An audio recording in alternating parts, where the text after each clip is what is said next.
Alrighty, how we doing today, my friends? How's it going, Jonathan? What up, Evie? Tusk? How's everybody's Saturday going? I feel like it's actually been ages since I streamed, but it's only been a day. It's very disorienting sometimes. It's very, very disorienting sometimes. I spent all yesterday working on the Wowhead guides, and I'm pleased to announce we are almost done. We're getting there.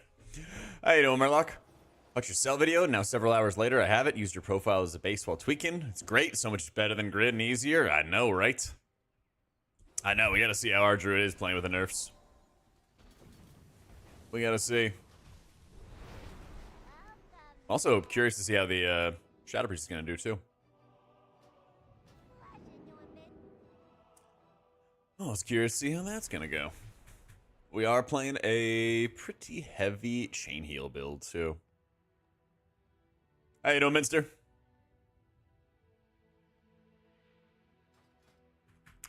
Not gonna lie, I feel like our Druid might be one of the, like, weaker healers when it comes to pugging.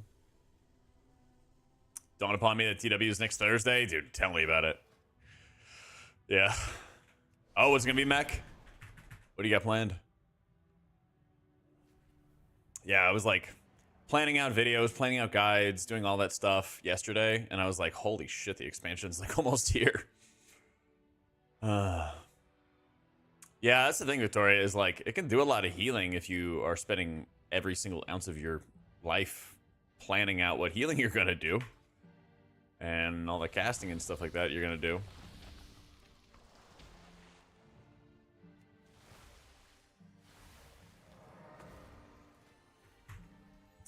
Shaman, all the respect for the main, and then Warrior and Evoker. Oh, that's a good plan, dude.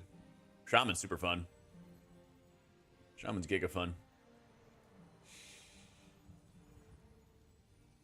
Archer to be good in raids, but dungeons has not been fun. Yeah, I feel like, and we'll see when we test it today, right? But I feel like the spec is actually, like, our Druid is really, really rough to pug in. It's really, really rough to pug in. It's like you have a lot of stops, but you also have to just spend an enormous time setting up your healing. And if you get caught off guard, like, what do you do? I don't think that people are running Convoke. I think they're still running Incarn. It's like, yeah, you have, you know, every once in a while you have your Incarn procs to help get you out of danger. But yeah, we'll see. We'll test some more today. My day has been great so far, Nelina.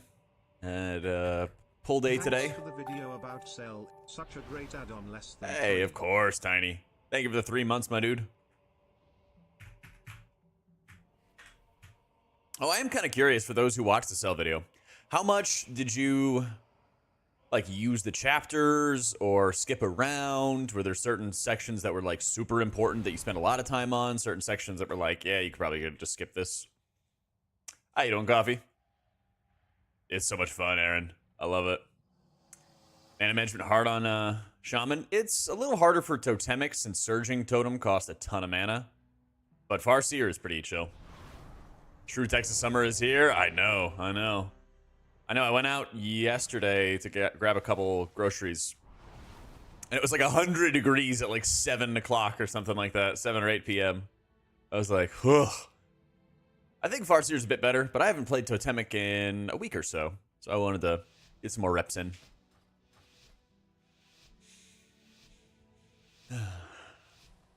You can ask him and stuff, Invis. Maybe somebody in chat is able to help. We have like 2.5 million mana, so it costs quite a bit. It's a nice, hefty chunk. But the thing is, it's not like the end of the world, though, because you don't really have to cast a lot of chain heals yourself, since Lively Totems is making it so your healing stream totems are casting full-strength chain heals for you, you know? 108 in Oklahoma. Oh. Other healers are Shaman, Druid, Evoker. Do you think it'd be better for you to play Priest or Pally? I'd only say Disc if you're, like, very experienced with it. It's going to be pretty tough, and I think kind of annoying to play, if I'm honest. I'm going to assume they would like Bloodlust here.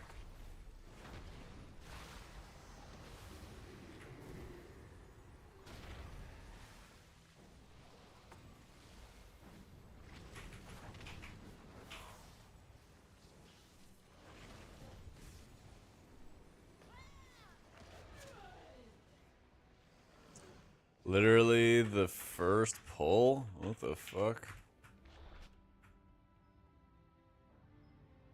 He just said HS. The Shadow Priest was just like saying HS over and over again. So I guess he was asking for what, Hellstones? And then he died to... I can't even click on it.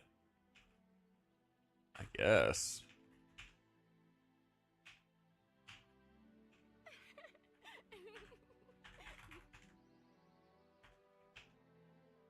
Beta key experience? Dude, it's so weird. HS is also son of a bitch? Ah! That might explain it. Bro, it's beta, who cares?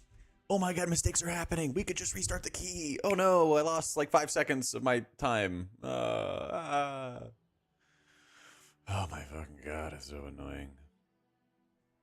Like... Watch the wholesale video, then skip back to how you set up the spotlights. Already had a good play around with it after the first one. Good. Glad to hear it. Watch the entire thing without skipping anything personally. Sweet. Okay.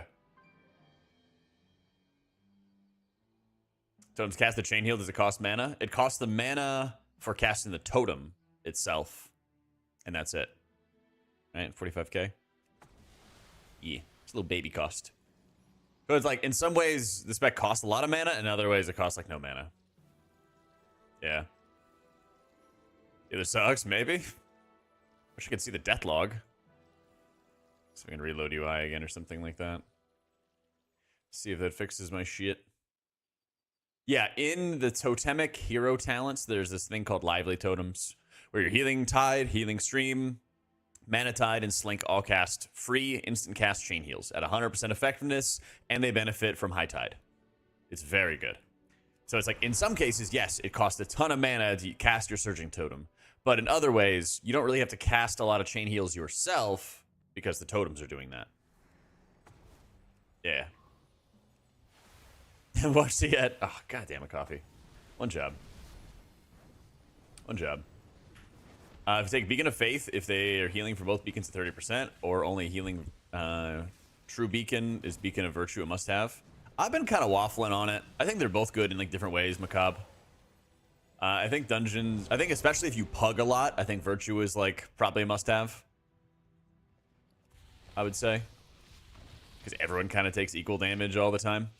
But in like coordinated groups, I would probably run double beacon. So I think Farseer's a little better, Aaron, but like Totemic's much easier to get into. Much easier to get started with. It's like when you play Totemic, you just only have to like manage your mana, which a lot of times can just be solved by drinking water. But when you play Farseer, you have to manage your grandpa. You gotta manage your grandpa, and that is a bit more work.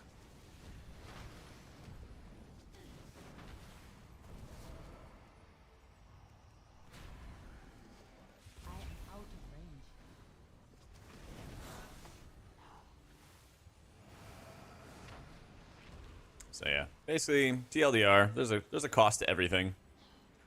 I think it's a much lower cost when you're playing Totemic. Much easier to operate.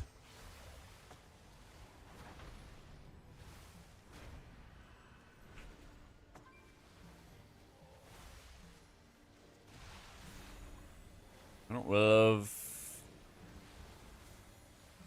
that. All right. The Twilight Destroyer is like super, super nasty. Yeah, I wouldn't mind it being nerfed a little bit. Mainly, I just want the puddles nerfed. Because the puddles deal instant damage, and it's insane. And they never go away. If you do a 10 or a higher shift, then you are having your gear scaled to 626, which is the equivalent of early mythic gear. Alright, well, I stopped that. Do a little reset. And now I can stun again.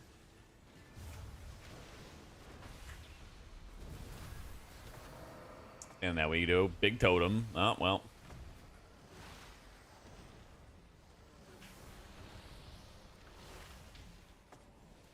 Things are looking a little dire.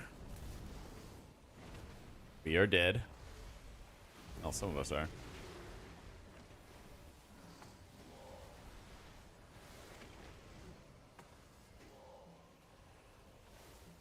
Nice, got that stop. I got another set of stuns. It's almost certainly not optimal to like recall a cap totem, but it is really nice to see that it's at least an option for you, you know what I mean? Alright, bet. The video for Prez, give you hope it's your favorite healer class. You play all 5. Let's go. Wait, 5. When should we expect a hero talent showdown for Disc? I don't. Whenever Wowhit wants to post them. I already finished it. They have their own like content scheduling plans, basically. If I had it my way, I'd post it right now. But yeah. Unfortunately, the Disc article is probably not going to be as hype as the Holy article was. Because with the Holy article, there's at least some good variety. Yeah, I'm sorry. I'm just catching up, Christy. See you in a sec. With Disc, it's kind of just running Void Weaver. So.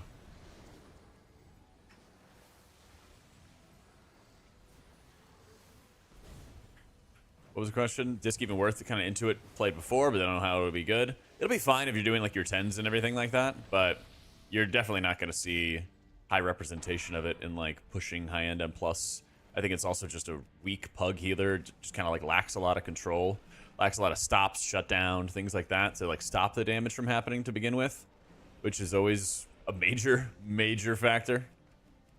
Like that's kind of one of the big concerns with the spec is like both Disc and Holy not having the mob control and not having the poison dispels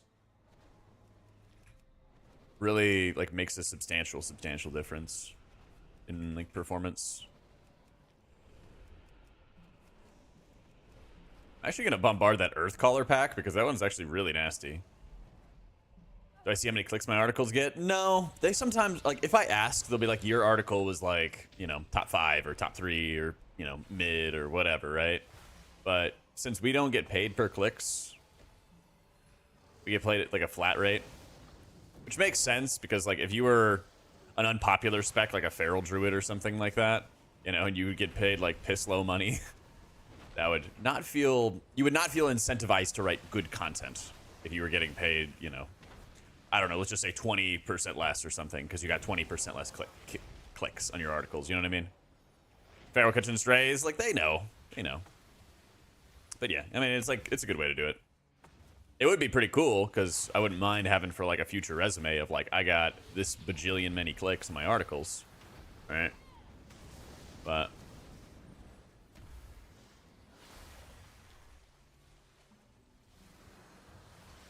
what can you do? You don't want to switch your main? You still want to push high keys and Holy? Do it. Yeah. Do it up. You want to play it? Go play it. Like, the difference between now and... I'm just going to do this. The difference between, like, healing nowadays and, like, even BFA is, like, night and day, I would argue. There's, like, so many times where back in BFA, you just, like, couldn't heal on certain healers in, you know, like, an equivalent of, like, a 10 or something like that. Your progress just, like, stopped. And, thankfully, that's no longer the case. Yeah, that one's unfortunate.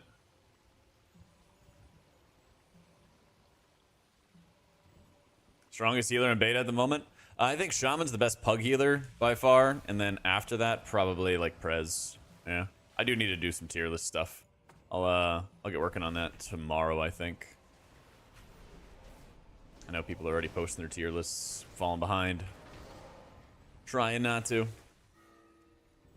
Yeah, I don't know what happened with AF, but it went from like one of the worst, I think, DPS and M+ for, I think, just all of like Dragonflight, right?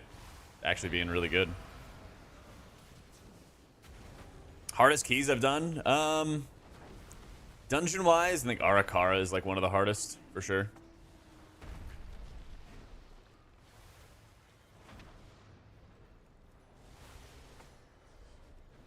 I think Borealis is also pretty tough.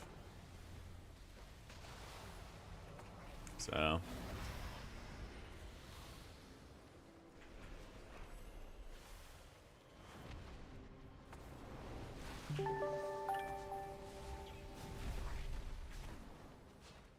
Ooh. Yo, Izky, thank you so much for the 10 months. Hold up, trying to make sure I don't die here.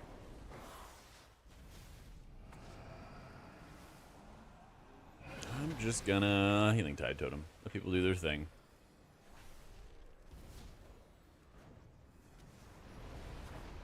Dude, the instant cast Healing Rain feels so good, dude. It's actually insane how good it feels.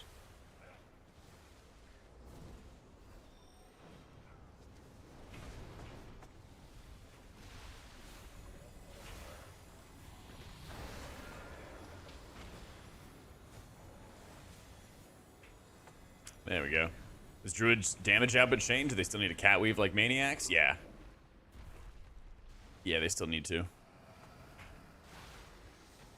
Say H Pally can still be good in higher keys? Absolutely, yeah.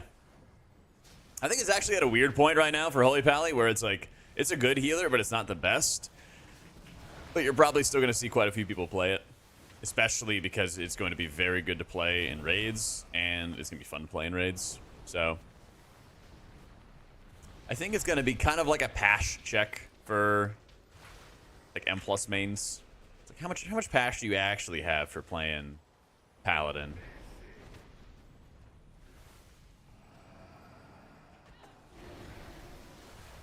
You know? Also, our tank is getting railed.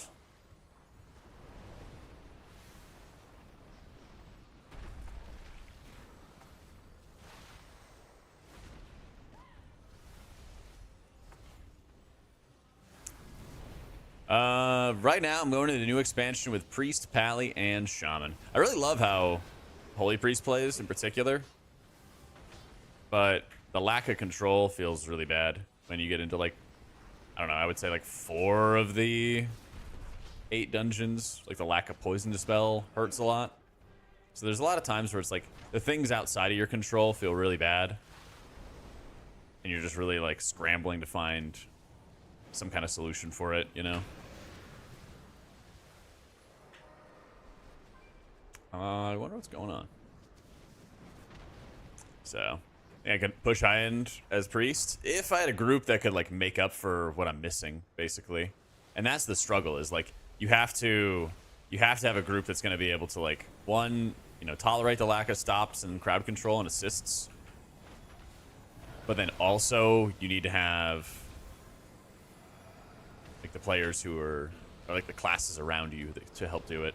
So it's like Holy Priest will definitely be really benefited by a bear meta, and I think that's where we're headed, because they, one, have a lot of stops, but they also have the crowd control, utility, all that fun stuff, you know? So it makes like a really, really big difference.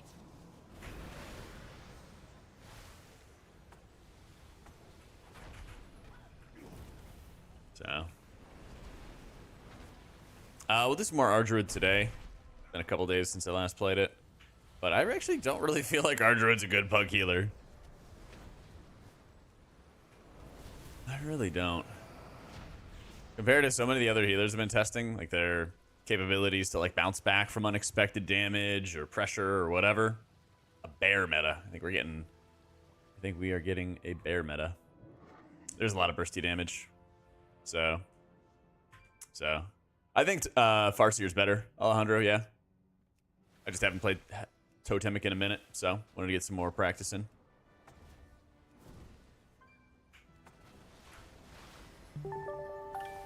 Hey, how you been, Excel?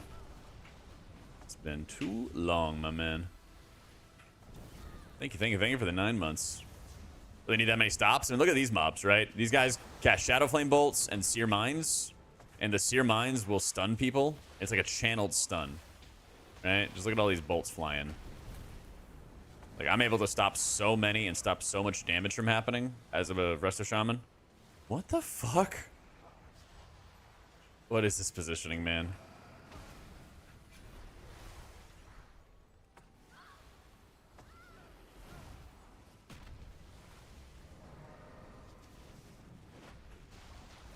Yeah, I think Ardruid will do well in organized groups, but we're talking about like the strength of it in pug environments, and that's where I'm like, eh. What the fuck? Yo.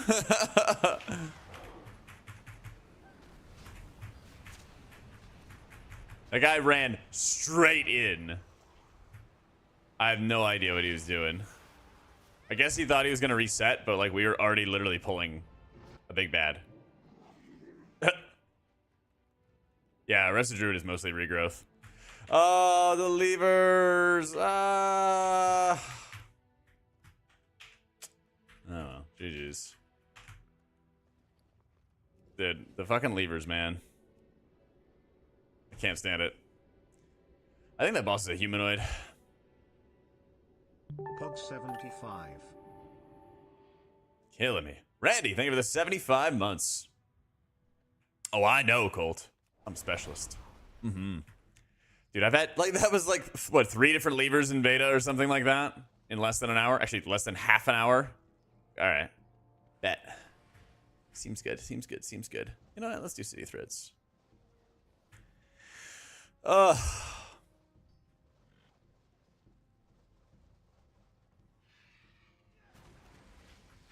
do not. Finally hit over 10. Yep. 10 years, 30 days. My God. Good. Thank you for the 2 months and the prime. You don't like the way shamans turn into ugly iron dwarfs when they get that one ancient proc? Oh, what? Ascendants? What do you got against Ascendants? I guess people hate Ascendants. I don't know. I don't mind it. A druid spec typically in the meta? Usually, yeah. Usually one of them, right? But I think it's going to be Bear for sure. Yeah, Farseer's more like Riptides type stuff. The talent I give up for Poison Cleansing Totem? I think I gave up like Seasoned Winds type stuff. I think Enhance Imbues actually works now. I think it actually works now.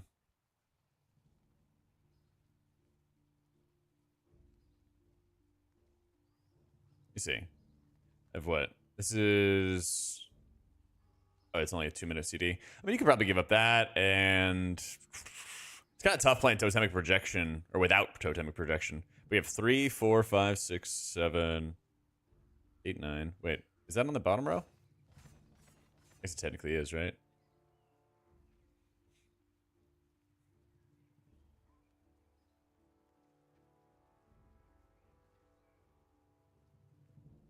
I guess I could take off the after effect of static charge. Go here, go here, go here. Because I mean, I don't have any fears I got to worry about in City of Threads. Something like that. Recommend Holy Priest with off-spec Shadow or Shami with off-spec Ellie. If you're trying to like push for a title or something, I would say Shami. But like if you're just vibing, Holy Priest is super fun, man. So.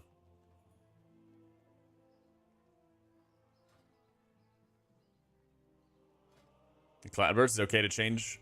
Oh yeah, I don't run Cloudburst at all in dungeons with either healer or talent. I'm only running Healing Stream Totem.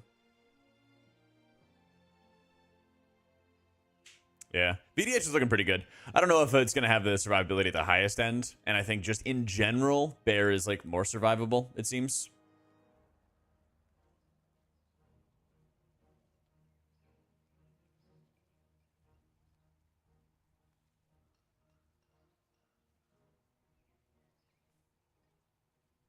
AutomaticJak sounds like a good idea.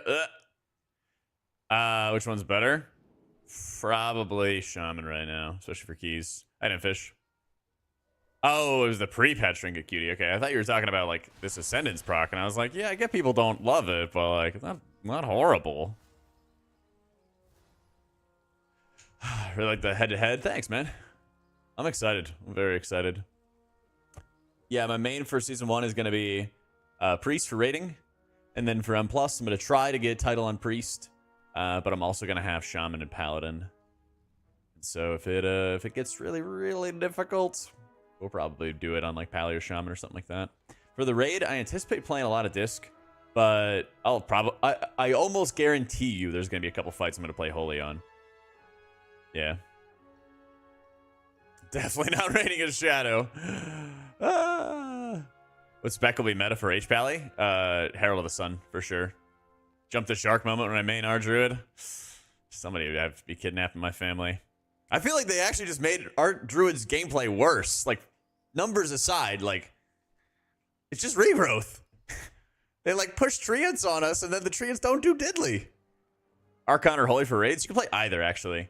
I think that Archon's going to be the easier and like the better starter.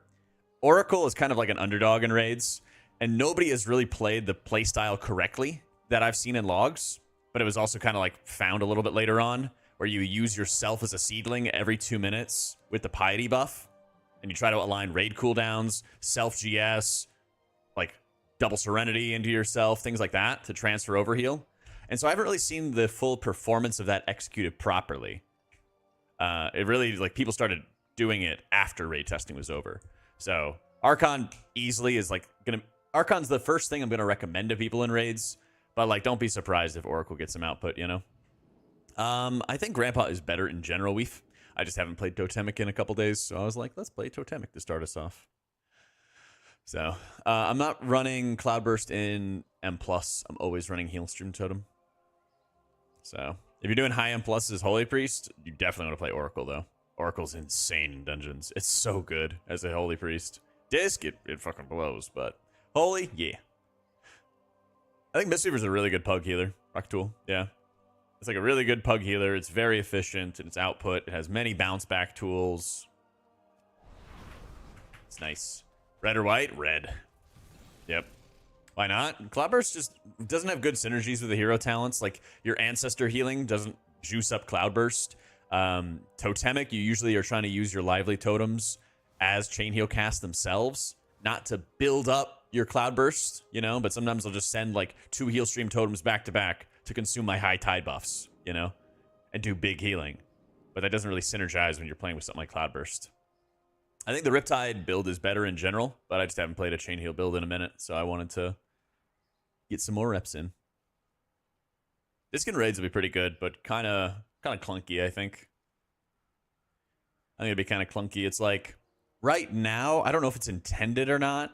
Some people think it apparently is, that your Mindbender is giving you Shadow Fiend level strength in your Shadow Covenant.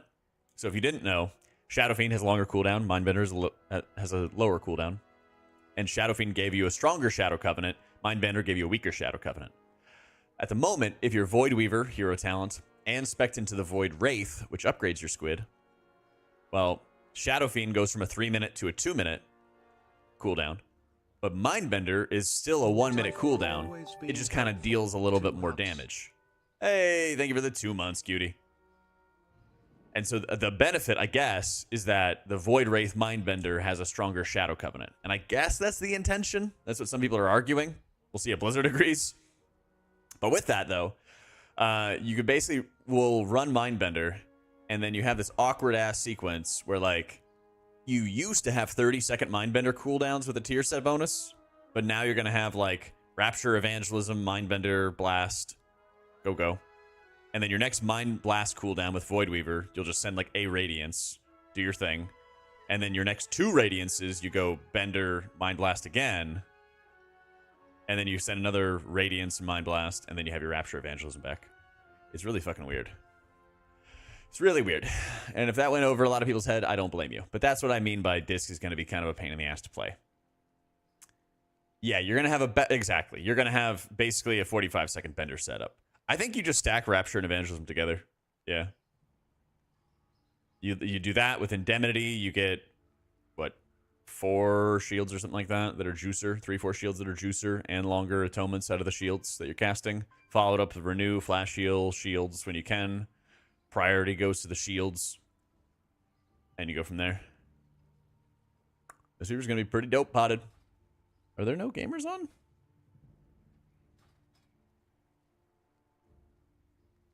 Is Og dead? Nope. Nowhere close. Yeah, maybe our Druid gameplay is better in raids. I heard there was some cool ramp type stuff. I try not to use any chain heals unless I actually have buffs up. There's so many modifiers that buff up chain heal that you like cast without them. Feels pretty bad. So, I guess Wims. This is my current setup. Yeah, this is what I'm using. But yeah, I spent so much time yesterday working on the Wowhead guides and like hitting up other people for. I'm like, what do you think about this? What do you think about this talent build? What do you think about that talent build? What do you think about this setup? Got a lot of feedback, which is good.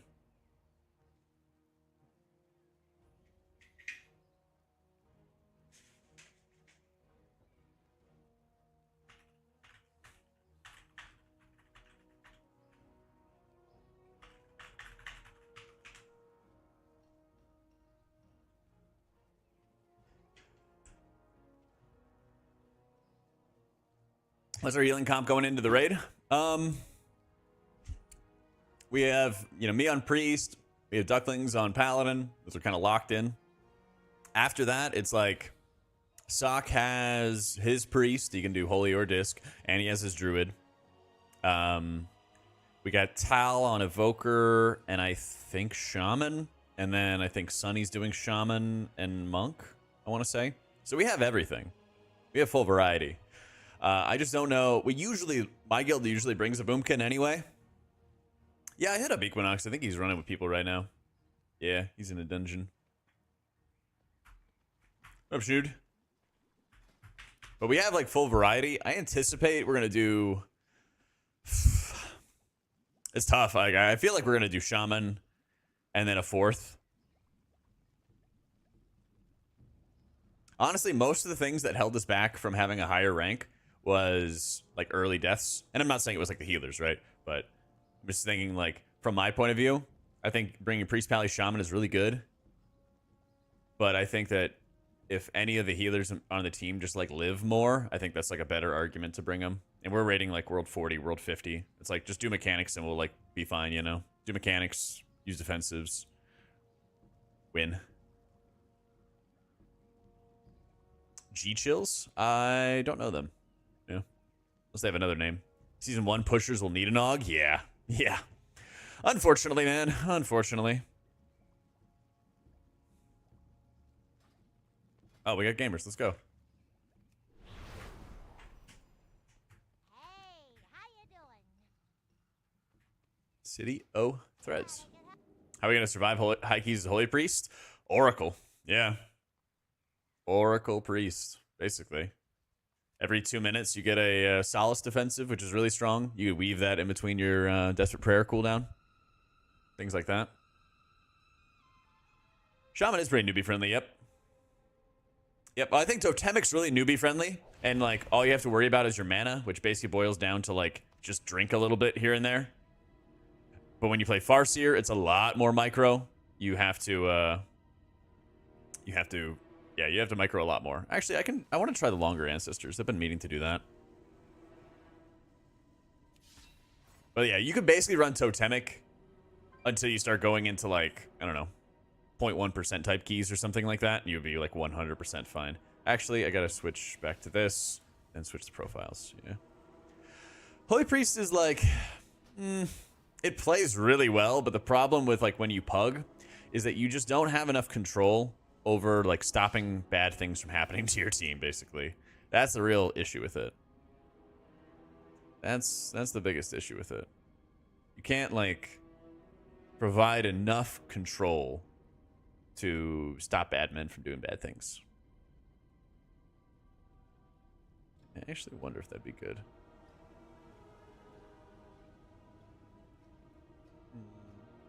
Oh, I'll just go cooldown reduction. Min-max your characters I love before launch. Yeah, do some like pre-patch events. That's what I'm gonna do basically. That's what I'm gonna do. Just do some pre-patch events and vibe. Alright, so I want longer ancestors, more powerful ancestors. Yeah, that's good. I just think crabs are cool, Faye. Yeah.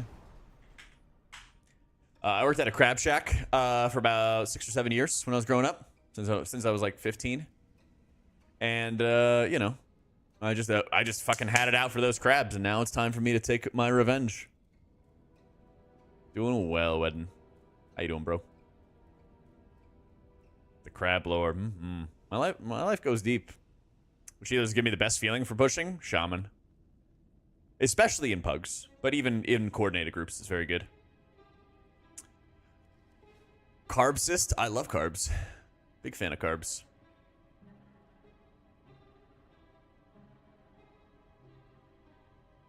Well, it comes and goes. What up, Kyle? One thing I don't like about Priest, been a Shadow fanboy for years, but damn, does it feel bad playing dungeons with the randoms and having nothing but poopy melee fear? Yup. My Farseer setup.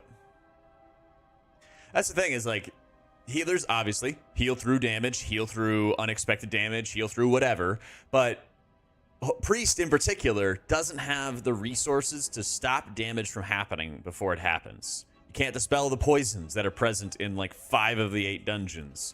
You can't really do much more than just mash fear, and even then, fear has a lot of risks, especially with all the casters, right?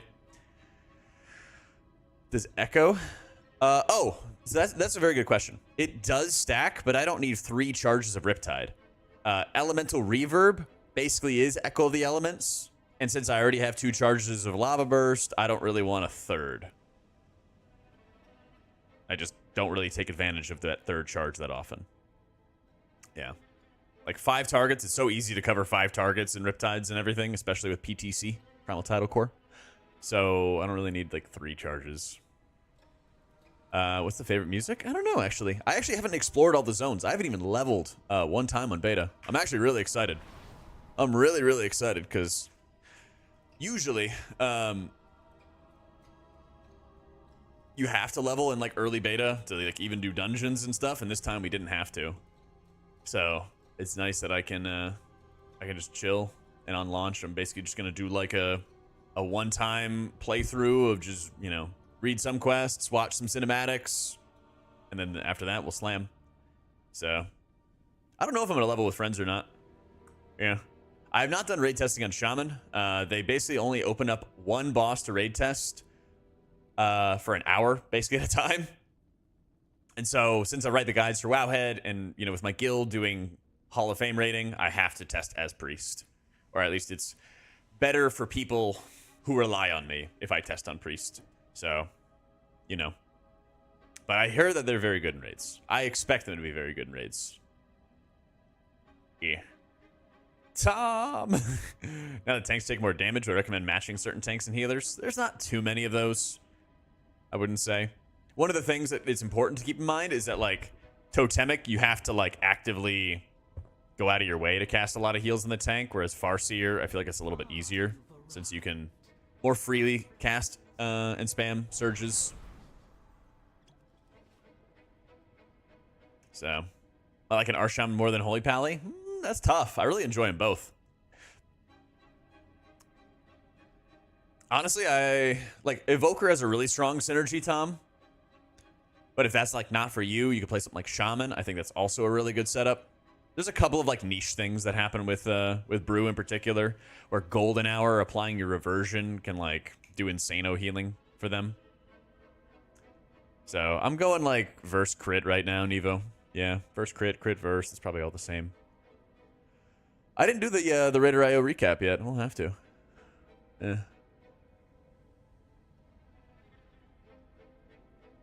They make Druid a little better. Yeah, I think Druid and Disc Priest both need reworks.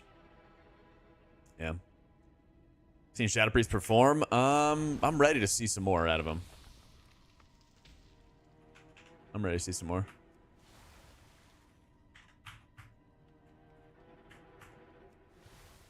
As Farseer compared to Totemic, Farseer is more difficult to operate, but it is higher performing.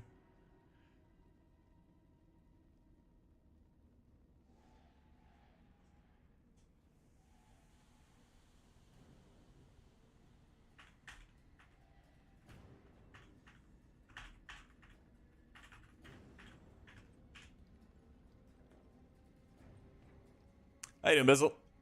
Going to TW as disc, banking on them buffing it.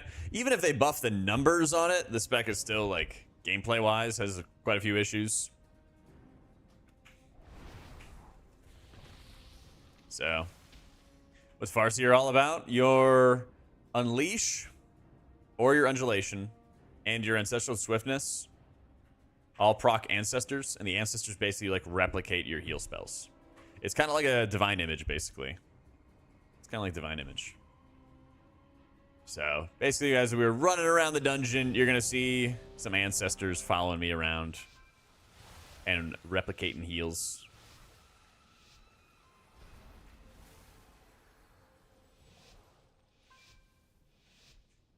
Grandpa party, yeah.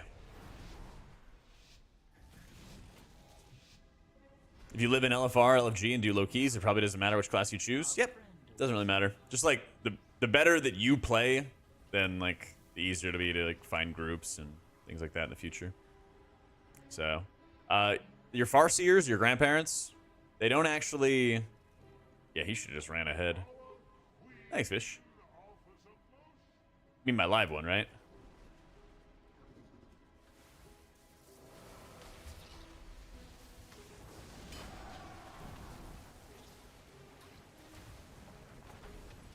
I should feel better depressed? Not really. No.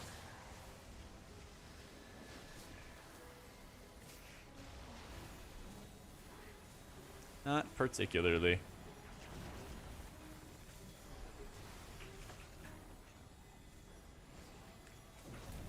There's grandmas and grandpas. Yeah. Yeah, there's both. There's both.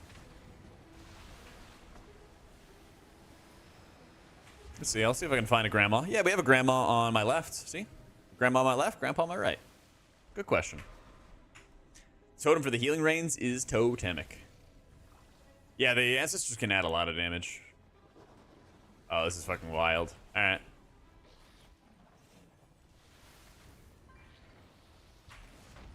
Elements of reverb and echo does stack. I just don't want to stack them is all. I don't really see too much of a point. Please?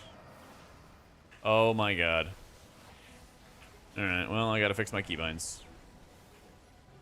Not good.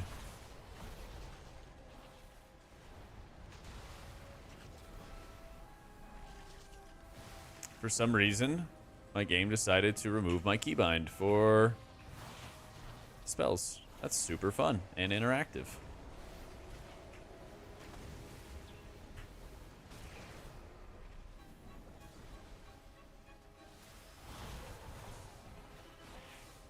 So I'm just gonna click it. Smile. Downpour is weaker to press for Farseer, and it's stronger to press for Totemic. It also gives you a greater window to press buttons.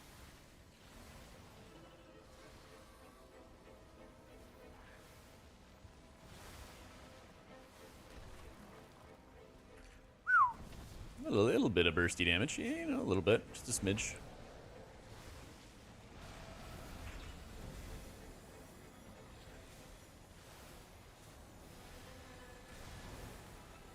There we go.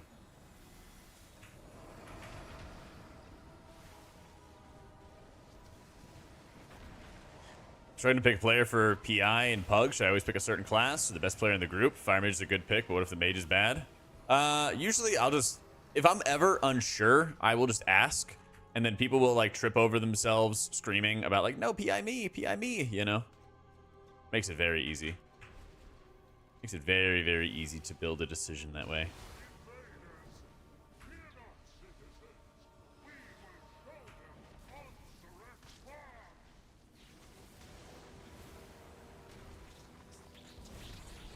Think downpour for surviving one-shots? You could, yeah. Especially if you're at a high enough key level where people are taking lots of damage. Or sorry, people are like fighting to survive one-shots, then yeah, 100%. It's like, you know that there might be survivability issues in the group in one way or another. Yeah. I think it's a totally fair response.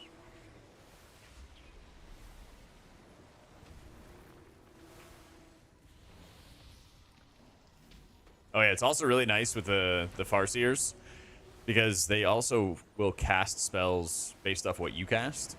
And so if you want to have a little bit more assist with AoE spells, even when you're casting your healing stream totem, they will cast a chain heal for you, which is really, really sick.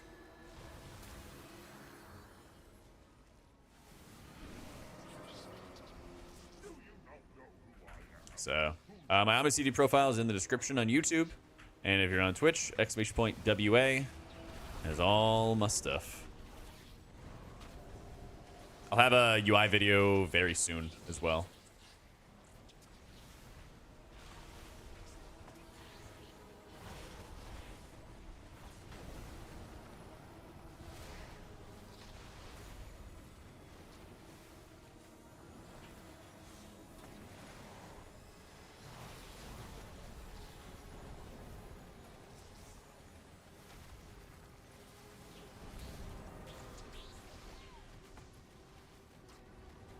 What up, John? I haven't heard anything great about ferals. I think in general the druids are just unhappy. They're just not having a great time.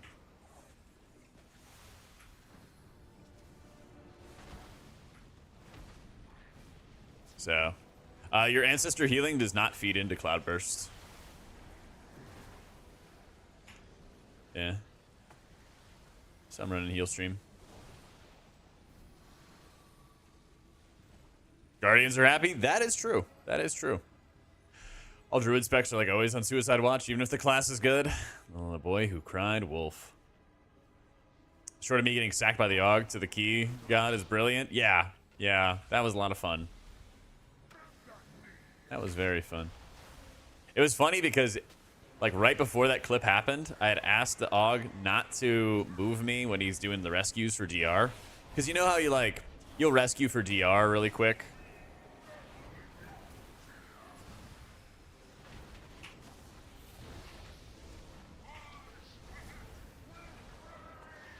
He kept doing that and then also moving me. And so it made it way harder. Way harder to play the game. I didn't Sarg. What's going on, man?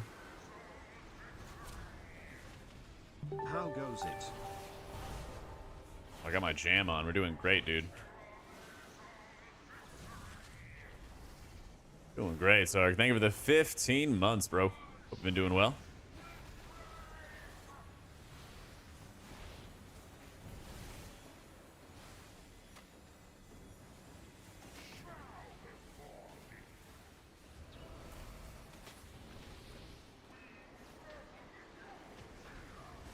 That's right, those I know.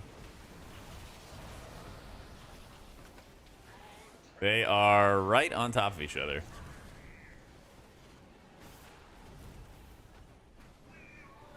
And he's dying. You ping where we're headed.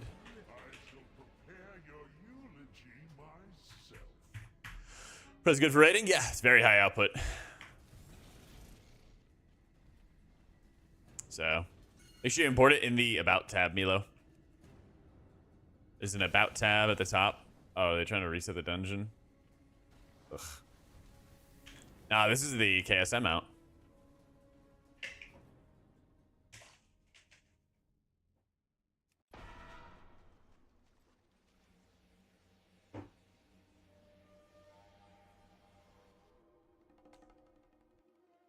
Getting rid of P-Wave, taking Downpour. Downpour only feels really good if everyone's stacked already. And there's a lot of caster comps, as like we have right now.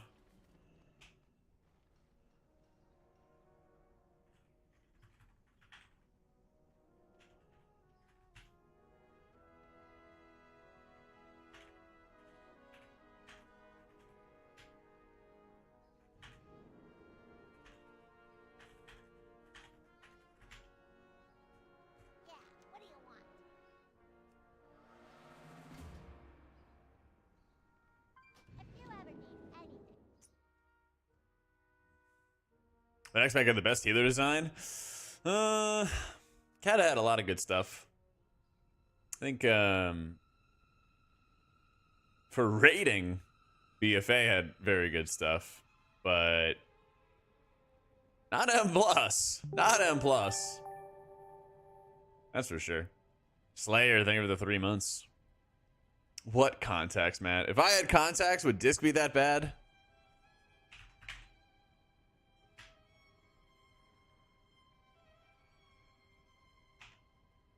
Shall you do for the healer community? Is my sell import made for healers other than priest? Yep.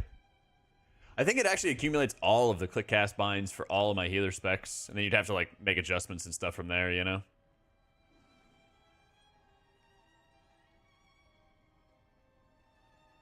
I am wearing contacts right now. Good call, good call. Then I get killed by tank buster to ping. So can I ping?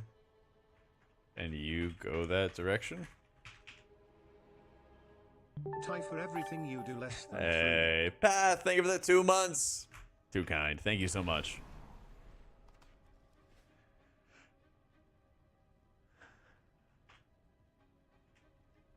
If Prophet's Will does not work with Binding Heals, is it a wasted talent? Nope. Prophet's Will is really good for the Piety redirect overhealing. So basically every 2 minutes with Piety, you redirect 98% of all overhealing. Prophet's Will makes your flash heal, and Serenity do more healing to yourself. You pop Piety, you spam heal yourself. All that overheal gets redirected to your allies. GG, easy. You can pair up, Renew for the 6% healing bonus. Guardian Spirit for the 60% healing bonus. But if you ping and get stunned, I won't. If we don't know where we're going, we'll just die. Talents? Sure. I'm trying to, ask the tank to ping where he's going to go next so we can pre-position and we can, move with him, Because people are taking tick damage because they don't know where he's going. Do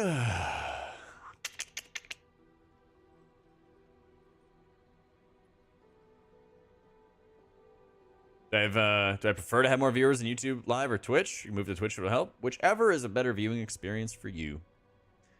Whichever is a better viewing experience.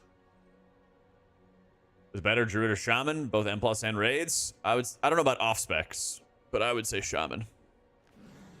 I think the only way you see our Shaman in the Race to World first, or sorry, our Druid in the Race to World first, if all the other Druid specs are so down bad. So.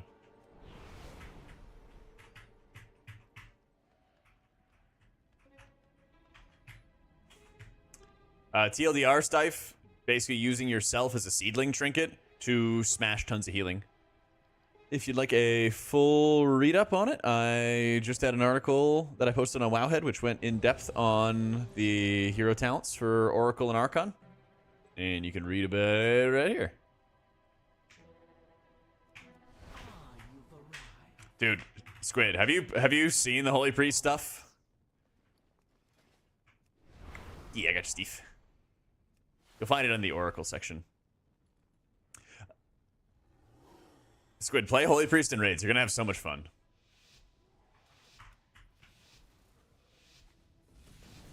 They actually are. They actually are. Holy Priest, that's the thing, it breaks my heart that Holy Priest has some very fun things, but it's still gonna struggle in M+ for the same old reasons. Thanks, Zen. Just give me crowd control. Give me a poison spell. Ugh.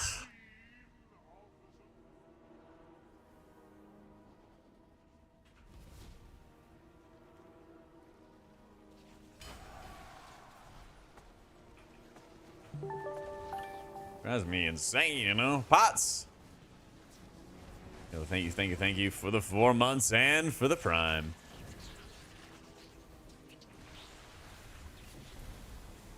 Huge thank you for everybody dropping the Prime subs and everything lately. You guys are insane. So. Hey, thank you, gal.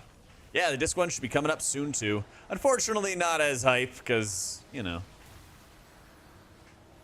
Oracle, unfortunately, is not that fun for disc. I am playing Farseer, yep. Grandpa Shaman.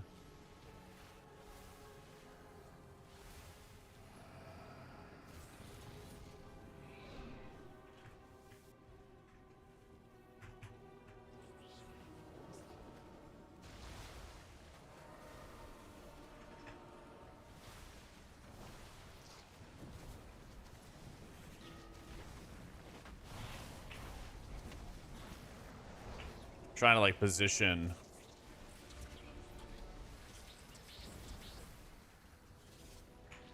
more optimally for this. Oh, good night. What the hell killed him?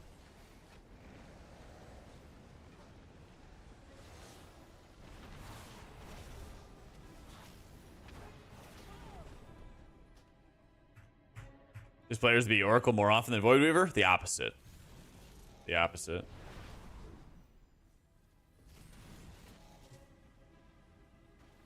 You'd be Void Weaver more than Oracle.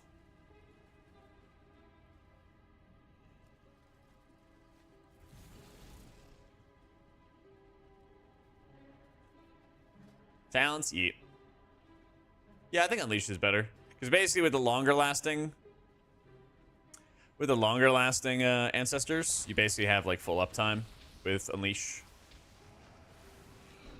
Something like that. Oliver, thank you so much for joining as a member. Thank you. Thank you, thank you, thank you. Alright, we've done all the knockbacks. I get the stuns. Now we go kicking. Cha.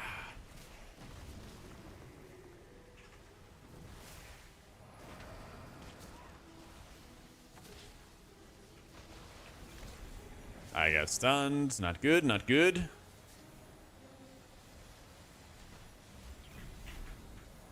Chip way. Woo, Serafita, thank you for the 16 months. How you doing? How you doing?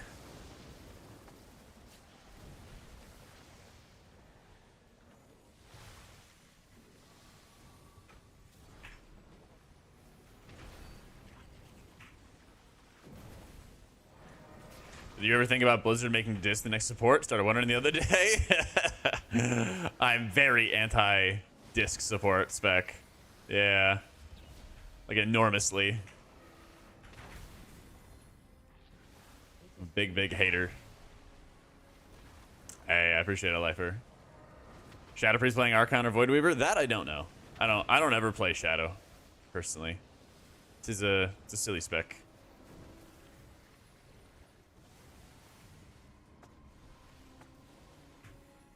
Anti-removing existing specs. Yep.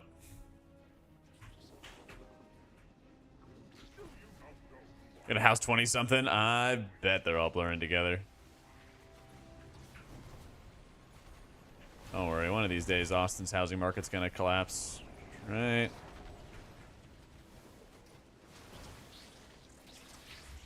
Not gonna lie, I've seen so many homes that are like still on the market. 3-6 months later kind of stuff.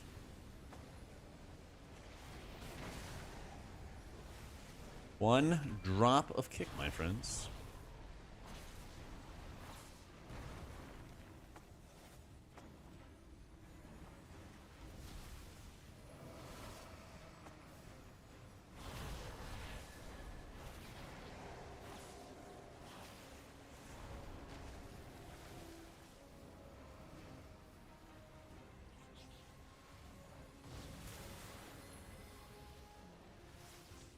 XH Point beta talents is all my builds and stuff, guys, if you're interested.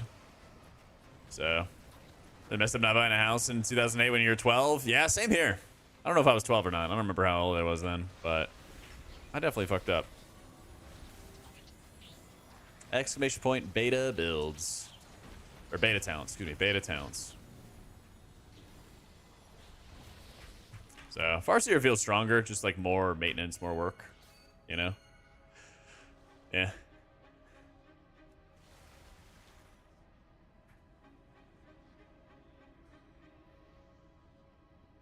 As changes between DF and TW, a lot of streamlining basically. Are we for real not pulling the boss? Come on.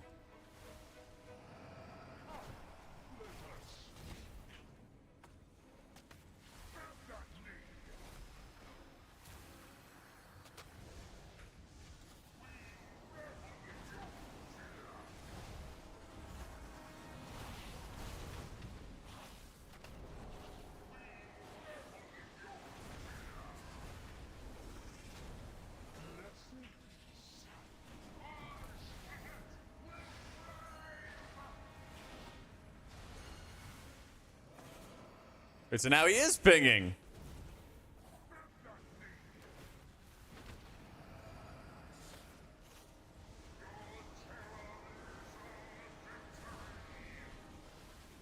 What's up about housing by kicking yourself about Bitcoin? I mean, there's a lot of people who also lost a lot of money in Bitcoin.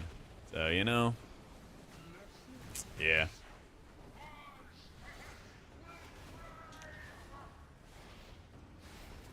We are just dead. I shall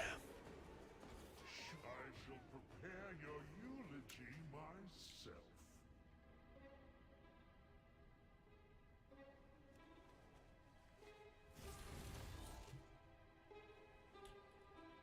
Were some of the winners this time around? Definitely Shaman and Paladin, I would say, are some of the big ones. Evoker as well.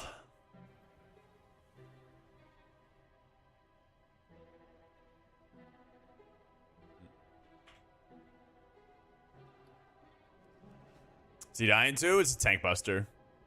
It's a tank buster. He just needs to have some defensive up or something like that.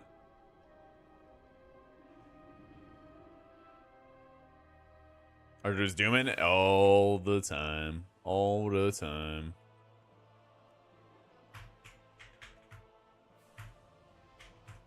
That's just what they do.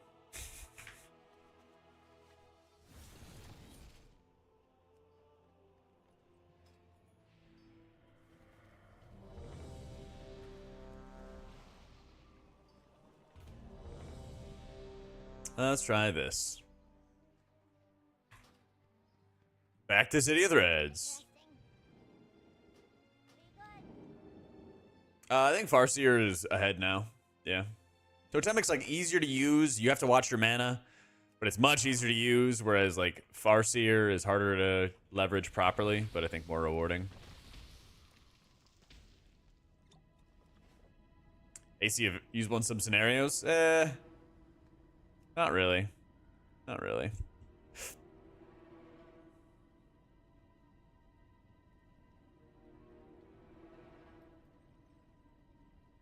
HPL's damage is not great, but like I don't think it's super difficult for them to adjust healer damage over time. I also think that like healer damage, it's not irrelevant. I just think it's more of a luxury for the vast majority of the player base.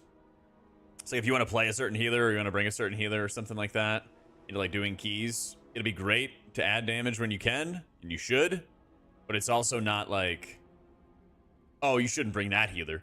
They don't do any damage, right? It's not gonna be like that. It's not gonna be like that.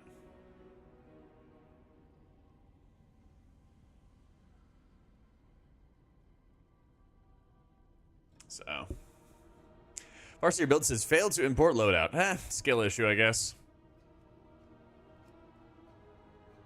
Try that, bestie. See if I can update it.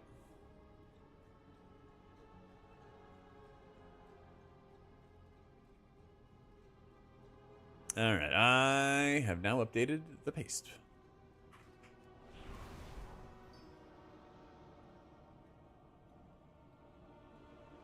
It might also be a Blizz bug. That is entirely possible, because on 2 different occasions I had to redo all of the exports because Blizzard like fuck with them or something. But yeah, if the paste above in chat doesn't work, then like you can just screenshot this. So yeah, true. Prez does do a whole heap of damn, especially if you play with Flame Shaper too. So Earth Living active right now. My buffs, I should, but I don't. Thank you. Good comms. These Warlocks curse so many people at once. Oh, I know. It's like 3 targets at a time. Yeah. So much fun. So much fun.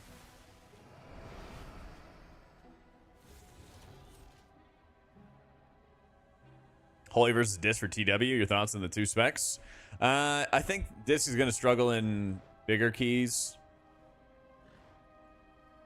And it'll be like good in raids, but kind of awkward to play. Holy, I think it's going to be really fun to play in both raids and in keys. Downside is, for M+, you kind of have to rely on your team a little bit too much for poison dispels, for kicks, stuns, interrupts, mob shutdown, things like that. Getting title is the 0.1% title. If you're in the 0.1% when the season ends, then you get a title. So like the incoming season, the KSM title is called the Tempered, I think is what it's called. And so if you get the 0.1% title, then it's the Tempered Hero. Yeah. Yeah, like 5 of the 8 dungeons have poisons. This is like one of the lightest dungeons for poisons, actually, but you'll see the poisons in just a second. They are right here, these Venom Strikes. And the Venom Strikes, as they might suggest, do a lot of damn.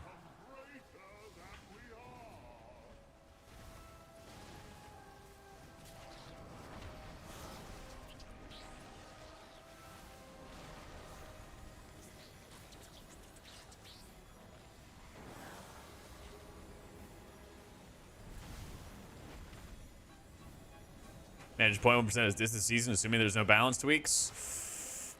I'd have to be really good friends with some people. Could I heal the dungeons? Absolutely. Could I get invited to groups? I don't know. That's going to be the concern. That's going to be the concern. Because, like, more than a few times, I've had people politely be like, yeah, like, we'd play with you if you were playing, like, Fodom or something like that, you know? I need to get closer. So. Oh, yeah, it's this affix.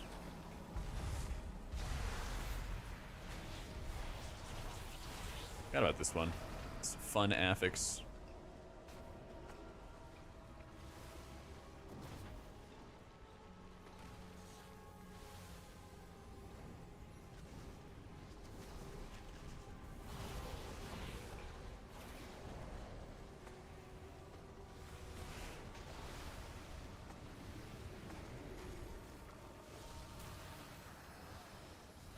Damn it. Please. Hey, how you doing, Wick?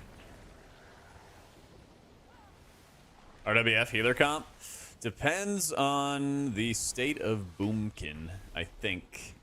But if we assume that Boomkin's good or good enough to raid in, I think there's a really good chance. I think there's a really good chance that you do Priest, Pally, Shaman, Evoker. It's my hot take. Thank you, chat.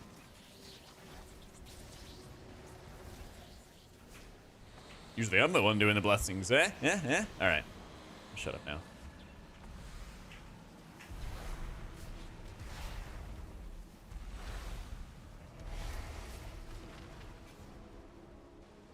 Good evening, Nympha. That's like the hot take. Otherwise, I think there's a very good chance. Knowing the different guilds, I think that you're more likely to see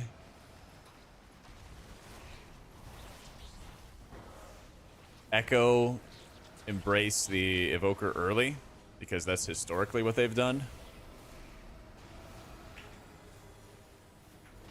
And then Liquids really stick to their tried and true, which is like double Priest, which is also going to be quite good. So, yeah, I think that it's very unlikely that you would see double Holy Pally.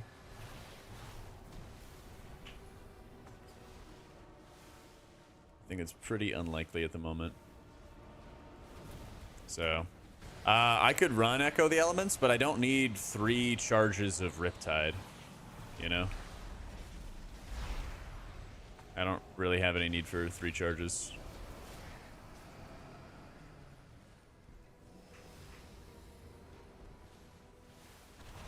And I'm definitely not going to use all 3 charges of Lava Burst. Which damage it would do to send a Blessing of Summer on a BDK? It's like decent damage. Yeah. Usually I was just sending it on... I don't know if there's like some fuckery going on with BDK, but I never really noticed that much damage on it compared to just putting it on myself. Thank you, Deck. I'm not trying to like blast people's eardrums out with my sneezes. So... Way to set up Divine Toll to cast on allies. Can't seem to find it in the spell list. If it's not there, you just enter in the manual spell ID for it. So you can go to Wowhead, go to the Divine Toll talent, find the spell ID for it when you click on it.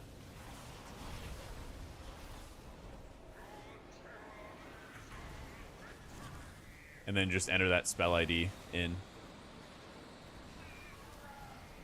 Oh, that's so fucked.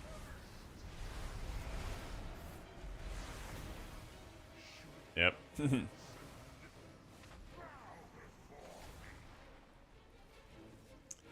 David dreams of me.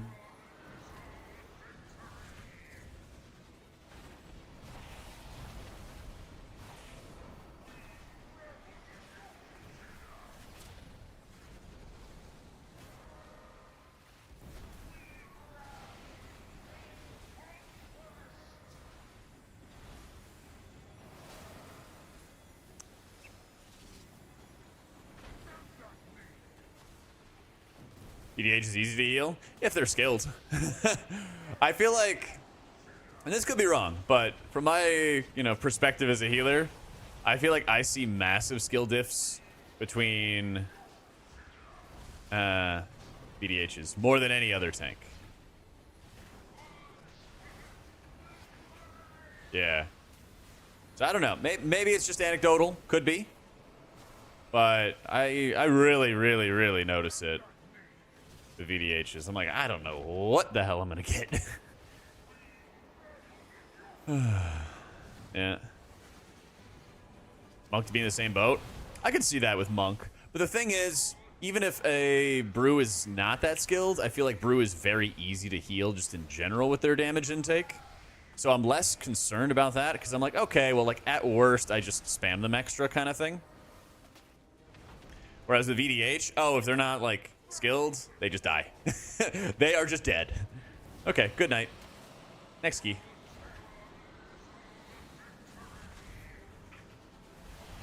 Not great timing, but could be worse.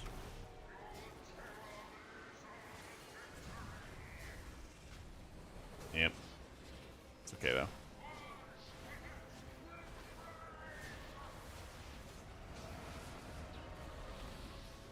Getting ready. Ah. I was so ready. I had Ancestral Swiftness up and everything. I was ready to dunk a huge heal into somebody who took a hit. Yeah, there's an insane amount of dwarf uses. These dungeons are chocked full of poison, curses, and diseases.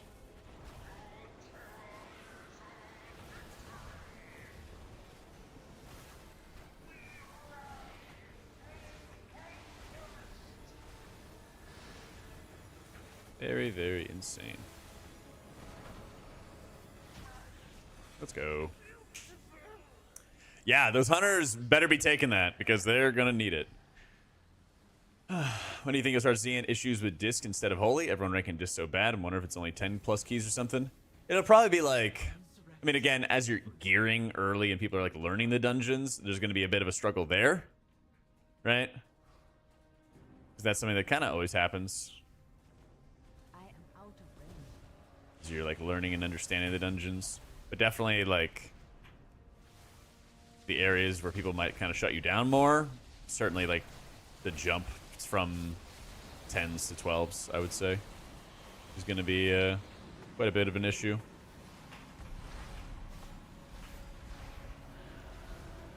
Oh my god. What's Grandpa doing today? He's doing great. Doing great.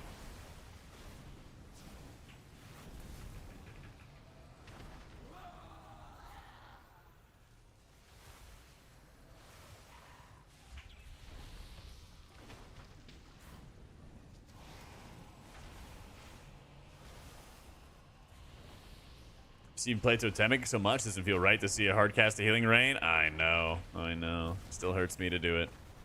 But it is good. It is good, and it's very high performing. By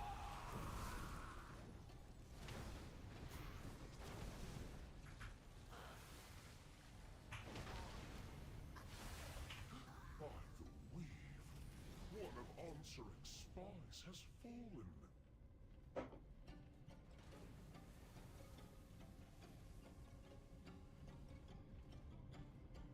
Yeah, it is a spy minigame. I think it's over here. I hope. Oh, don't trust me. I don't know where the fuck I'm going. Wait, no, I was right. Okay, cool. I didn't see any, like, markers. I was like, where the fuck is this? Get land hands. I played attention to the game since 03 or 23. Oof, on 03. One sec. Imagine 03. All right, kind of looking forward to coming back.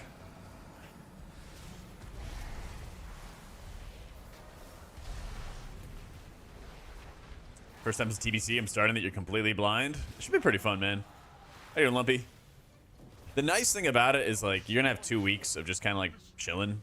I'm sure people are gonna like do some degen grinds, but they're really not gonna matter. Yeah. They're really not gonna matter at the end of the day.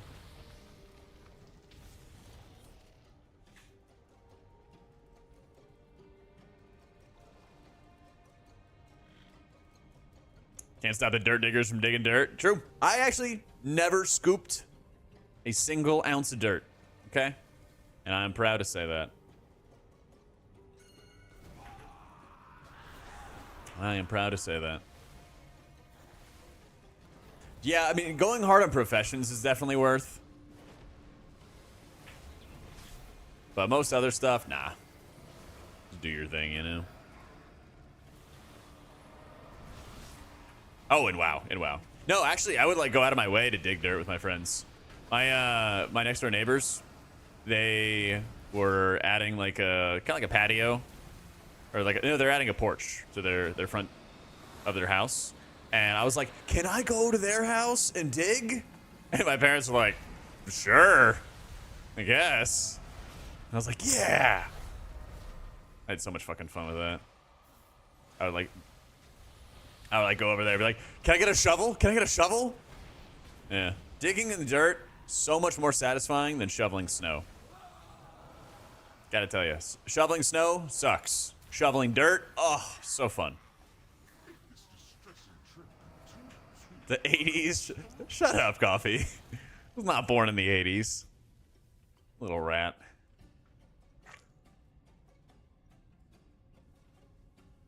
Where are we going, champs? Gardening channel? My mom would probably do one. She's been picking up like master gardening now that she's retired. Love digging some holes. I don't know, ask Coffee. He's the one using it derogatorily. One you have to do and the other is pure enjoyment. That's true. That's true. 93 to you? Ah, close. 94. Turn 30 at the end of this month. Wait, I'm pretty sure they're in that house. Maybe? Wait. Nope. Merely asked a question. Yeah. You are such a lovely person, Coffee, and our chat is made better by your presence.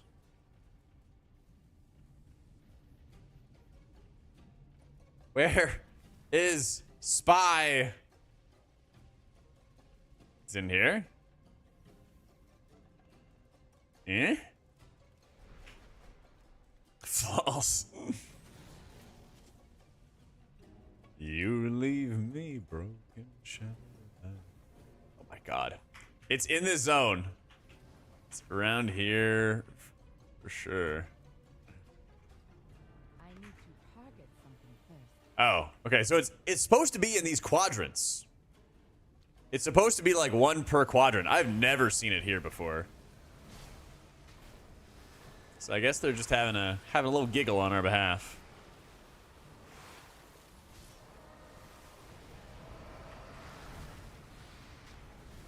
What? I'm just going off my experience, all right? Blizzard changing things the last possible second? Shocker. Cannot believe that they would do this. 55 people playing this game 2/3 of my life. Let's go. Yeah, this is definitely one of those import a week or and solve it. Yep. Or they change, just like a spawn for the lieutenants. You have to kill 4 lieutenants, and they're usually in each quadrant of the city. And I've never seen it over there. Never ever. What can you do?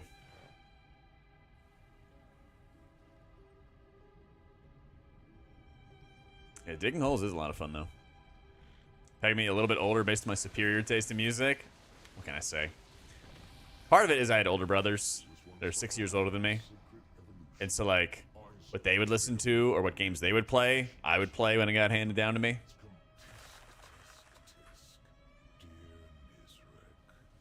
First,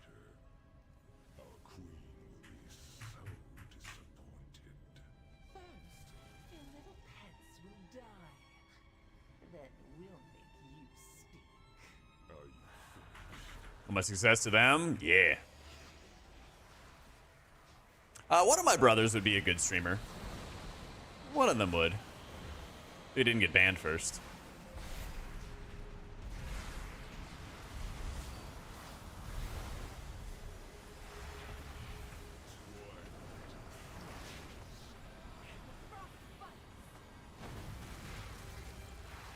Punk ass. Yeah, I mean, he would just like, you know, he'd probably just yap to make people mad.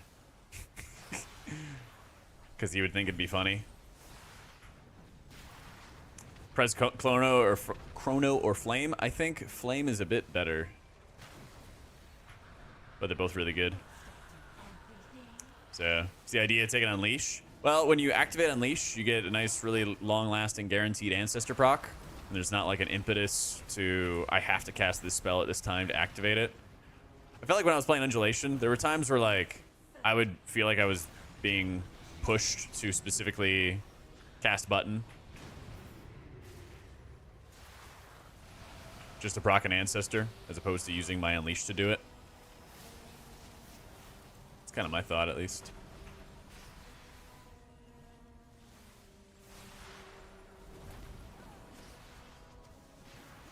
Most of being a streamer, at least how he treat you. Listen, John, I'm like already neck deep in the book you recommended me, okay? So like, yeah, just chill, okay? Otherwise, I'm gonna stop reading.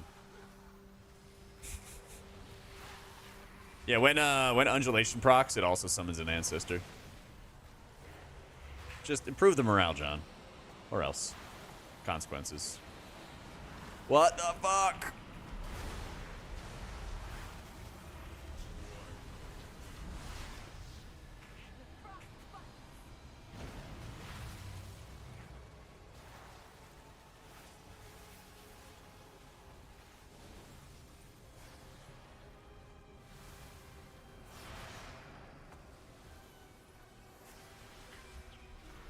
So lay on hands. As for your benefit, you already read them? True. I'm reading the Powder Mage series. I'm on the second book right now.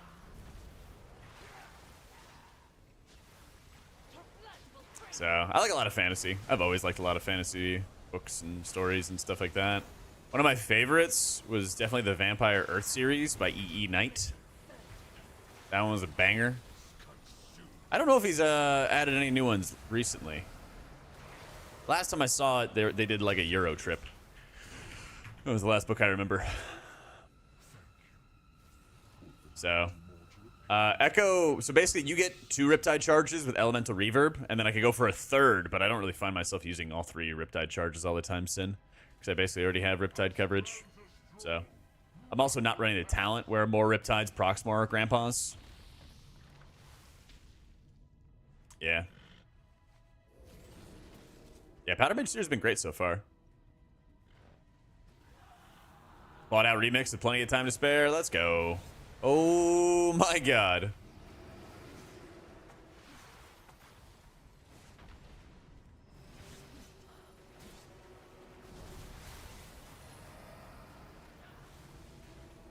This is an ambitious pull.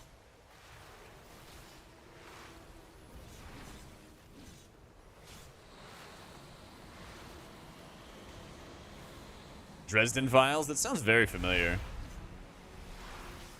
Wizard detective style, based in modern day Chicago. Sweet. Big heal. Big old lumpy heal.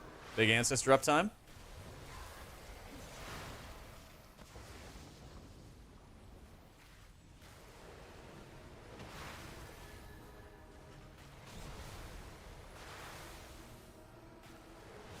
Yeah, I need to read Wheel of Time at some point. Going on about Dresden, told them to pick their favorite one, and I try it. It was kind of meh. You liking them as well, Luxie? Yeah, we're gonna have to start a book club. New guy at the inn. I do know that whenever the next Stormlight book comes out, I'm literally reading that as fast as I fucking can. I'm not too big into 40k, but my nephew is. He's like... nothing beats having a 10-year-old kid be trying to explain Warhammer 40k lore to his mother. I'm just sitting there just basking in it. Because that was like it wasn't 40k for me, but it was like other nerdy things growing up where I tried to explain it to my parents, and my sister would always roll her eyes at me doing that. And I was like, that's right. That's the fucking justice. Your kid is a massive nerd. And her husband's a massive nerd, too.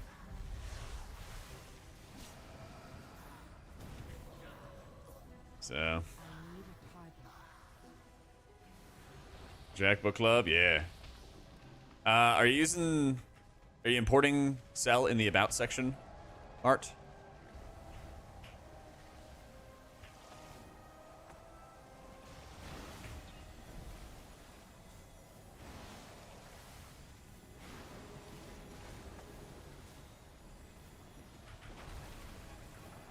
Yeah, like when you open up the add-on, do you go to the About tab and then import it from there?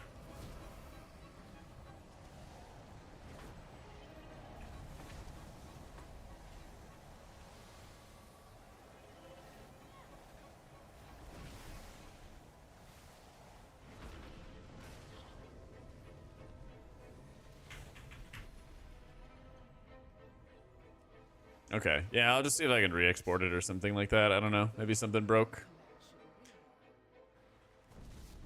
I'm just making sure that you're importing it in the correct tab as well. Because a lot of times people import it in the indicator section, and that's not the right area to import it at.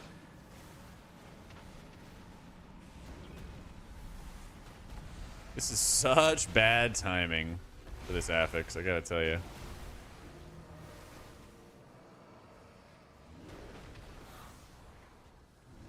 Isn't 10-year-old too young for 40K? I guess not.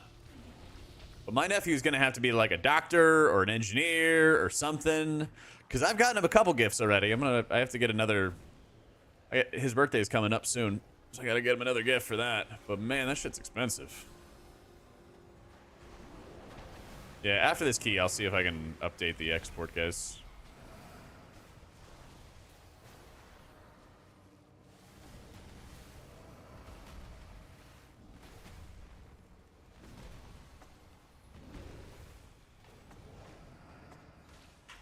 Damn it.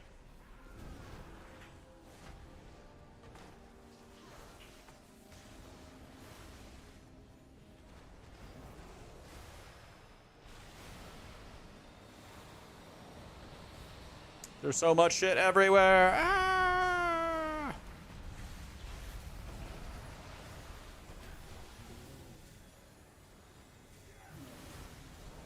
And we're fine. 1.5 million healing later. Whew. True, they're just the worst, Sirgath.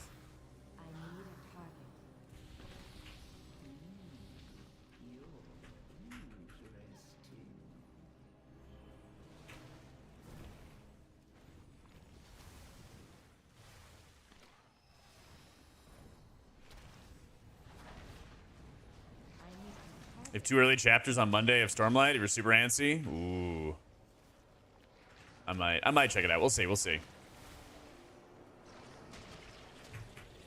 How? I actually have never been part of a book club before. How do book clubs work? Do you guys just like? Do you always just say, "Hey, read this chapter by this date," and then we discuss? Or, oh my God, please.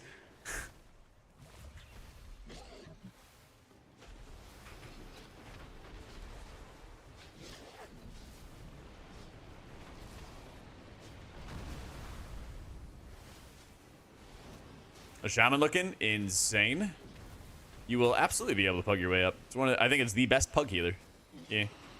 And your friends know how to read? Nah. Damn shame. It's tough, man. There are a lot of illiterate people out there.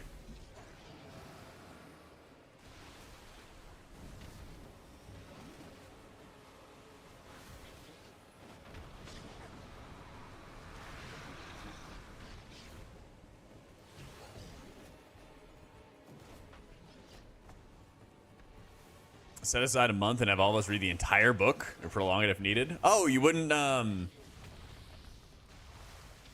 like read a couple chapters and then like discuss, then read a couple chapters and then discuss.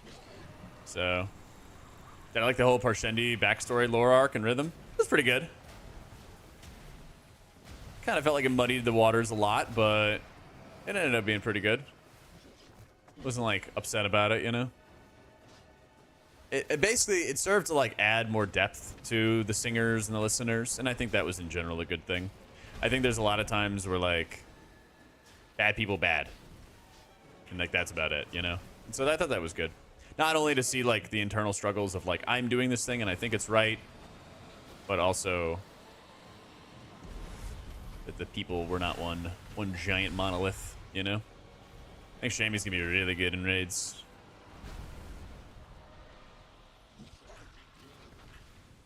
See Druid today? Yep.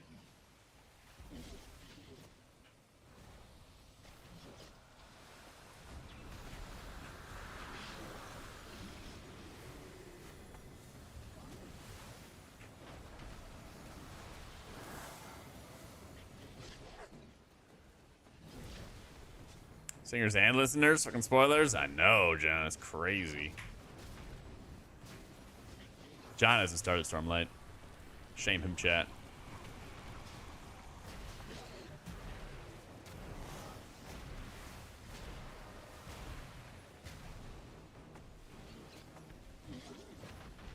Bosses seem like raid bosses? Oh, just wait till the last boss. Yeah. A Minesca series? I have not.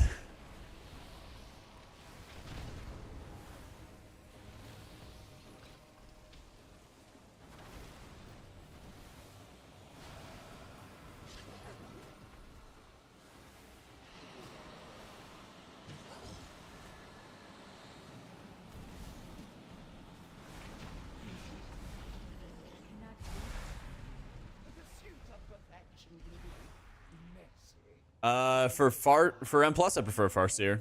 Bit higher performing. Yeah.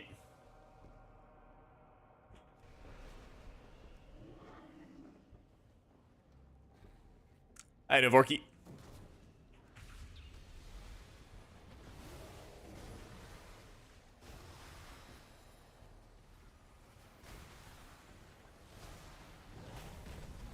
Hope we're gonna do some guys for Shammy, even though you're main and priest. Hope so too.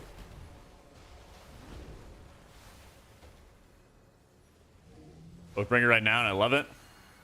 Trust Brandon Santa with long ass arcs of past lore, always worth it, even those you hate starting. Yeah, honestly, it actually took a sec for me to really get into the first book of Stormlight. Not gonna lie. What's up, Karen? It started pretty slow, but it was absolutely worth it.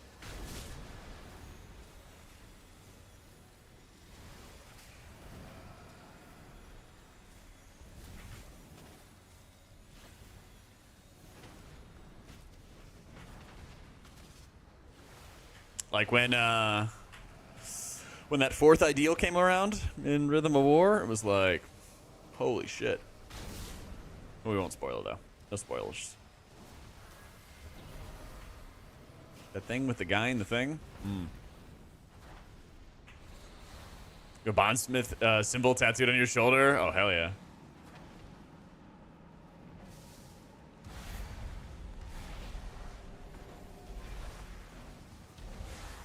Yeah, we're gonna lose some people. We're gonna lose some people.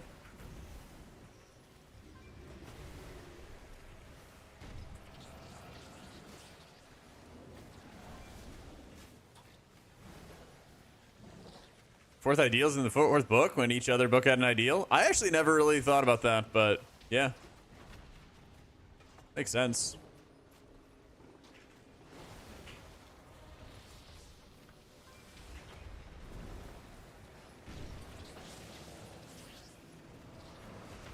I can't wait to find out what the fucking fifth ideal is. I need to know. I need to know. Fourth happened, I was like, hell yeah, finally. Did you know what the fourth ideal was gonna be before they said it? Because I had a guess and it was just wrong. I was like, oh, nope, I'm just very wrong.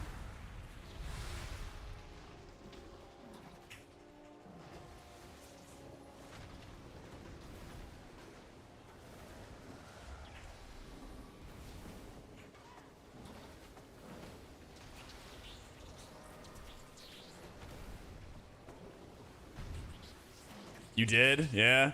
There were so many moments where they're like, you know the words. And I'm like, well, I don't. Like, fuck, man. Enough. You've earned a place in my creation. Let me usher Melee pally build could work as a druid with the new kitty stuff. Wait. Oh, but you're talking about like as a druid with Dreama Cenarius or whatever it is. The Call of the Elder Druid. It's not that great. It's not that great. No, unfortunately.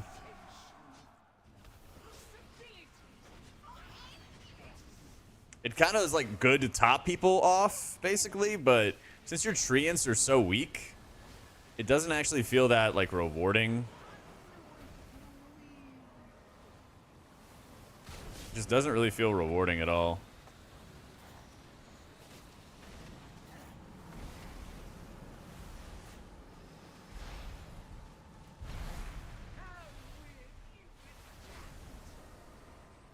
Also sub fell even bigger Sag.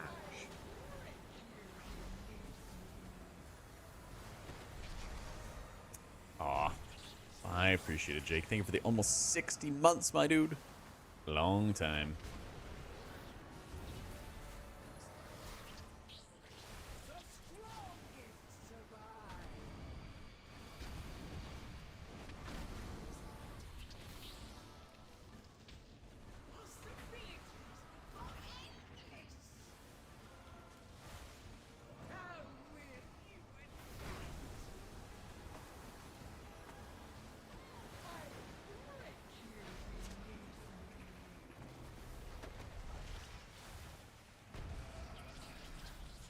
The sciencey research is really cool.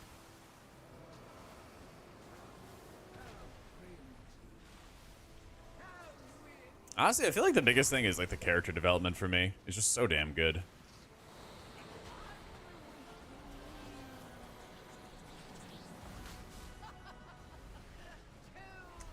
I mean, they have a society where like reading is considered like you're not a real man if you know how to read. And then like the biggest manliest guy learns how to read. Everyone's like, I guess it's okay.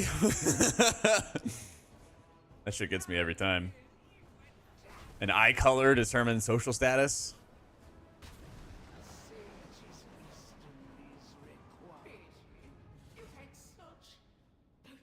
So hard not to say it.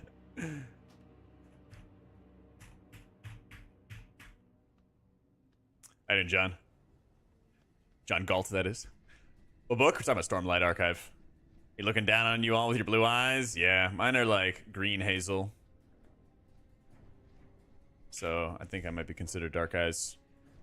Eye color linked to social status, that makes sense when you learn the radiance effect eye color. It does.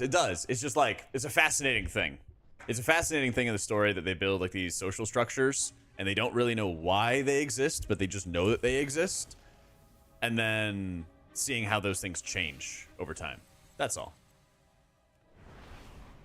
So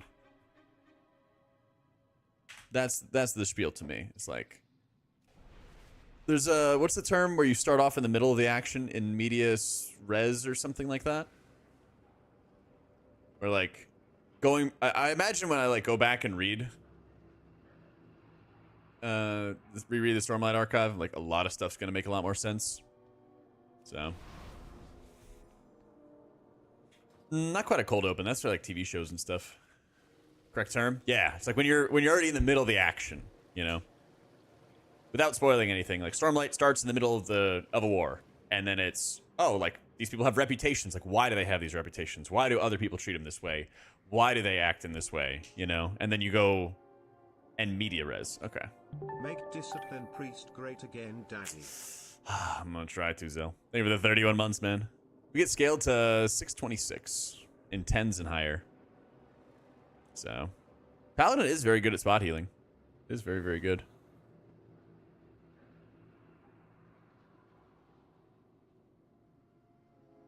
Did the guy just plug pull?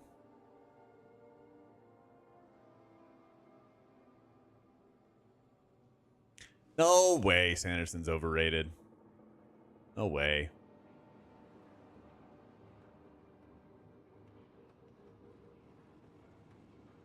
As Malazan throughout its entire series, yeah. Yeah, people bailing on this stuff is so goofy. It's so goofy. Oh, he just said no thank you. Is the glory of Uh. our ascension. Possibilities. Like, I don't know. Like, it is beta. We're gonna make mistakes. Grow up.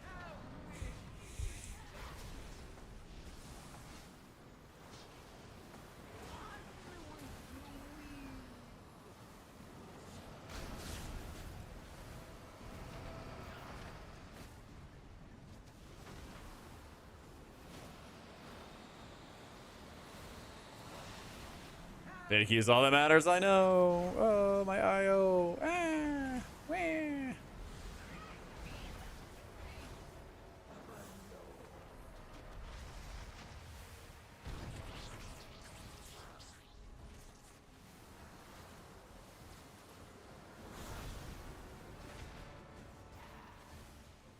Survival of the fittest.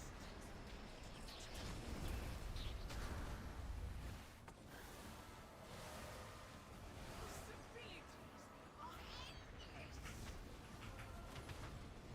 How will you? Like, it's always weird to me because I feel like part of it is actually very ego driven. Okay, so it's, oh, I don't know these dungeons, but I could do 10. I'm a good player. And then they don't know the dungeons and then they fail. But then they also are like, well, I don't want to deplete. I'm not a player that depletes. And so I'm just going to leave. It's like, bro, just check the ego. Like, who cares if we deplete a key on beta? Nobody fucking checks your beta IO record. You know?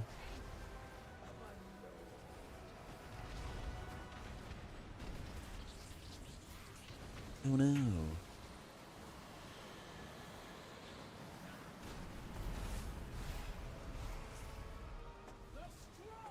Like, I might I might be in the top 5 or something like that for beta depletes or whatever. Like, who the hell cares? The practice is all about, you know? I think on lives, yeah. Yeah. What can I make? Not as often as beta, but it certainly happens.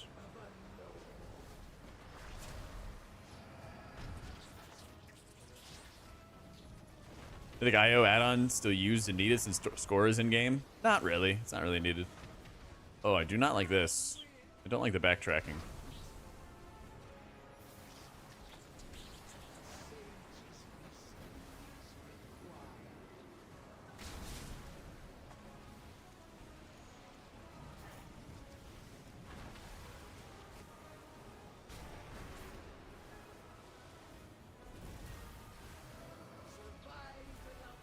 Oh my god.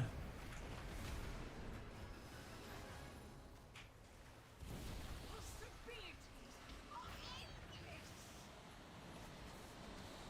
How will you? I don't know if it even shows you like a full length, like this is how many times they depleted. But I think people just look at like their overall like record thing. And they're like, oh, well, like he's been depleting a bunch of keys or something like that. I don't know. I never even look at those things. So I almost wish that that there was like better logging for M+, and then people would actually check that if they wanted to, because I feel like there's a lot of like better ways to determine someone's skill if that's what they're all concerned about, you know?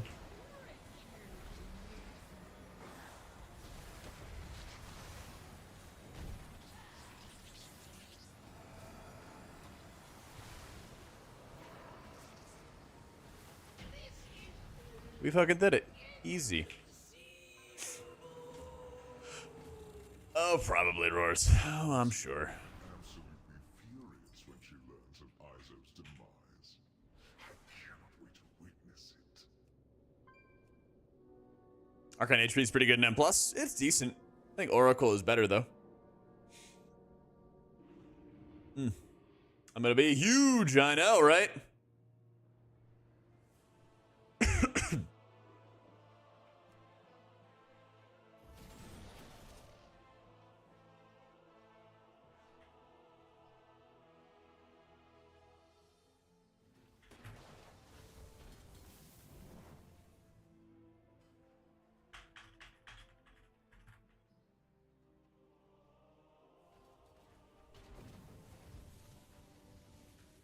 Oh, Rallis?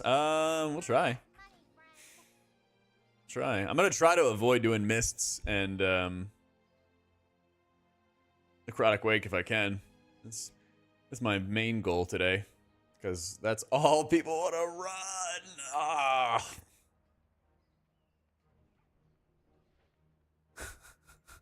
How's Mr. holding up this time? I think that's quite good. Yeah, it's a good pug healer. Good healing, good ways out of problems, all that fun stuff. So. Hearthstone stream, and I thought the American broadcaster was you based on their voice. Oh, let's go. Hardest dungeon, I think Arakara is up there. Dawnbreaker's really tough. Dawnbreaker's very tough, but I think it's also mostly fair. There's not like random ass mechanics, which is like wreck you kind of thing. Stone Vault, same thing. It's like tough bosses, but mostly fair. I think Arakara has like just like really brutal execution checks. Both your positioning as you're like kiting around the big spider boss at the beginning, how your tank is positioning on the second boss matters an insane amount, and then all the poisons on the last boss, and how you're setting up like the puddles for people to get dragged into, like all of that stuff just like stacks on top of each other, you know? All of it does. AoE heal. You can use, usually you're using things like your ascendants to like replicate or spread heals onto other people. So, oh, I can show the heal breakdown. Hang on, let me do two things at once. Let me show you the heal breakdown so I can show you what I'm talking about, and then I'll log on to retail, and then I'll update my sell profile. So hopefully that'll work. Like the dungeon we just did, obviously I have a lot of heal surges. About a quarter of that is the ancestors. Almost a third of it actually is about the ancestors off healing. Restorative mists is ascendance, and basically when you heal, it also like replicates those heals to everybody else around you. It's TLDR. You also have a decent amount of chain heals from your ancestors. So when you have an ancestor active and you cast healing rain or healing stream totem, things like that that are AoE heals, your ancestors will then cast chain heals. That's what the ability that they cast. So your ancestors cast chain heals, they cast heal surges, and they cast these like hydro bubbles when they expire, I believe is when it is. And then they also do damage with their lava bursts. The mount is the Keystone Master mount. Yeah. It's also a pretty cool flying mount.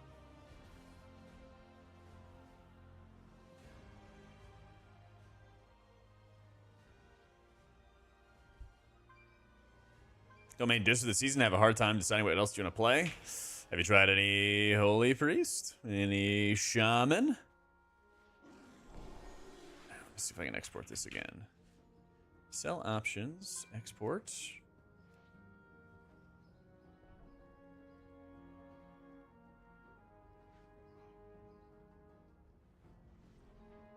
All right, the sell profile was updated Saturday, 17th of August, 2024 at 1:47:19 Central Time. Let's go. All right, so it should be working. Hopefully it is. Actually, you know what? I'm gonna see if sell has an update, because it almost certainly does, doesn't it? No, it doesn't. All right, we're good. Hopefully that works for the people that are asking. All the nerfs to Holy Pally, is Mistweaver overtaking it? No, I think Pally's still really good. I think Pally's still really good.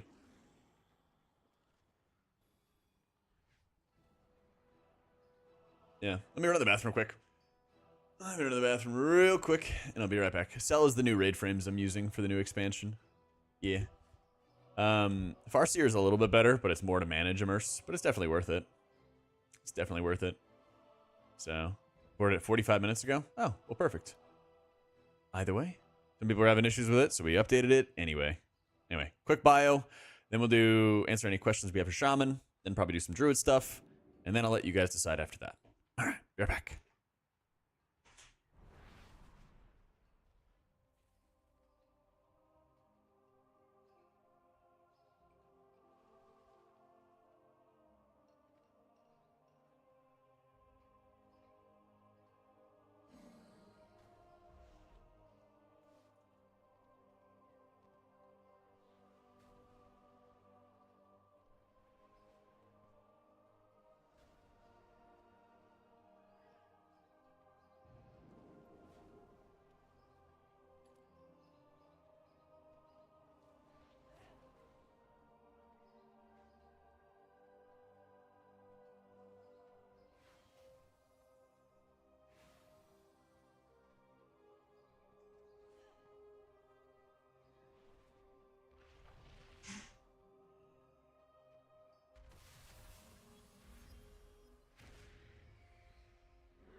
Huge income source, Mr. Jack, today.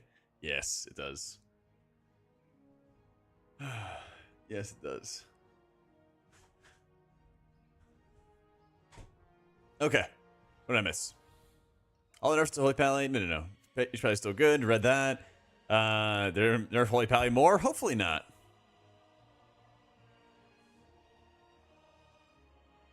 Hopefully not. You might have to, like, clear cookies or something like that, Mart. Let me double check. The cell profile that I have on my website.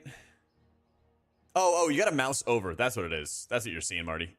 Yeah. So when you see the cell setup, and this is just a pastebin thing in general, it's like, oh yeah, June 2nd, what the fuck? You mouse over it, and it says last edit on Saturday 17th. I hate this about pastebin, but yeah. You know. That's just a pastebin thing. How you doing, Arya?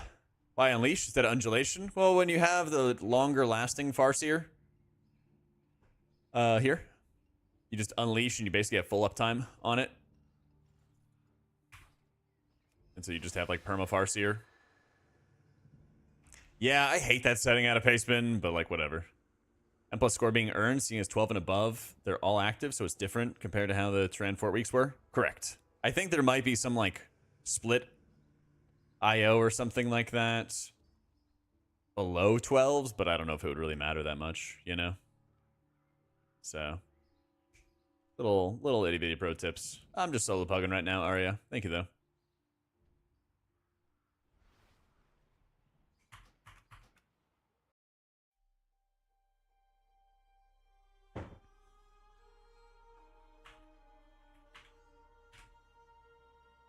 Perfect. Also for the Holy Priest fans out there. Oh, I can't wait to see this. I get so excited when my editor finishes a video, and I'm like, all right, I just can't wait to fucking see what the thumbnail looks like. Oh, that's so good. Oh, that's so good. How did he get this picture?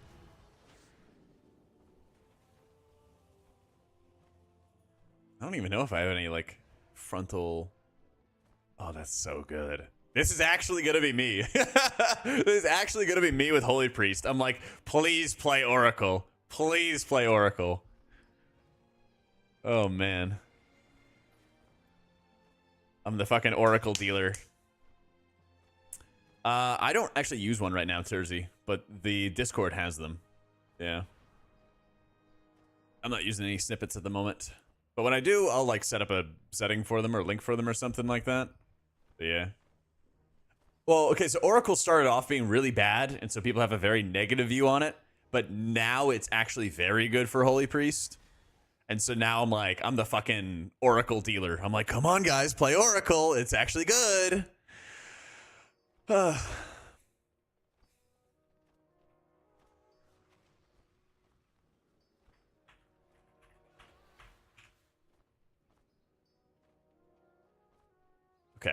What do I have to do?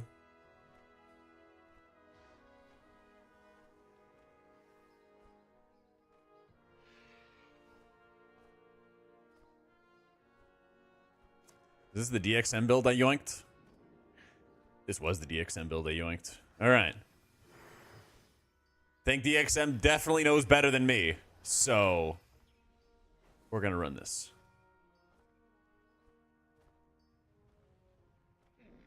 All right. Dude, using 4 palms in a row with answered prayers to give you more apotheosis, to give you more holy words. Don'ts. Disc is probably better for like Race to World First, Nitra, but it's like very like high reward, but also like if you fuck up, you're down bad. Really down bad. So I would definitely say Holy Priest is like, there's fun and challenging builds. There's also some very easy builds you can play with it as well, and I'll have them all covered in my Wowhead guides and my YouTube videos and stuff. But that would be my recommendation. Mist, Necrotic Wake, Necrotic Wake. Oh my god. Yeah. I think Mistweaver's very good right now. It's like Mistweaver's been consistently winning since like season 2 of Dragonflight. And they've just been kind of stacking up small wins here and there, over and over again. and they're looking just good going into the expansion. The only like negatives for Mistweaver is really that like Mystic Touch is just not as good as like Mark or the Mastery buff. You know? But like the spec owns at pugging. I don't think it's going to be the best option by any means, but it's also like it's never going to be a bad option, you know? Dawnbreaker. Dawnbreaker. Yeah. Take taste with Mend. Premonition rotating buffs kind of scares you. Well, it's always in the same order, thankfully. Let's fucking go. It's always going to be the same order. It definitely takes some getting used to, but don't worry. I got guides. I will have guides. I am working on the guides. That's basically what I did all yesterday. I like took all the builds that I've been using from testing, and then I started bothering everybody. Well, not everybody, but a lot of people I needed to get a second opinion from. I'm like, what do you think about this? Okay, what about this situation? What do you think about that? This situation. So I think I got it. I think I got it locked down. I'm not sad the double RNG PI disappeared. Nope. Wildstalker just, I don't know if it's straight trolling. It just doesn't feel as good. Yeah. Dude, or Dippy as well, using like 4 Holy Fires in a row, then hitting Chastise and hitting more Holy Fires. Ooh. Yeah, buddy.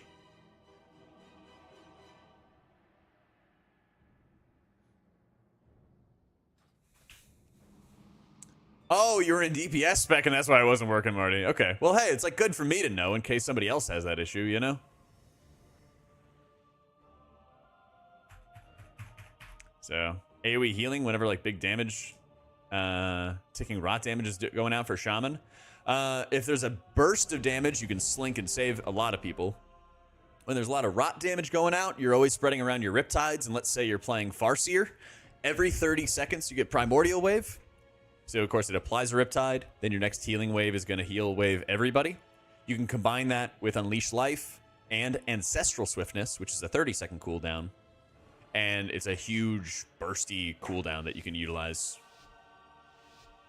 So, probably after this key Safari, yeah. Probably after. This key might be a little, scuffed. Notable Resto Druid expert, Jack B. Caston. I'm gonna need some warm-up reps for sure. I know, Talron, it's about time, right? Yeah, I heard about Fellowship. I just don't know if I'll have time. Like maybe, I don't know, maybe Wednesday or something like that. I'll be able to.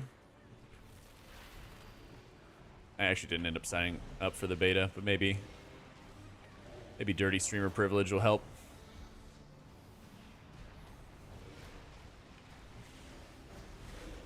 God damn, dude.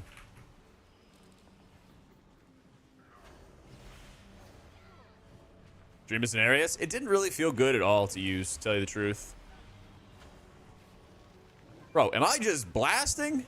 I mean, kind of. Not a ton, but like a little bit. Where's my Dispel? No. Okay, nobody died. What is up with my details? Major tuning changes before M+ opens? I think there's a really good chance that we have, like, I wouldn't be surprised if there's a pretty substantial change going into Heroic Week and then changes mid-Heroic Week, basically. What is this weird-ass lag?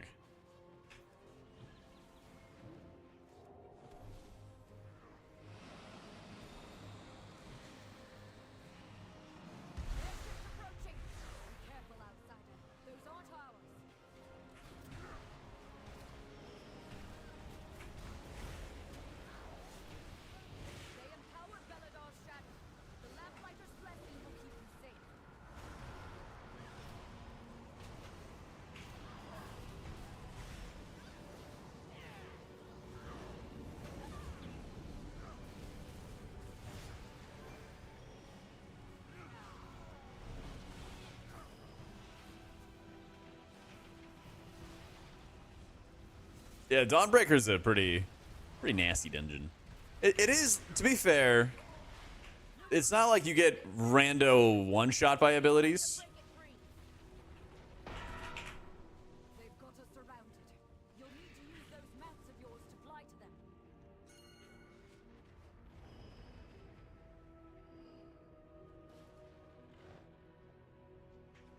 It's more that, like, there's just a lot to manage, I guess.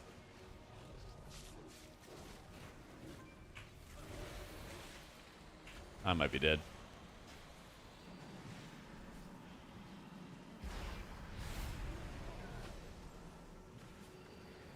We'll see.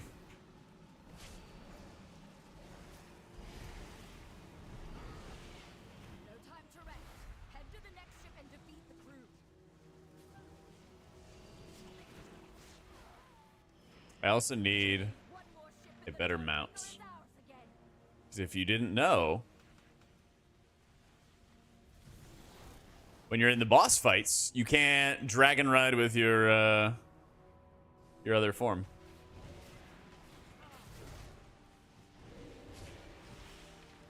It's actually really not fun.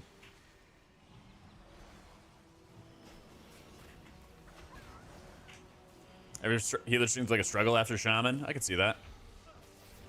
I can definitely see that. Oh my god, I finally have time to do kitty cat stuff. Let's go. Skirt.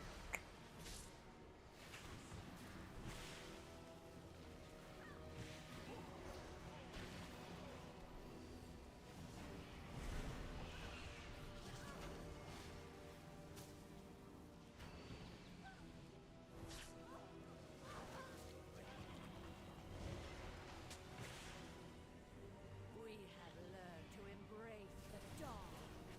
Be not afraid. Let it embrace you. The night guides me, empowers me. No, no mage food? Alright, bet.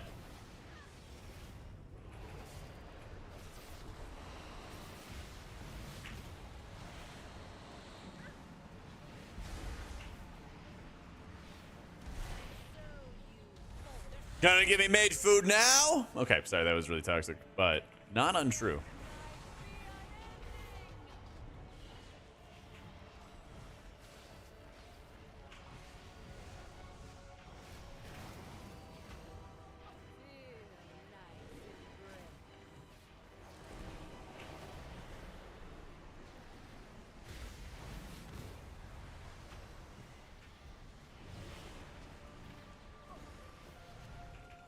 Okay, he is just getting hit on purpose.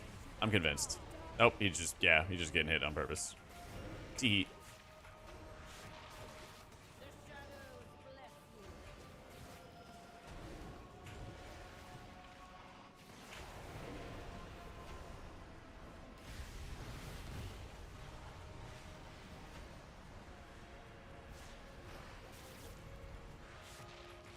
Hello, Codeman. Oh, let's go, Hoobly. What are you gonna play? She's lost control of her magic. Get out of there. Our shaman. Let's fucking go, dude. I'm doing priest, pally, and shaman for myself. And so you fall.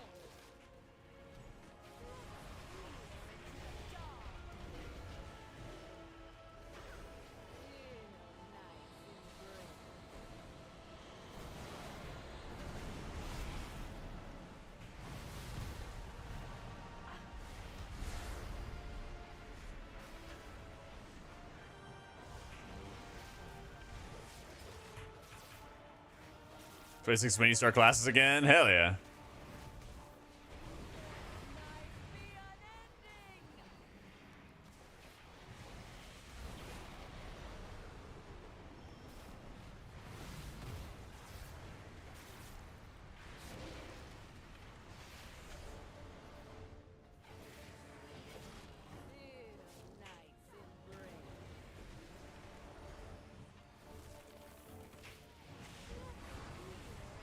Tank POV? One sec. Shamans seem to feel the most comfortable. Oh, H-Pally and Shamans seem to be the most comfortable for healing tanks and stuff. I can see that. Holy Priest is also good too, but when you don't really have as much agency in like stopping the poisons and curses and things like that, it's a little bit on like, yeah, your tank healing could be good, but at the expense of like the ways you reduce the damage that your party is taking, which is a really unfortunate trade that other healers also don't have to make.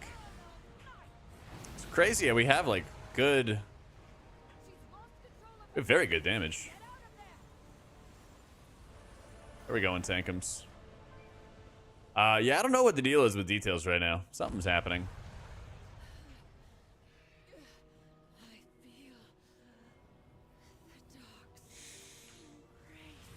Yeah, something's happening.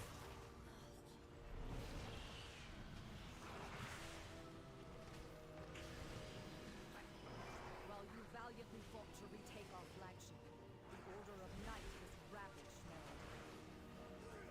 3 Nerubian lieutenants are empowering the commander. Alright, I typed asking for the mage food. We need your help outside. No. Chef.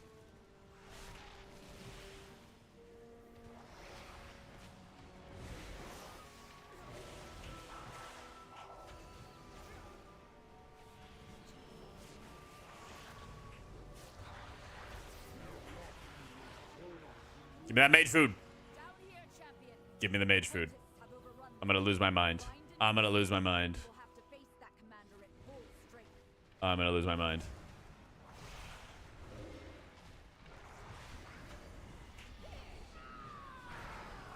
Let me just heal for the entire dungeon. Ho ho.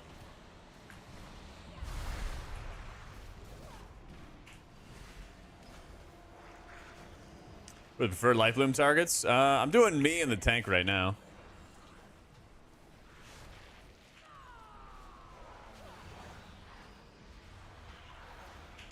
Putting it on yourself allows for your other hots to tick faster, but mainly I'm just worried about dying. That's my primary. That's my primary reason. Has to be talented into mage food.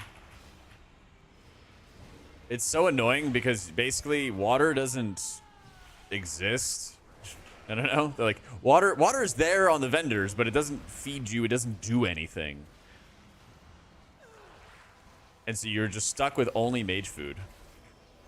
And follower dungeons also don't work. Yeah, Blizzard's just been like very last minute on some of these things.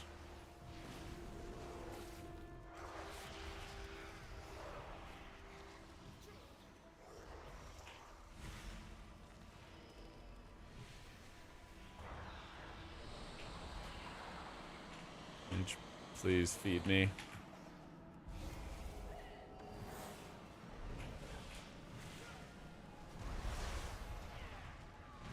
Ping, ping, ping.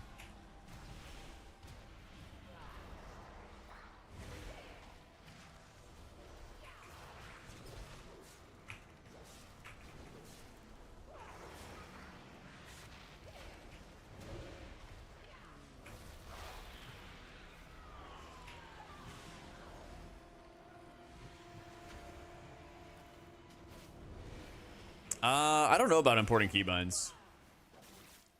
Isn't that like a WTF thing?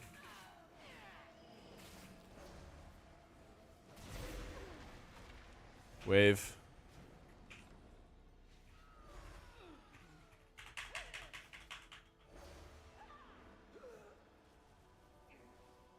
God bless.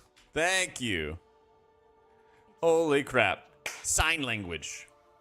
They had a custom detail script where the Ellie Shaman's DPS won't show, so it won't get nerfed. That does sound like a 500 IQ plan. I'll do anything for the Ellies, of course. It's important to reward good behavior. Where's my reward, Luke? Where's my reward, huh?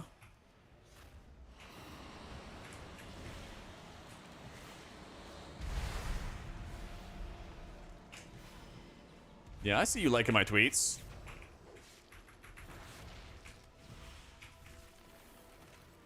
This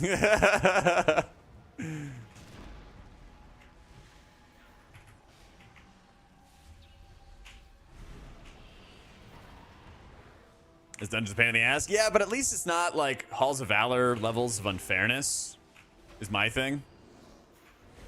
I'm just sitting here. I'm just sitting here. Okay. I should not have sat there. My Swiftmens were not going off. I don't know what's going on with my binds. And I don't have Frenzied Regen in this build. That's unfortunate. I really thought I did. Radiant, thank you so much for the Prime. What a great reward. This is the most hectic healer. Always had that feeling, and you're not done. Maybe. I don't know if hectic's the perfect term, but something like that.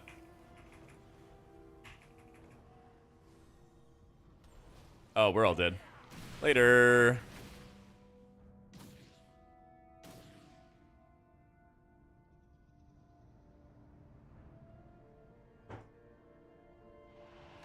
And everybody left.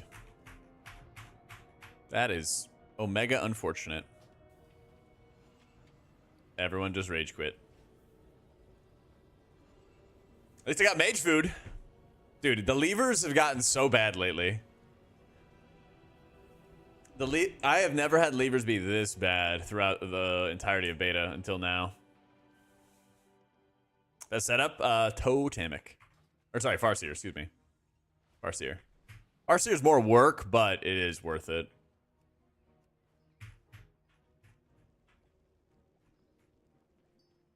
Click the frame if someone doesn't have your buff. Yes, it does. It is in the, it's like the buff tracker thing.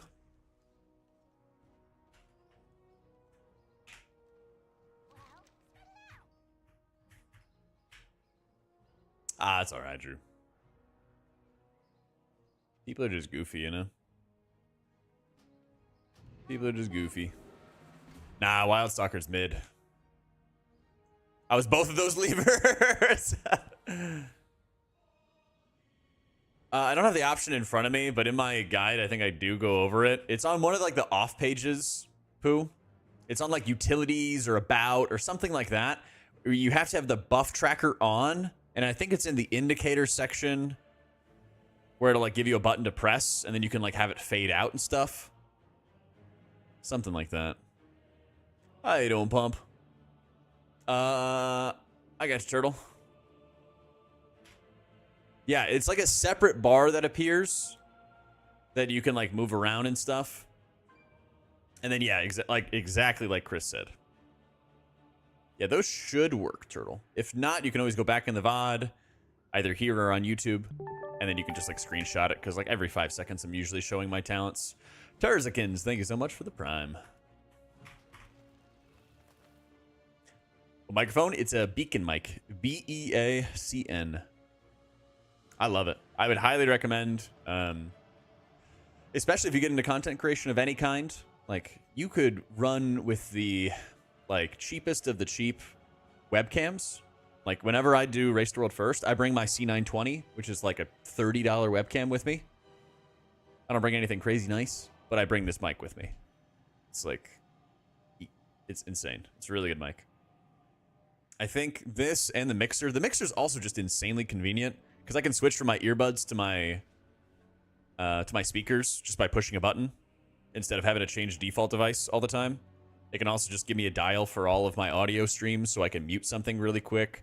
Like sometimes, I don't know, I kind of get like sensory overload sometimes. And so just muting the music helps me like think or read something. Stuff like that is always nice. Never get interested to try Tang and DPS. I got some videos on my YouTube way back in the day of playing Blood DK, but I guess it's still a healer. But I played like, I joined a team in like WAD to like DPS. And I had some fun with it, and then I ended up tanking his blood, you know? Best dungeon healer, I think, is Resto Shaman. Yeah. The mixer that you can buy from Beacon. Again, I'm not sponsored by them. They just gave me a free setup and asked for feedback. And I was like, the feedback is this owns. But this is the mixer that it comes with, and you can adjust all the inputs. And you can basically, like, you get a little app where you can drag an application to a certain slot. So you see there's 4 dials, right? And I can drag my music to one of the dials, and I can drag my game to another dial, and I can drag, you know, the Discord phone call I have with your mom onto another dial, you know? And then you can mute them, adjust the sounds, all that stuff as you need to. So it's just insanely convenient. With its complement Especially if you're of just cannon. on the computer all the time, you know? Wait. Who are those? So you don't have to tab out and like change one other sound. You just push button on the physical thing. So, Since the decimation. how down are our druids? I think a lot of it is gameplay related. Who are those intruders? I feel like it's harder to like snap back, react to damage that you're not expecting. And that is always very annoying.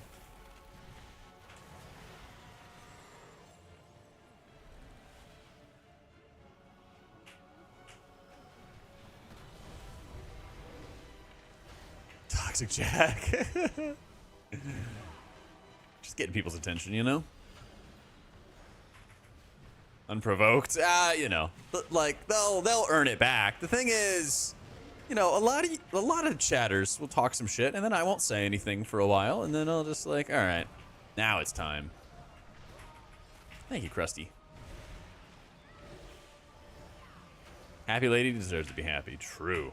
I'll make her happy. So yeah. Yeah, coffee.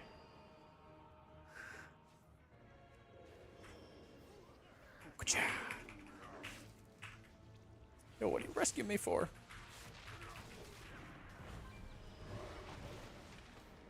Secure the deck. We need to gain control of the ship.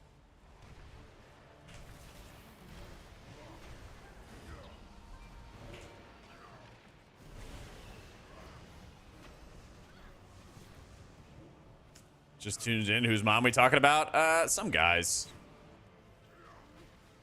Airship's approaching. Careful, outsider. Those aren't ours. True, I did get the call They empowered call out Luke for liking my thirst trap tweets, you know?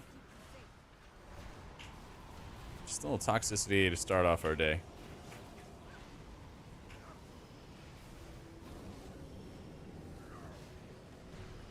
I guess details is just bugged. I don't know. It like just happened when I got on my druid.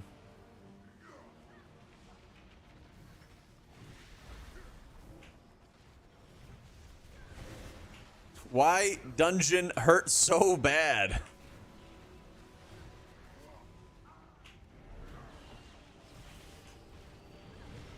This is like a lust pull and a half.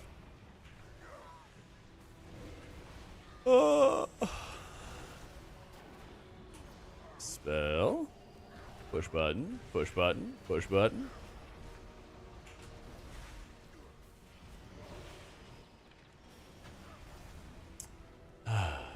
Beta talents for the beta stuff. Well, like AFK, I think it's just details fuckery going on right now. Looks like he's casting. They've webbed the Dawnbreaker. Defeat them to break it free. Did our druid get buffed? No. This is my first time getting to play our druid after the nerfs they had last week. So. If you're playing with the same M+ group, well, it's really important, just like training any animal, that you train the animals that are the DPS players in your group. Because you need to make sure that they're not like outranging you all the time. And so the more that you're like super heavy drilling down and like repositioning them with rescues, the second that they're out of position, the more that like they'll learn. Especially if you drag them like through the boss so it interrupts their cast. That helps them learn a lot more as rapidly in the studies that I've done. Experimentations I've done. So, highly recommend that.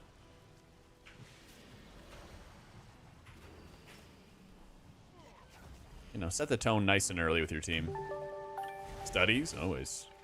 Always. Krusty Juggler. Let's go, man. That name owns. Welcome in and thank you for the prime. What up, Mousy? Salty? You know, just chatting. Just yapping. Listen, I'm just trying to protect you from some of the things that I've seen, okay? I was watching Growl play his Evoker in a Stone Vault run the other day, and he had a Boomkin at like the furthest most north point away, 40 yards away, and then a Warlock the furthest most south point, 40 yards away. I don't even know how they got into those positions. But, you know, I felt bad for him. That's the things you hate to see. So, you know, I don't imagine that they were trained with an AUG, and so it's up to you to get the training going. Hey, Whiskey, thank you so much for gifting a sub on YouTube, man. Cheers, dude. Gift sellout. Oh, Bamboo, welcome back, my dude. Thank you for the 2 months and the Prime. Dude, these combos, these are insane.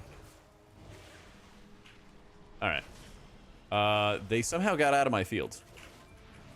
All right. We're cool. We're cool. We're cool. Pushing lots of buttons, casting lots of spells. I think these are good spells. Who knows? It installed mandatory weak aura that said no healer in range. See? There you go. There you go. Who's that? It's Mousy. Thank you so much for the 5 gifted. Holy crap.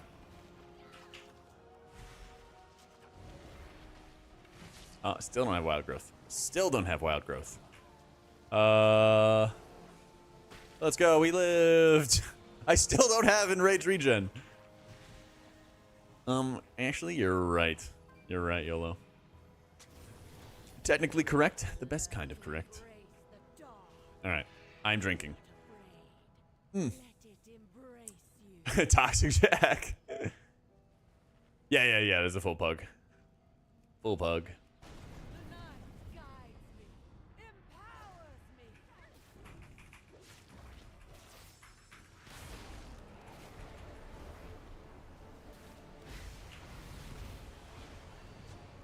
Yeah, the only Huck I know of played StarCraft like 10 years ago. Actually, maybe it was like 6 or 8. Long time ago.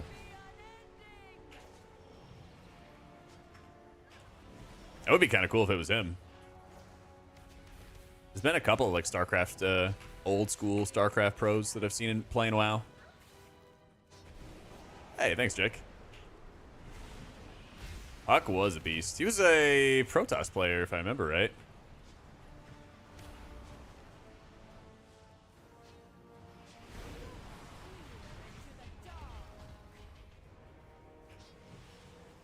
Huck's a legend GM for Boston Uprising, the pro Overwatch team, if that still exists. Let's fucking go. Good for him. It's always curious, like, you know, what people do after esports kind of thing, you know?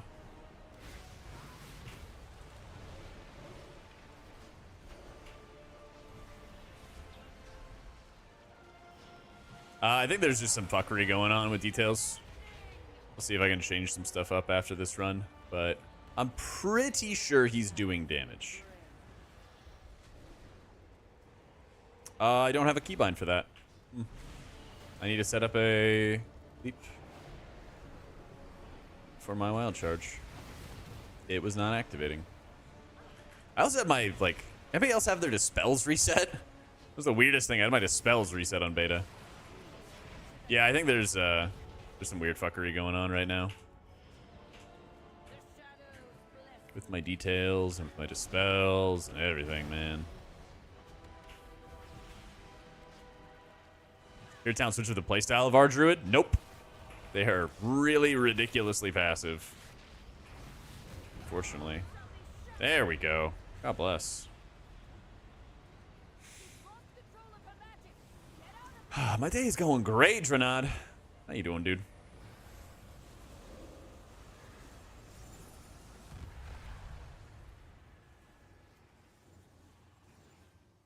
Button? There we go.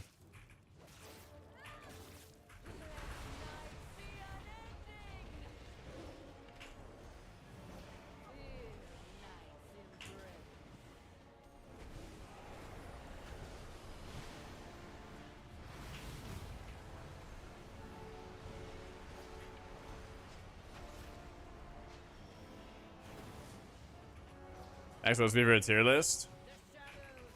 Man, I got a DM from him. I'm checking in a sec.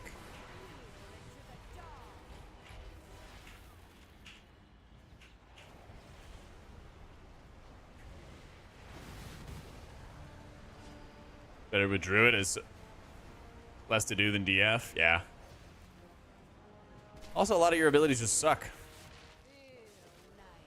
Was Druid's primary source of healing? Regrowth. Yeah.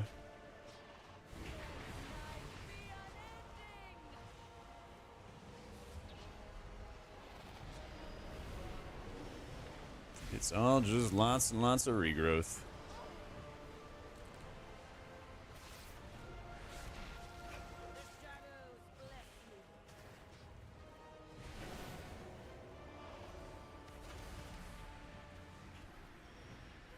Oh, I guess that is a really good thing to mark. Is that the boss actually like teleports?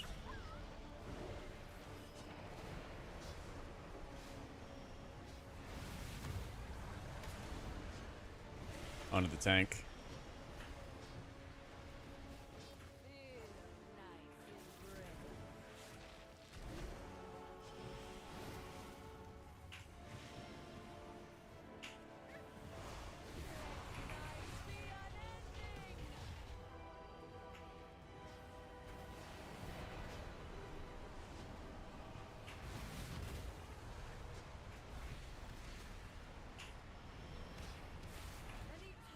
Let's go.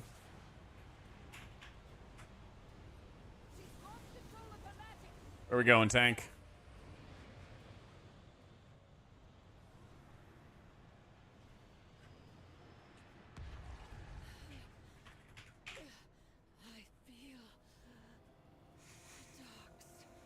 If they nerf regrowth anymore, the class wouldn't function. True.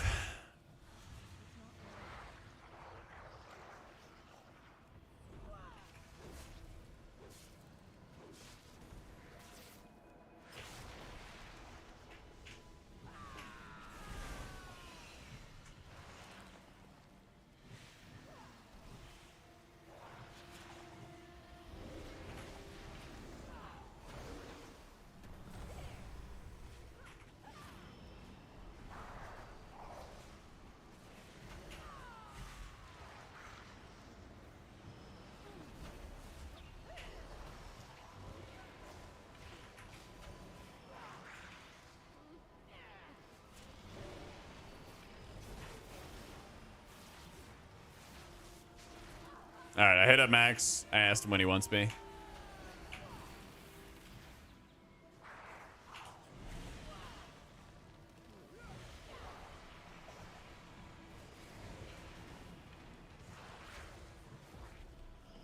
Favorite tank to heal in beta? Probably Brew.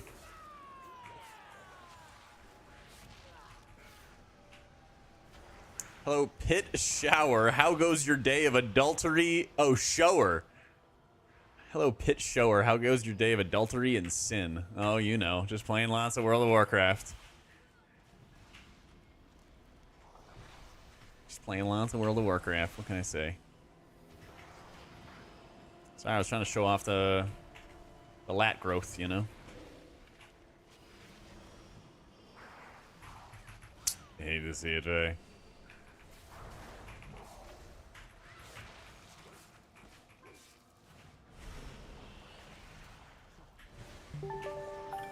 Hey, Valpo, thank you so much for the prime. Hey, Marcel. What's going on?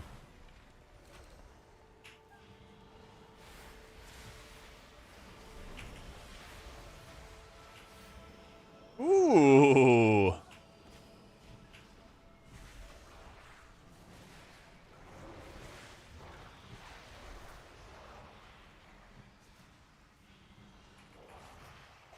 The damage? It's like a martyrdom that these manifested shadows do. When they're about to die, they just like, bleh. Yeah. You just have to like know, basically.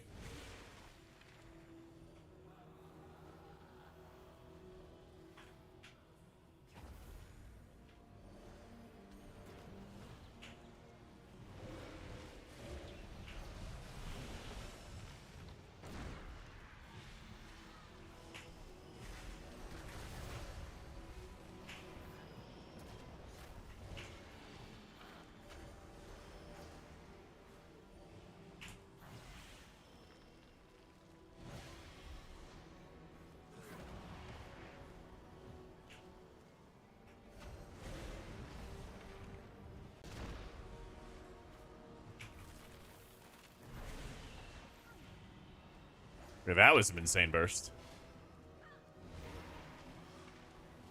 Regrowth. Regrowth. Regrowth. Maybe I get the wild growth off. Regrowth. Regrowth. Regrowth. Yeah, I'm just light blooming you. Ah. Nice tank top EBS, because my details is bugged. Or he's just him. Whichever. Pick one.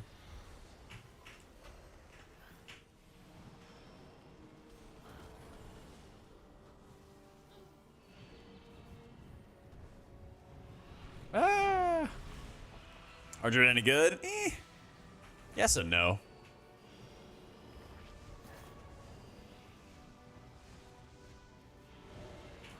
I feel like it does really poorly with unexpected damage and is really punishing. It has very good spot healing, which is nice. Instead, you have weakened their commander.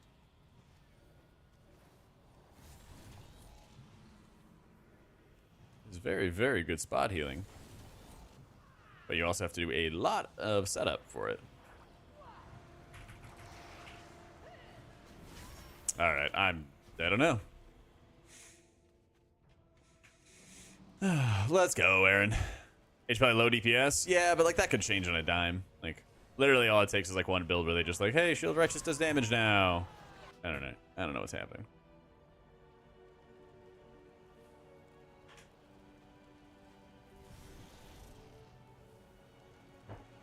Yeah. Uh-oh. What the fuck? Saved by the Druid.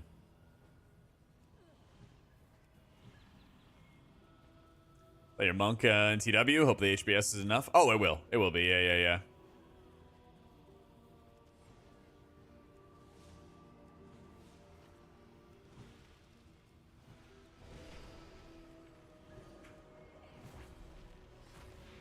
This is some ballsy pull.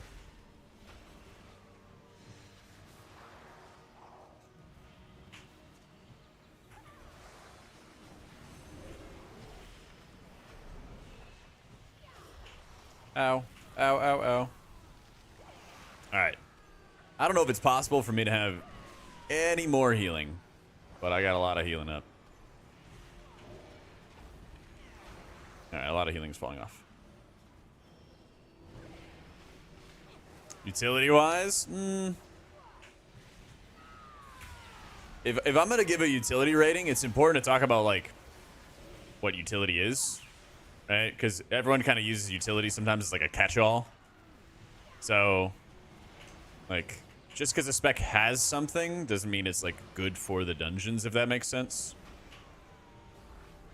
As an example, Paladin has what is that? Undead Fear ability. And Priest has Shackle Undead. Both those abilities are good in Necrotic Wake for like the second boss. Turn Evil, thank you. But the rest of the dungeon pools, it's basically a worthless bit of utility, you know? So, like, the biggest thing I would stress for it is what's the utility that actually, like, matters a lot. And that is Poison Dispels and Crowd Control. Because if you're stopping the stuff from happening, if you're stopping the bad things from happening, then your team doesn't have to deal with it, you know? So I would say, like, so the people who are the best at stopping the bad things from happening to your group is Shaman, by far. By far the winner. If all of the dispels that you need. If all of the crowd control you could possibly want. Easy. I am so fucking Who's maxing on to talk about Druid? Me, probably. Notable Druid expert.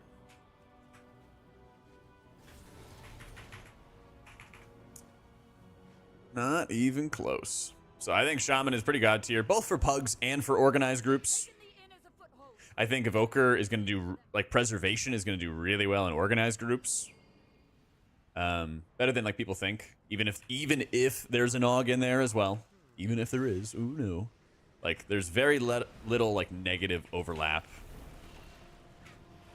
Like, oh, no, you have 2 Zephyrs. Oh, no, you have 2 Oppressing Roars. Like, you know, if you play around those things, dude, easy. Easy fucking game. Oh no, you have 2 stuns. Like, just break them up, you know? Yeah. But I think like Paladin and Monk both have like really good utility. Druid obviously has fantastic utility, but I feel like they're just not going to be as good of a pug healer as Paladin and Monk. Yeah. What are they doing to AUG? Not much. Not much. They nerf some of its survivability aspects, but when tanks naturally need a lot more healing, then you naturally are going to have a greater need for AUG, you know? Circle of life.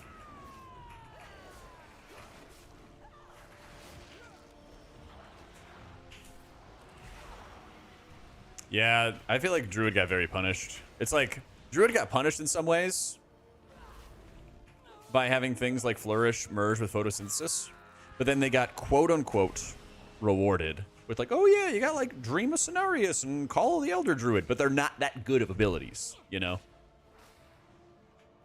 They like merge some things and then into like, you know, choice nodes, and the things that they replace those nodes with, yeah, are just not that good. Yeah, that's what I want to say. Quote unquote reward. Like Blizzard might view it as like, there's your reward, here's your cool thing. But the Druids certainly don't think that way. Not the ones I've talked to. Yeah, that's what I wanted to emphasize the quotes. Now, like, obviously I'm not a master Druid here, but if you're just looking at the damage that's going out right here, I feel like I just have such little activity time to actually add damage. And part of that's certainly skill diff. But also, like, if you just look at the damage that the dungeon has and, like, what it's throwing at you, it's super rough. There's so much that you need to deal with, you know? I definitely need to, like, switch targets with my life blooms.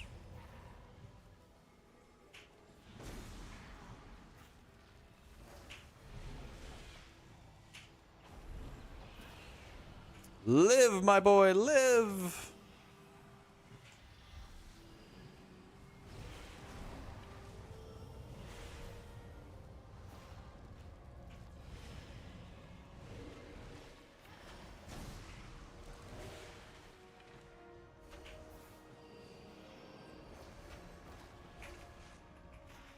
Every time you're thinking about trying healing, you're reminded that you actually don't. It's not all that bad.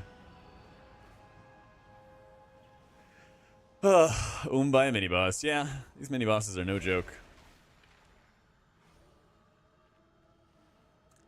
Yep.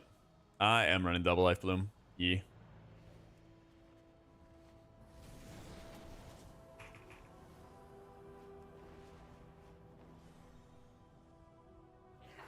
Oh, mama. Tenant in my house. Kill it.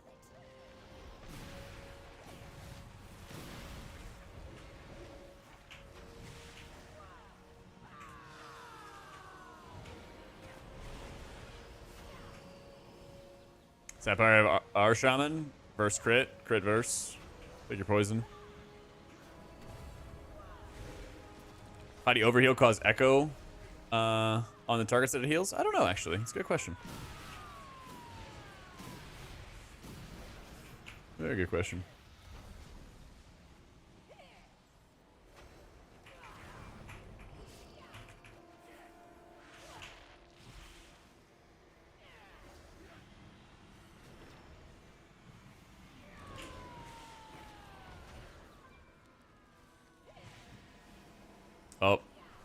Up, yep. Why do I think it's better? It just straight up is better. It's better because it just, your ancestors produce huge damage and healing. You are also more flexible with your mana, and it rewards you for setting up your healing properly with Ancestral Swiftness and your Unleash to get longer lasting ancestors that deal good damage and healing.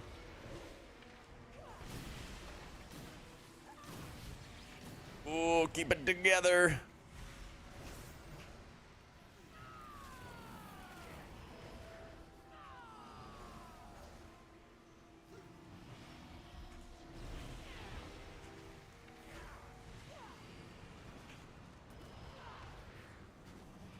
Dude, I got 2 stacks. I got 2 stacks. What the fuck? I didn't even know that was possible. So I guess because people didn't run back fast enough, there were 2 stacks on me of the dot right there, the Abyssal Blast. So we were just cooked. Yeah. On the 26th, early access starts, Lurs. Yeah.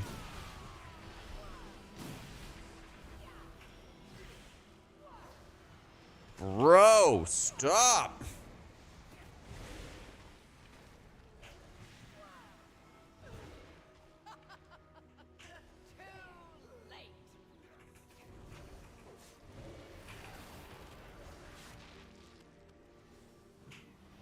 Luckily, my daughter and her children were safe. You've weakened the commander and cleansed my home. Thank you. Oh, man. That was fun. So, yeah, he messaged me and stuff, Drew. So, I told him after this key, I'm down for whatever.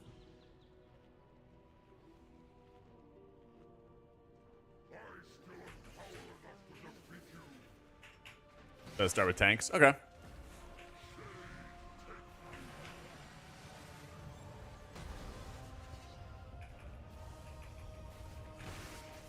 Works for me. Oh my god.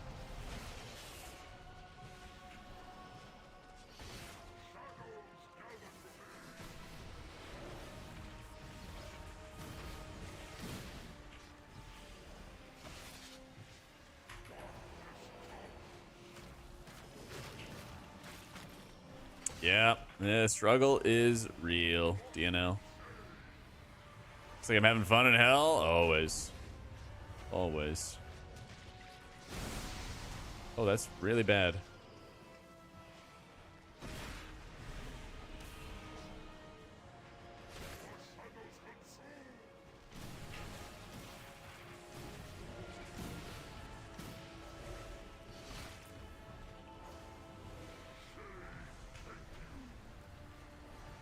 Yeah, you may not want to take that.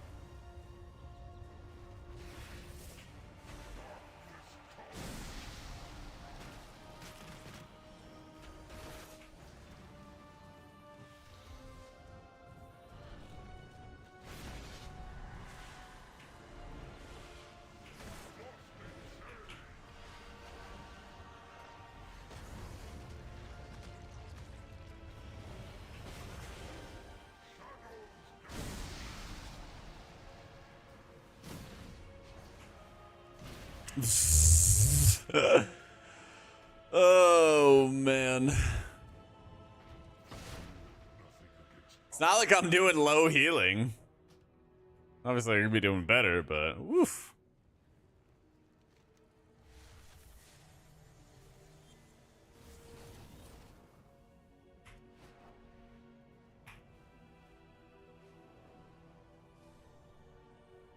Possible without Zephyr Mass Barrier. Yeah, I don't know if he's been like popping CDs or anything like that. But that's just the damage the boss likes to do. Well, we had a lot of like crazy shit going down, and we're getting more crazy shit going down here. The little reload while we're waiting.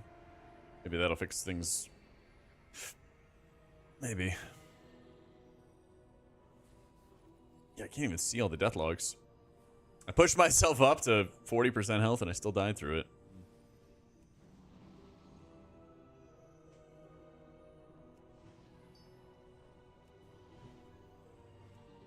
Mm-hmm. Yeah, after this and stuff, do you know?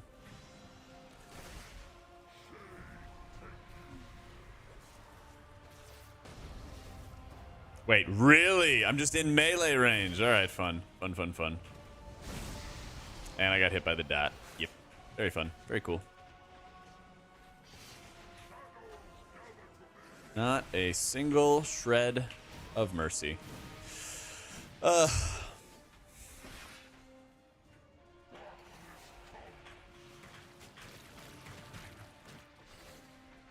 Dungeons tuned? They've been tuning them, but still very overtuned. So, Yeah, I would say Druid's boring and well, Druid's rotation's boring and unrewarding. Yeah. Like you set up hots, and it's mainly because of the hots that don't do healing. You know, it's like mainly because of the hots that don't really do good healing. There it is. It's like Life Bloom feels good, feels strong, feels rewarding, and then huge parts of your kit, like your rejuves, do not feel rewarding. You know. I've been having a lot of fun with Shaman, a lot of fun with Paladin. Yeah, so much of your kit is just there to like give you mastery stacks. Yeah.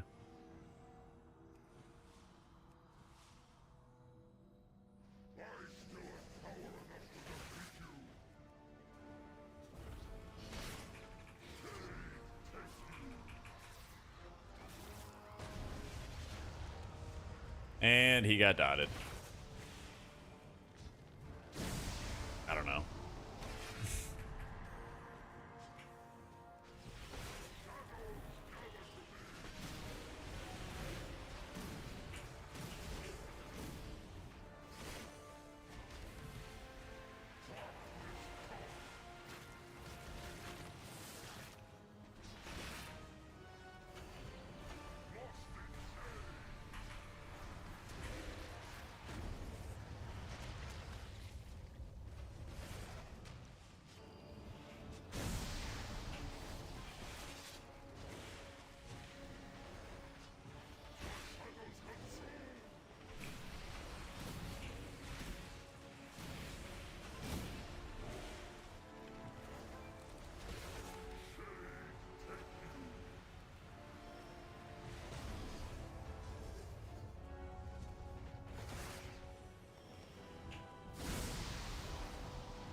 Okay. Everyone has so many hots on them, it's insane.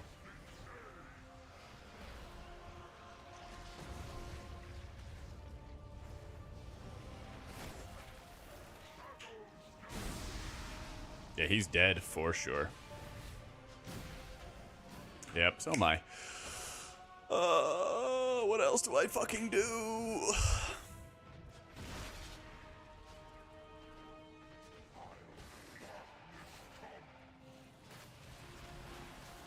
I don't know what to do with the Shadow Priest to take 60% of his damage on the first hit. Like, what do I do?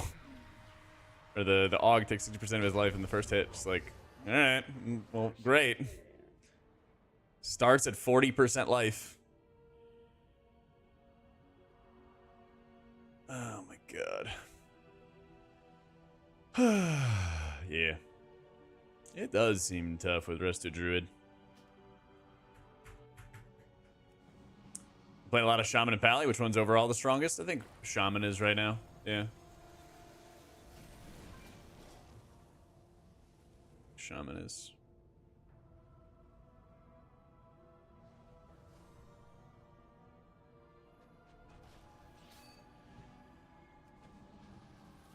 We're scaled to 626. I'm playing with Keeper right now. It also very much did not help. It very much did not help that I had to spooge extra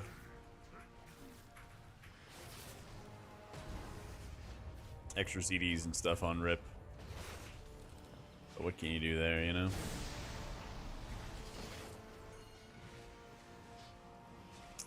We are scaled to 626 on keys 10 or higher.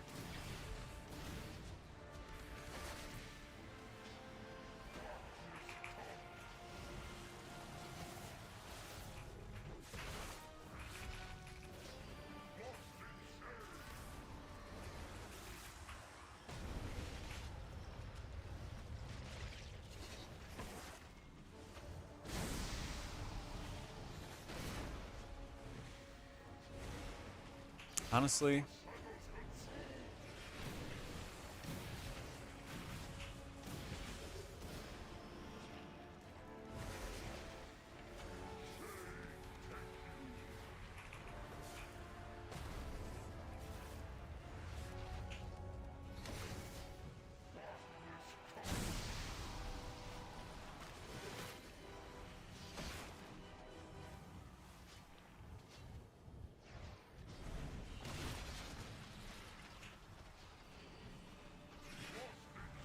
Oh, oh no.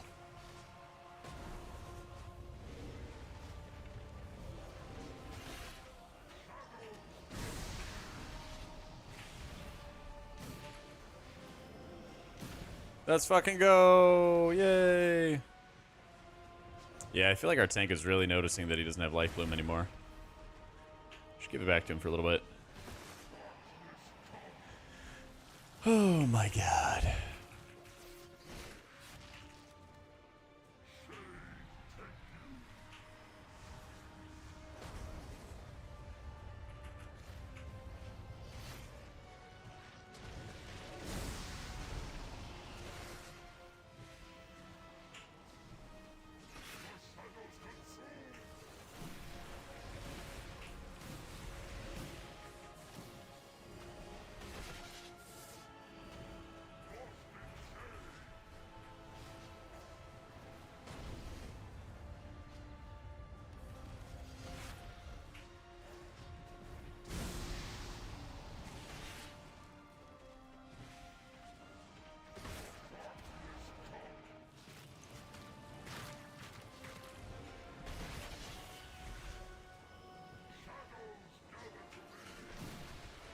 Good luck, everyone else.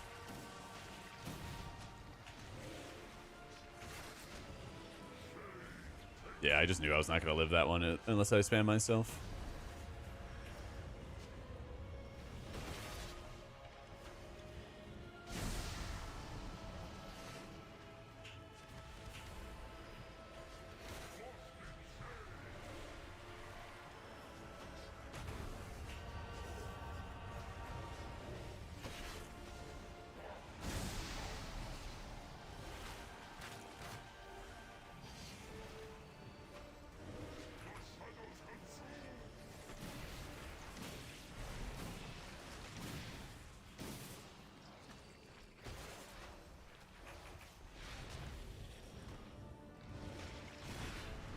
Woo!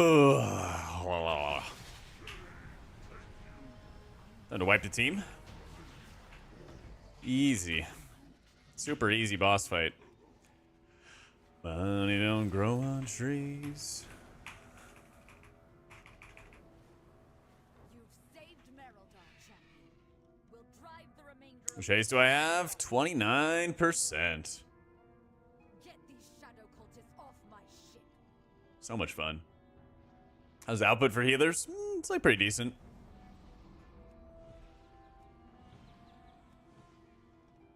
I think there's some decent bounce.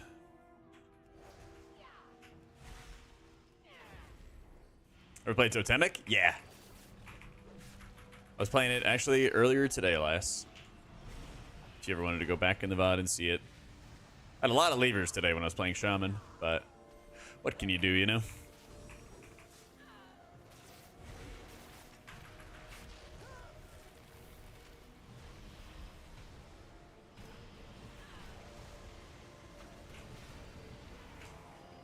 I don't have 5 target regrowth? Yeah, I do. Yeah. 1, 2, 3, 4, 5.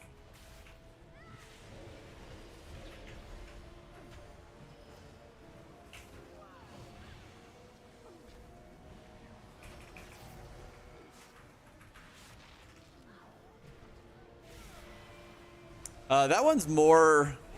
That last boss is more like the first boss in Halls. Yeah. It's more like the first boss in Halls where there's like just timing issues.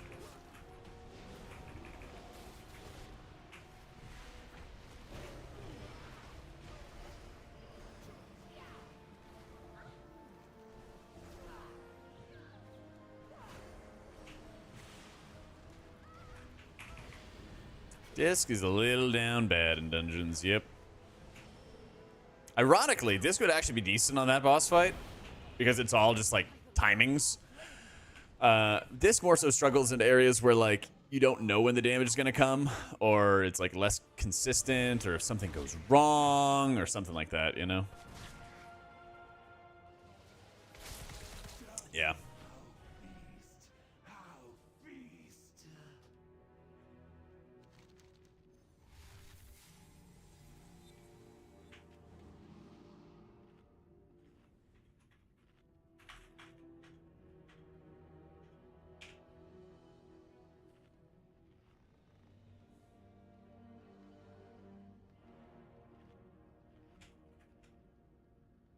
Dang, it's not real Huck.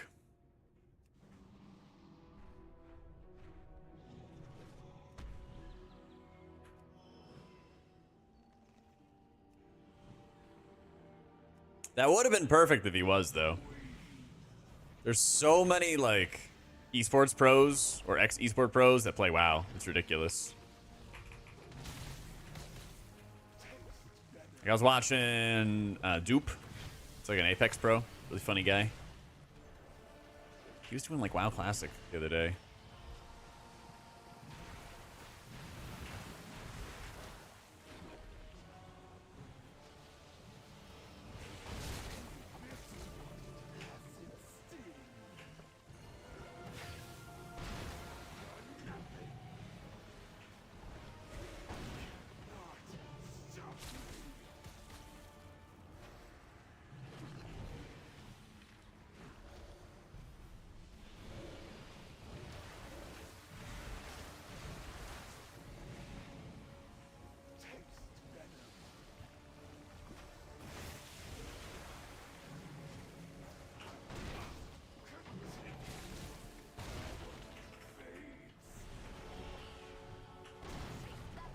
Let's go. Where are the goats?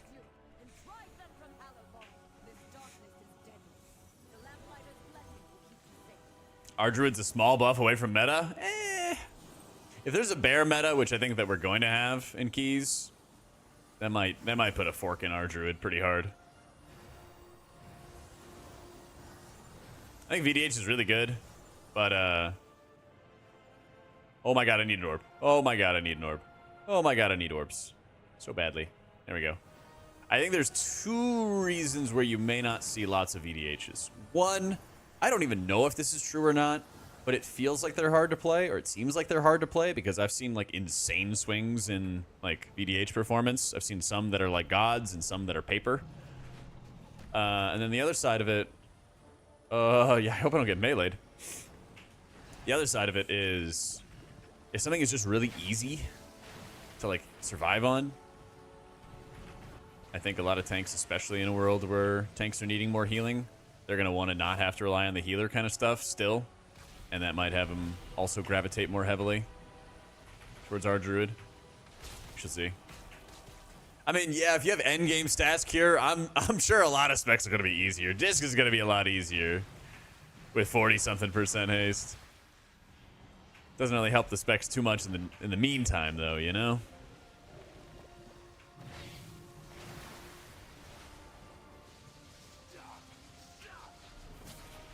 Cheater, probably Shaman being the most popular, but you could have a lot of options there.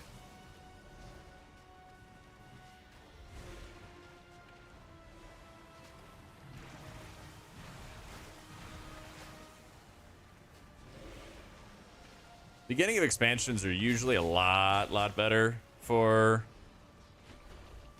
healer variety, thankfully.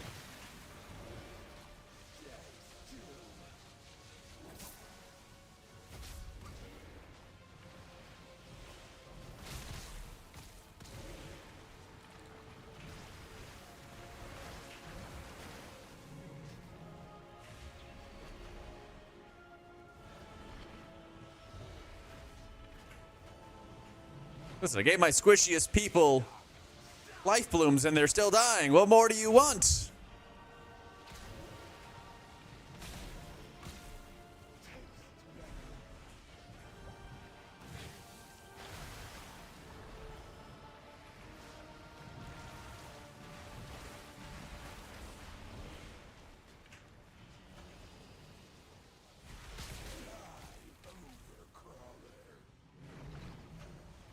Yeah, we are just down bad. Rest in peace, all of my mana. I just add a battle resist? Oh yeah. Good night.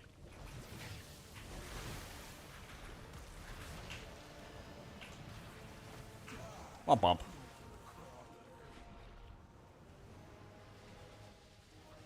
Yeah, that was something else.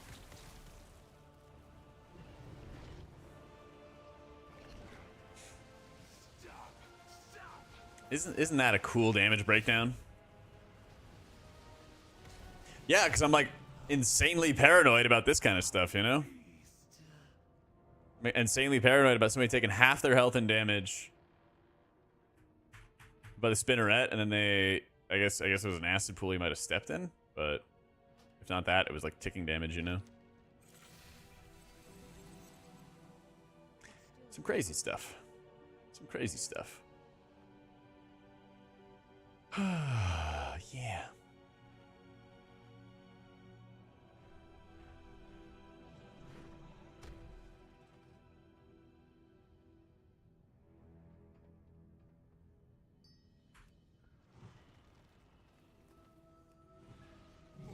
You guys have no problem with mana and others just so obviously a problem? Yeah. It's really fun, isn't it? I feel like it's a good argument for Spirit that, like, there's a lot of specs in the game that care about mana, and there's other specs that don't care at all about it. And that Spirit would actually make it better because Blizzard doesn't do a good job of balancing out mana constraints.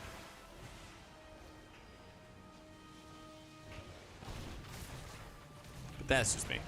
I know some people hate Spirit.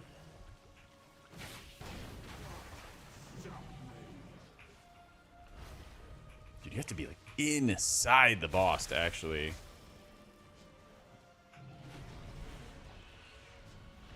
get something out of it.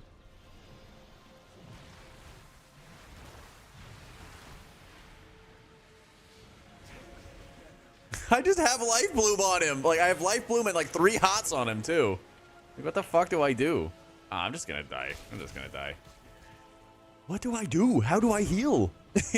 He's in F-Low. I have Wild Growth on him. We might as well just wait. The fuck do I do? The hots don't do anything. Oh, a bomb went off. Oh, yeah. Okay, never mind. JK. Also, if anybody wants to be like, hey, you run this talent? No, I'm good. Please. No, the Sparking Arathi bomb went off.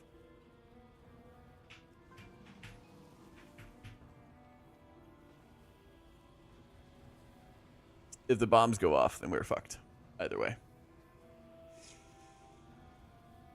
Chat, I don't want any advice.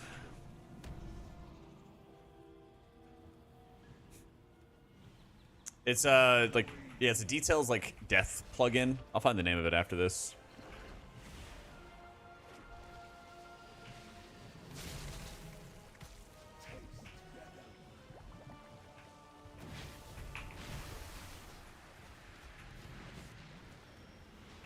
We're 626. Like right there, literally, if the bombs go off, you just die.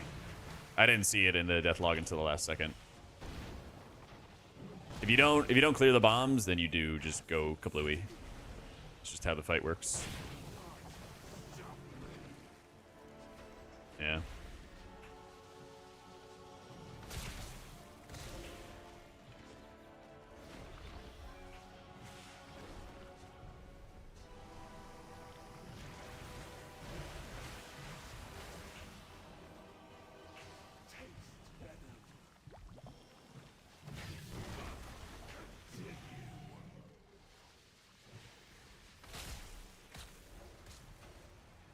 These hots are just a tragedy, dude.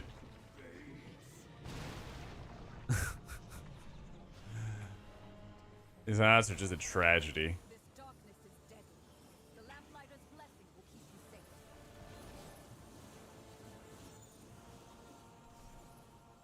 Waiting on orbs to spawn. Pretty please. I feel like you get very discouraged on this fight to actually go fast. Because if you don't, then you like lose the Lamplighter blessing, and then you have like no orbs, or you like fly past them. Like I already flew past a bunch. Yeah, they just like I'm trying to go a normal speed. Apparently that's too fast.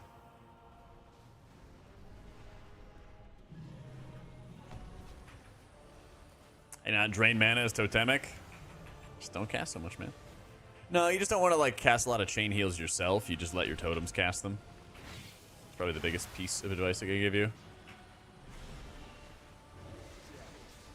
All right. You got buttons. You got buttons. You got buttons.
What do I do?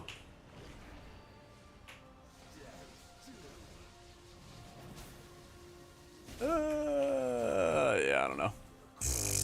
I'm like sitting on my hands and I try not to like over apply hots because I don't know when the next damage ability is coming out, and then poof. Like literally I have full hots on people and then they just die. Rejuve cultivation, spring blossoms, wild growth, regrowth. My fucking hots just don't do any healing.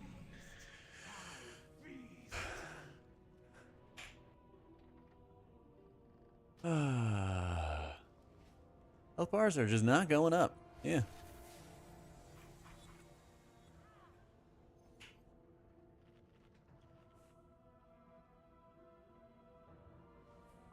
And he managed the affixes druid.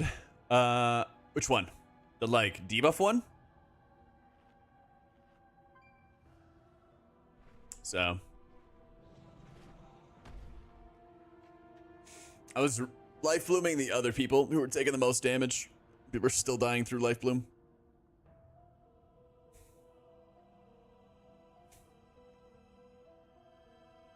Yeah.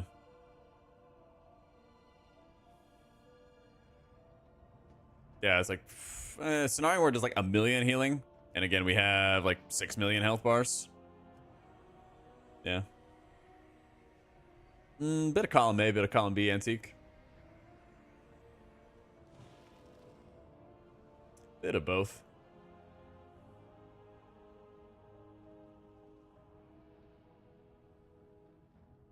Switching to Shaman, try new things, take advantage of the fact that it's very OP, but it makes you sad to forget about healer druids who've been your main for a long time. Think it'd be a good idea to change to Shaman? I would. I would.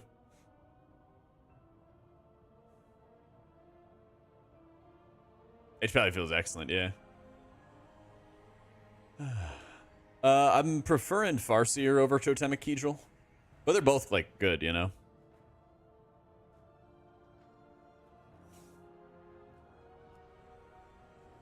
Both good.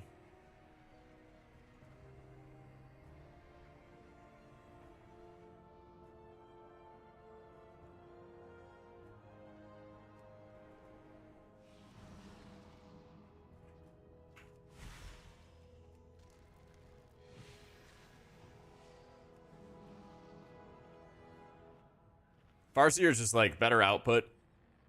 Really good damage. Really good healing. Just more work.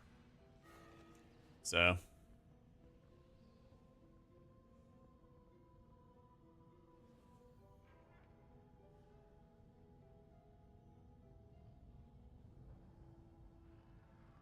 just really good.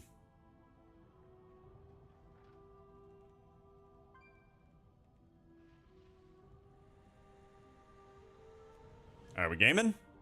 Let's go.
What?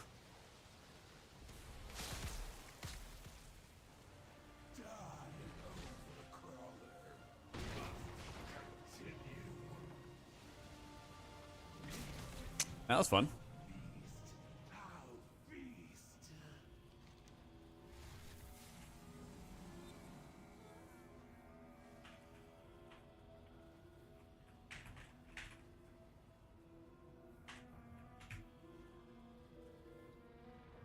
That was something. I don't know if I was in incarn form or not for that.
We went very far this time. Perfect, perfect. This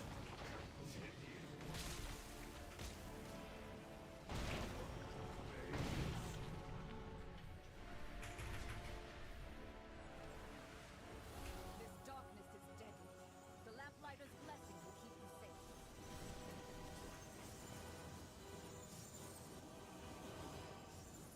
All right, this time for sure.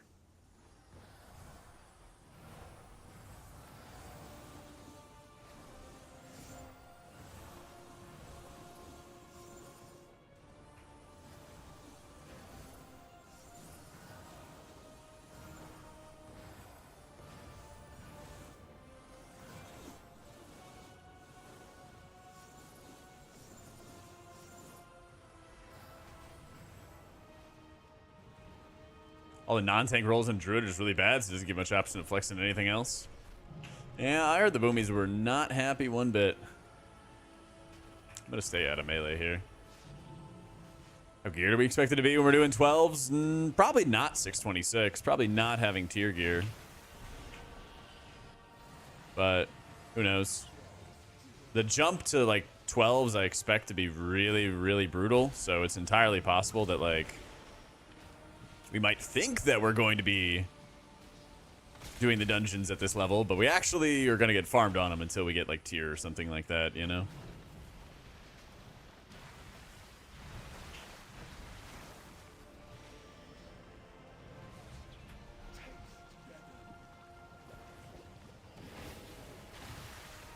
Is an interesting question. I remember in like Shadowlands especially, a lot of our a lot of like the week 1 or early dungeons and stuff like that were like insanely rough. for like early season dungeon setups.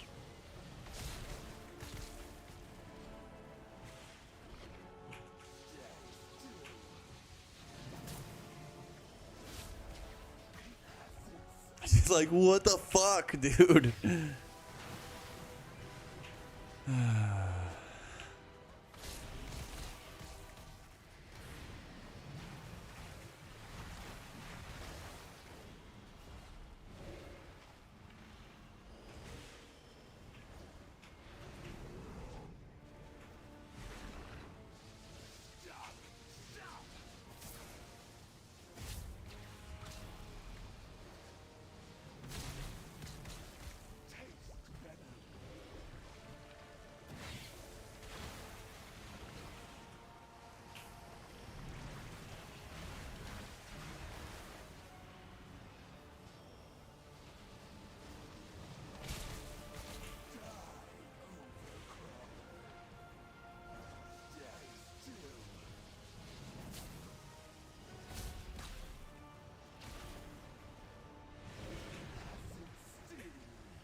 Yep.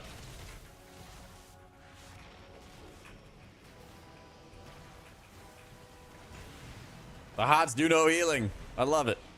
So fun.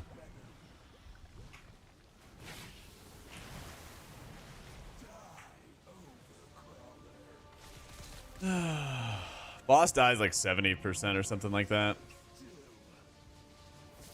It's like I swift mented him, regrowthed him.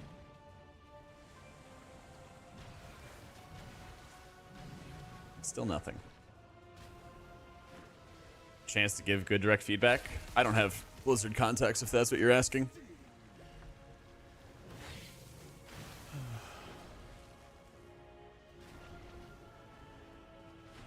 This looks so cozy, I know. It's just like I'm looking at the breakdown and I'm like, okay, well, I have my Treants sealing him. I have regrowth. I have Efflow. I have Spirit Spring Blossoms. I have Wild Growth on him, right? Fate Mirrors replicating heals on him.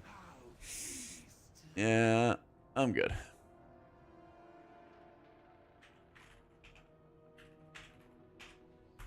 So.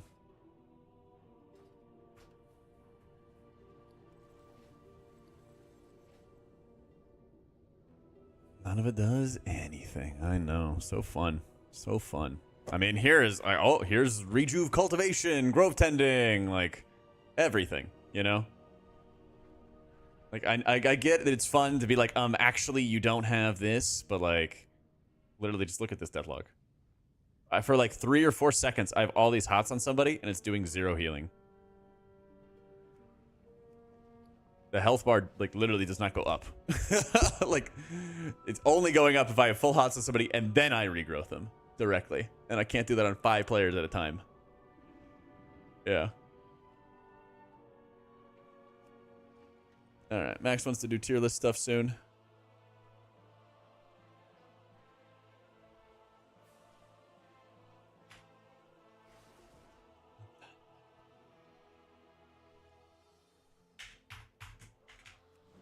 Everybody scaled to 626.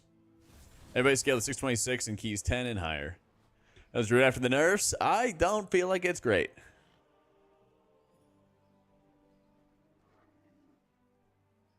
It's so good, Aaron, yeah.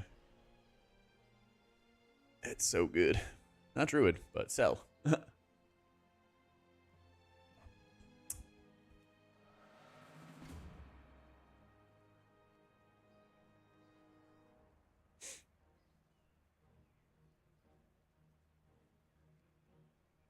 What more can I say, DNL? What more can I say, man?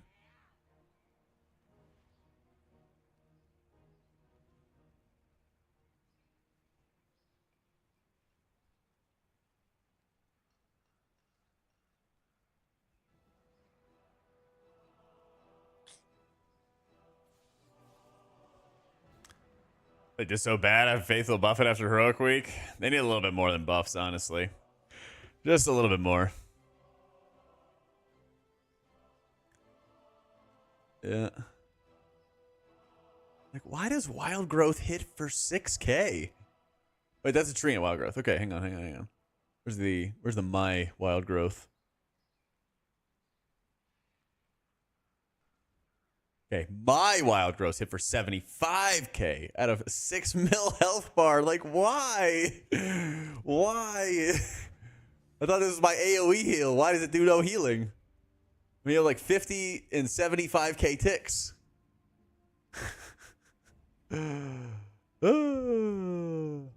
Yeah. I think there was like a talent or something that made the wild growth stronger, I thought. Or maybe it was the tier set or something.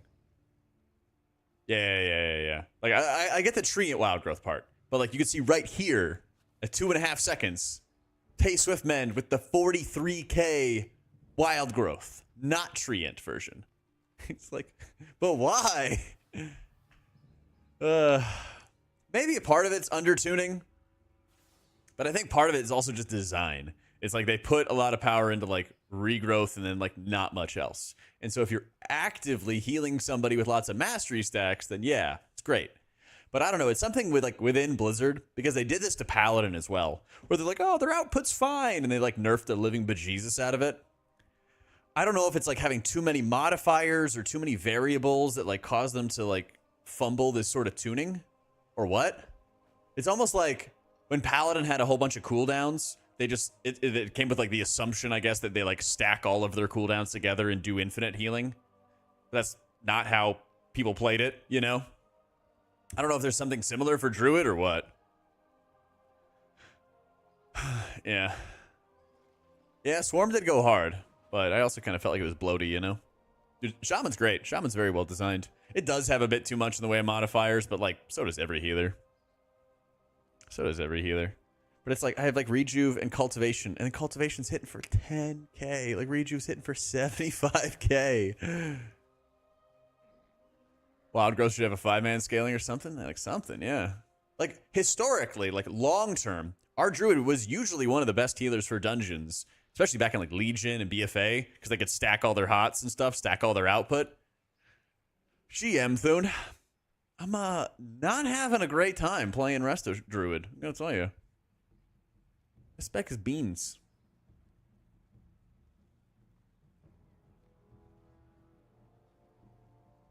It's something.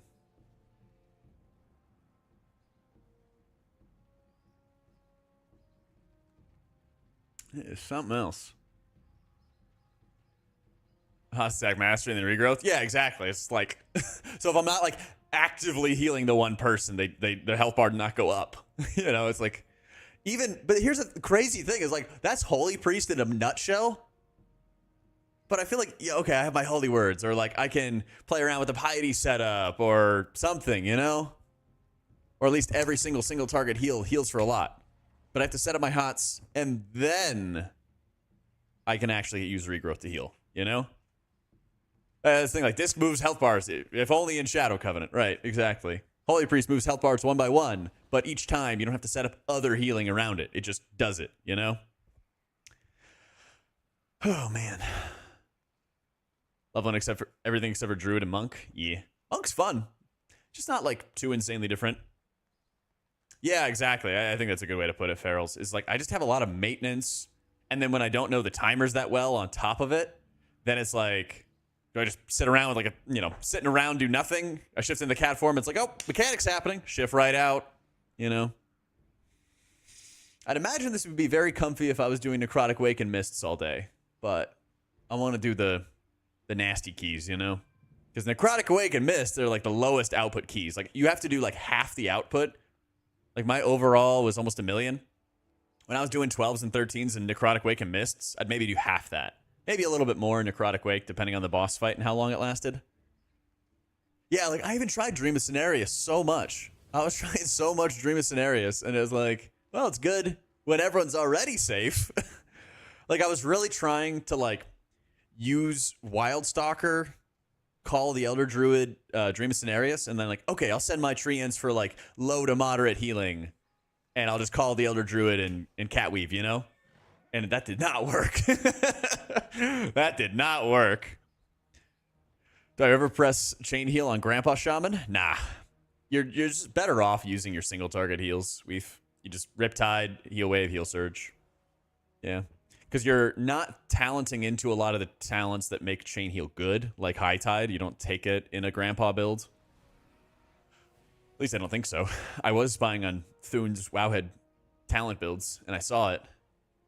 But you could tell me otherwise, Thune, but I think that's just for the hero talent page, right? Why is it called Grandpa build? Because it summons ancestors. Summons your ancestors, your grandma and grandpa.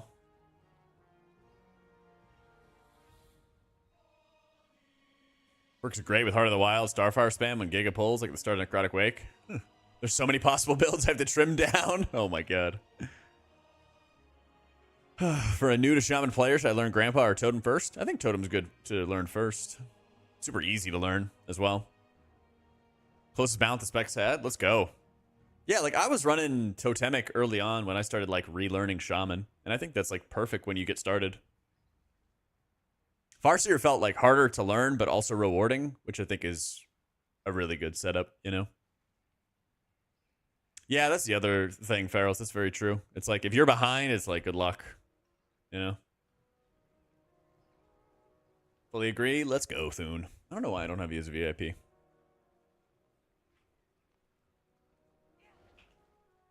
Yeah.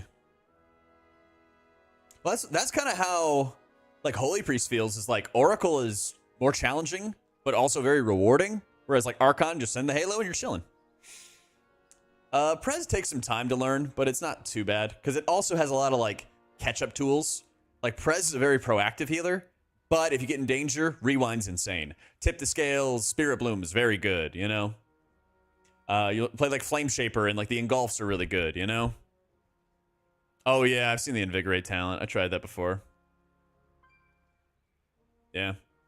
I know Max said he's going to hit me up soon for tier lists, and so I'm not sure when he's going to be done with that.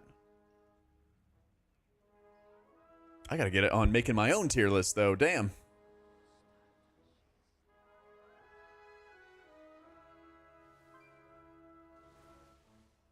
They're almost done with tanks? Okay, sweet. I'm going to heat up some food then. I'm going to run to the bathroom real quick, rip some ads, get up and stretch a little bit. Then we're probably going to have some tier list talk with Mr. Max. All right? Give me a sec. Be right back. I know. Growl also put his out coffee. I'm mega slacking. I got to.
Second lunchtime. Let's go.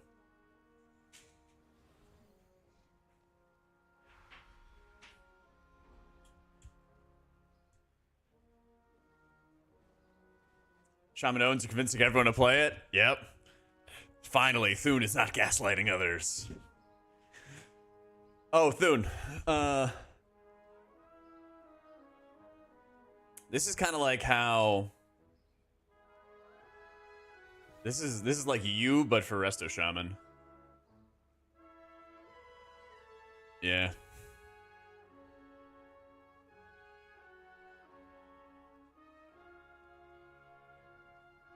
Max, ready? All right, one sec. I got a munch.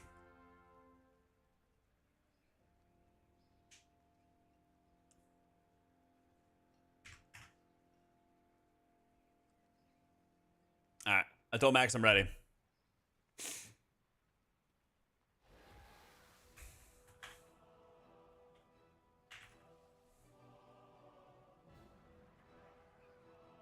//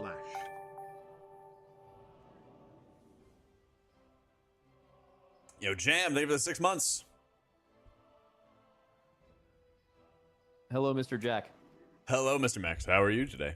I'm well. I have you to talk about a lot of the healers. So this is a completely objective, not wrong, holistic tier list. So Yeah. everything here will be absolutely correct. How much time have you spent on the beta? I've seen you streaming beta shit all the time, obviously doing dungeons and some raid stuff. But what would you say your familiarity is of all of the healers on beta so far? Really high familiarity with everything. I think my weakest is definitely Druid for sure. Okay, I might have someone come on Yeah. for Druid, and I might also just add someone to the call to talk about like a few healer specs. Like I know if I don't bring Megaset on, like people will murder me for Mistweaver and stuff like that. But generally speaking, I'll have you on for all of them, and then I may add some people for some if possible. Yeah. All right, cool. So Doyle, thank you for the 5 months how or we're 5 gonna do gifted. this for Excuse each me. one is we're gonna Holy crap. generally, and not take a ton of time, but generally talk about the changes from last X pack to this pack. Not insanely in depth, kind of summary. Sure. We'll talk about how each hero talent feels at the moment, and then also at right before rating each class, and we'll do one class at a time. We're gonna just talk about like what's one great thing and one shitty thing about the class in general, and then that way you can kind of talk about like what you think you would want to have changed and what like really sucks and what's really good, and then we'll have you rate it. Okay? Okay, this is rating for raids and plus or overall?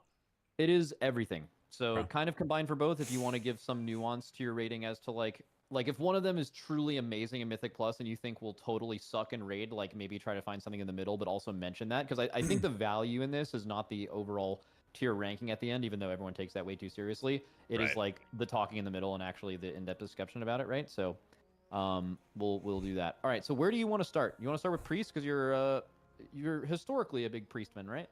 Yeah, we can do that. All right, cool. So, holy or disc, you can start out wherever you want and just talk about some of the changes from last X pack to this one. Yeah, that'd be great. So Holy is Priest in general is really easy. They have like no changes or very few ones. It's mostly in the hero talents. Yeah, it was one of the specs that was like one of the ones that got a bit of changes in season 3, and then like it's kind of last on the list now to get redone. Yeah, class tree barely had any changes. We got like a slight increase in our range overall for Priest. The big changes really kind of come into the hero talents. So the first one, the farthest most left, is Archon, which basically makes your Halo just blast insane amounts of healing. And so it just cranks ridiculous amounts of healing, and it's super easy to operate. It becomes its own raid cooldown, basically. And it gives you free flash heals, so it also helps your spot healing. So it's easy to use in raids, easy to use in M+, does good output. Awesome. Love it. Okay. Oracle's the next one, and that's the big eyeball. Yeah. And that gives you 3 different abilities. 1 minute cooldowns. You can hold 2 charges of it. So the first ability gives you cooldown reduction. Second ability gives you overheal protection. It's kind of like the Velen's trinket. Okay. So it can redirect up to 98% of all the overhealing you do. And it has some synergistic talents where basically you can GS yourself. You can Guardian Spirit for the heal increase. And then spam healing into yourself. And almost all of it overheal redirects to other allies. So it's ridiculous different. healing. Yeah. Okay. So healers all really use this seedling trinket in Emirjasil. And it basically makes the priest the seedling because some of your other spells, some of your other talents will make you do more healing to yourself.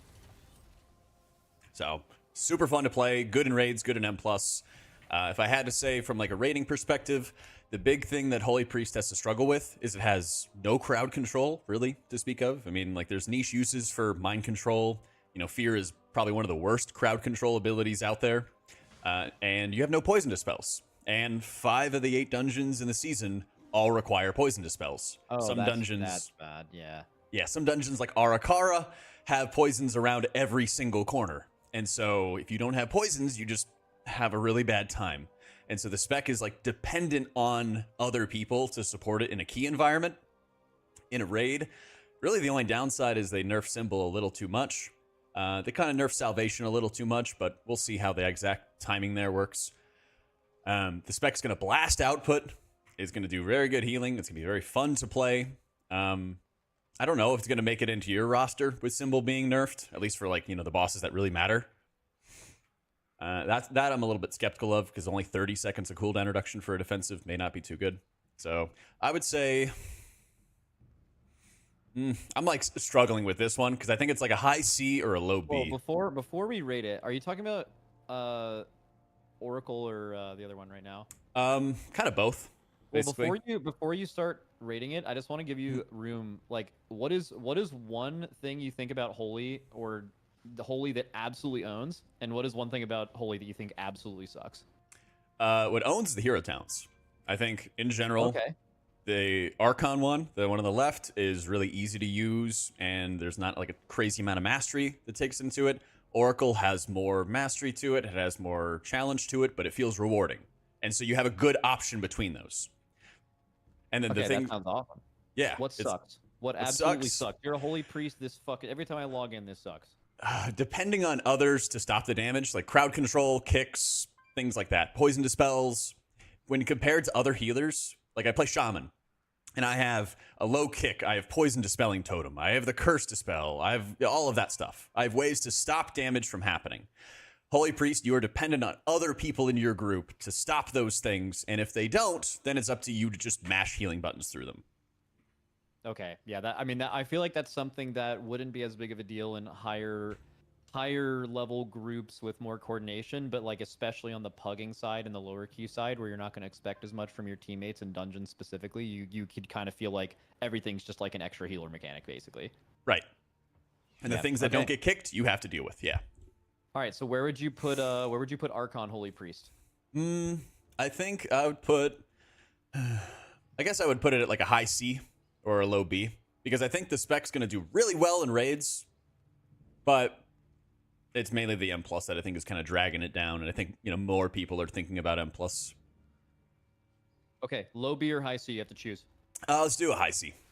Cool, like the drink. All right, what about Oracle? Let's do it. Let's do it like a low B because the damage Oracle's reduction.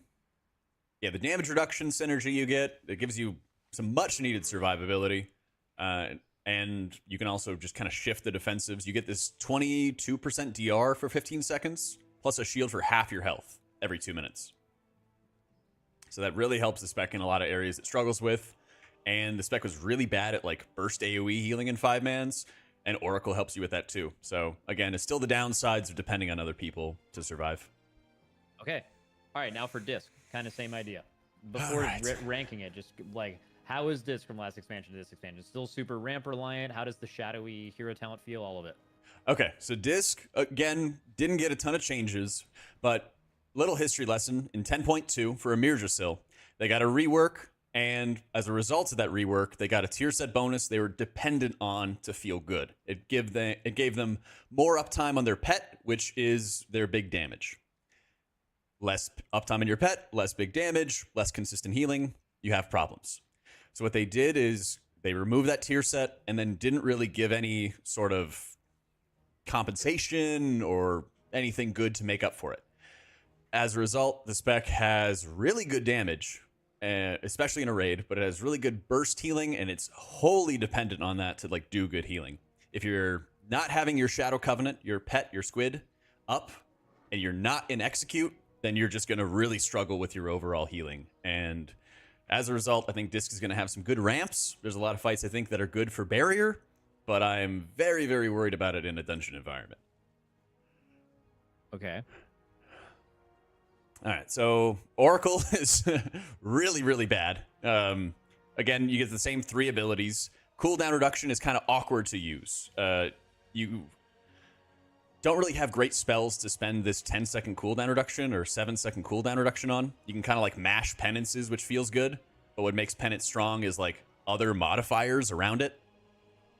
And so if you don't have those extra buffs on top of it, then spamming penance 3 times just doesn't feel that strong. How does the overhealing protection work on the disc version? Same thing, where it'll be 98% overhealing if you spec into the buff, or you could go 2 charges and it'll be like 70 or 80% overheal protection. The problem, and we'll talk about it when it gets to Void Weaver, is like Void Weaver buffs your damage a lot. They keep on buffing your damage, your base damage, while in Oracle, but it feels like you have really high atonement uptime, but really low like damage compared to Void Weaver. So you're not overhealing as much. So even though Velen's was one of the most insane trinkets for a Disc Priest back in the day, your based output isn't high enough to overheal a lot, at least at the moment, to make that feel good. Mm-hmm. All right, so I feel like you've given a pretty good idea of both. Well, actually, more about Void Weaver. Does Void Weaver like feel like it captures that side of your tree that has like all the shadow shit? How do you feel as a Void Weaver? Do you feel like a fucking shadow monster? Does that gameplay, like in dungeons and raids, that feel really good? Yes. So the cool thing about Void Weaver is that it's based off your Mind Blast. And Mind Blast effectively just makes you do more damage to your current target. Like I said before, not having your pet, your Shadow Covenant, up makes you feel really weak. And Void Weaver kind of fills in that gap because you're able to have another output cooldown on hand that does big damage. You hit your Mind Blast and you summon this big cosmic black hole that pulses damage, and then it explodes, and the damage it does converts into atonement healing. Okay. So it fills in that gap, but the spec as a whole still has problems of just what do you do when you don't have your squid out, you know? It helps, but it's not going to be quite enough, I think, for where the design of the entire spec is right now. Okay. And so I feel like I know where the answer is going to be like this for Disc, because you kind of mentioned it with the tier set. But what is one thing about Disc that you still feel absolutely rocks, and what completely sucks about Disc Priest right now? Ramps feel strong. I mean, the area where you have atonement up, like Kyrian Shadowlands strong. A little bit, yeah. So the Void Weaver also changes your squid pet, so it does even more damage to high health targets. And so you don't have to be in execute to feel strong. You just have to have your pet. And then you have to refresh your atonements halfway through your pet's duration, right? But there's so many times where, like, on a dime, you can hit 2 or 3 different abilities, and then you blast 2 million healing. Like it's nothing. For reference, a lot of dungeons, you're doing like 1 million overall. So it's just like you can do insane burst healing. Your damage to healing effects feel really good, especially if you get into execute. That kind of fantasy you get out of Void Weaver, I think, is perfect for Disc. Those things feel great. Okay. What turbo stinks? Depending on your pet and depending on smiting a lot to get your pet back. So the old tier set basically made your smite hit twice, which gave you double cooldown reduction. Not having that, having low haste, if you get targeted by mechanics and you have to move in a raid fight, then your Shadow Covenant uptime, your pet uptime goes through the floor.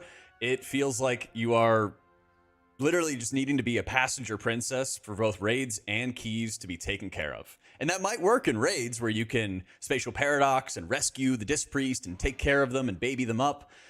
And it might be worth the squeeze since barrier and ramps are strong, but the dependence on other people to feel like you can do your job feels awful. Okay. All right. I'm kind of scared where these rankings are going to go. What are we thinking here for Disc? Let's go Oracle first. Okay, Oracle just complete beans. You can just toss that. Really? Okay. Yeah. So the second complete beans of the day. All right, what about Void Weaver? If you're, I'll add the addendum. If you're getting in like really high overheal, then it's going to feel really good. But I don't think from what we've seen so far that you're going to be overhealing until it's like well into farm. And so that's where I would say complete beans. Okay, and then Void Weaver then. Yeah. Void Weaver, I mean, I think it's going to be very good in raids, but I think the spec's not going to be very good in M+, so I don't really know where to put this. Okay, we have to. So okay, just for the sake of argument, where would you put it in raid? And I mean, I think you are locking it in on hard boss fights. I think, barrier is going to be really insane for a lot of the encounters. I think there's a lot of different areas you can stack. It seemed like there were some fights where you wanted to have mass dispel, like Silken Court. Like, I think that you'd lock it for the boss fights that really matter. Yeah. So if you were rating this just on raid, where would you rate it? Probably like A, to the point that it's like mandatory, but actually probably Okay. just BFD. Actually, probably just BFD because it's BFD also doing. for raid. Okay. It does really, really high damage. All right, where would you put it for Mythic Plus then? Beans. Really? So it's actually just like you think close to top tier versus beans. Okay, so I mean you got to just put it B somewhere in the middle. I guess. The unfortunate part about this tier list being so completely objective, holistic, and wholesome is that you have to include it all. So it would end up right in the middle. Yeah, I think so. Love that. B for beans as well. It could have a multiple meanings. All right. So what healer besides priest have you played the most, or have you been the most passionate about in beta so far? I've been playing. I think the rest of the healers have been playing a ton of, and then druid would probably be like on the least end. Okay, so we'll do druid at the end. Yeah. Let's just go right down the list and go to preservation. Yeah. All right. Preservation, super, super fun. Some of the big changes that they had was adding some of the really nice tier set bonuses that we had throughout Dragonflight and adding them into hero talents, adding them into the spec talent tree. The spec talent tree really gets the free life or free living flame procs and adds that into your spec tree so you can do big damage that way, or you can even like pool it for spot healing, though most people don't really do that. They got some changes to proc effects out of things like Echo and Lifebind. So it would be if you...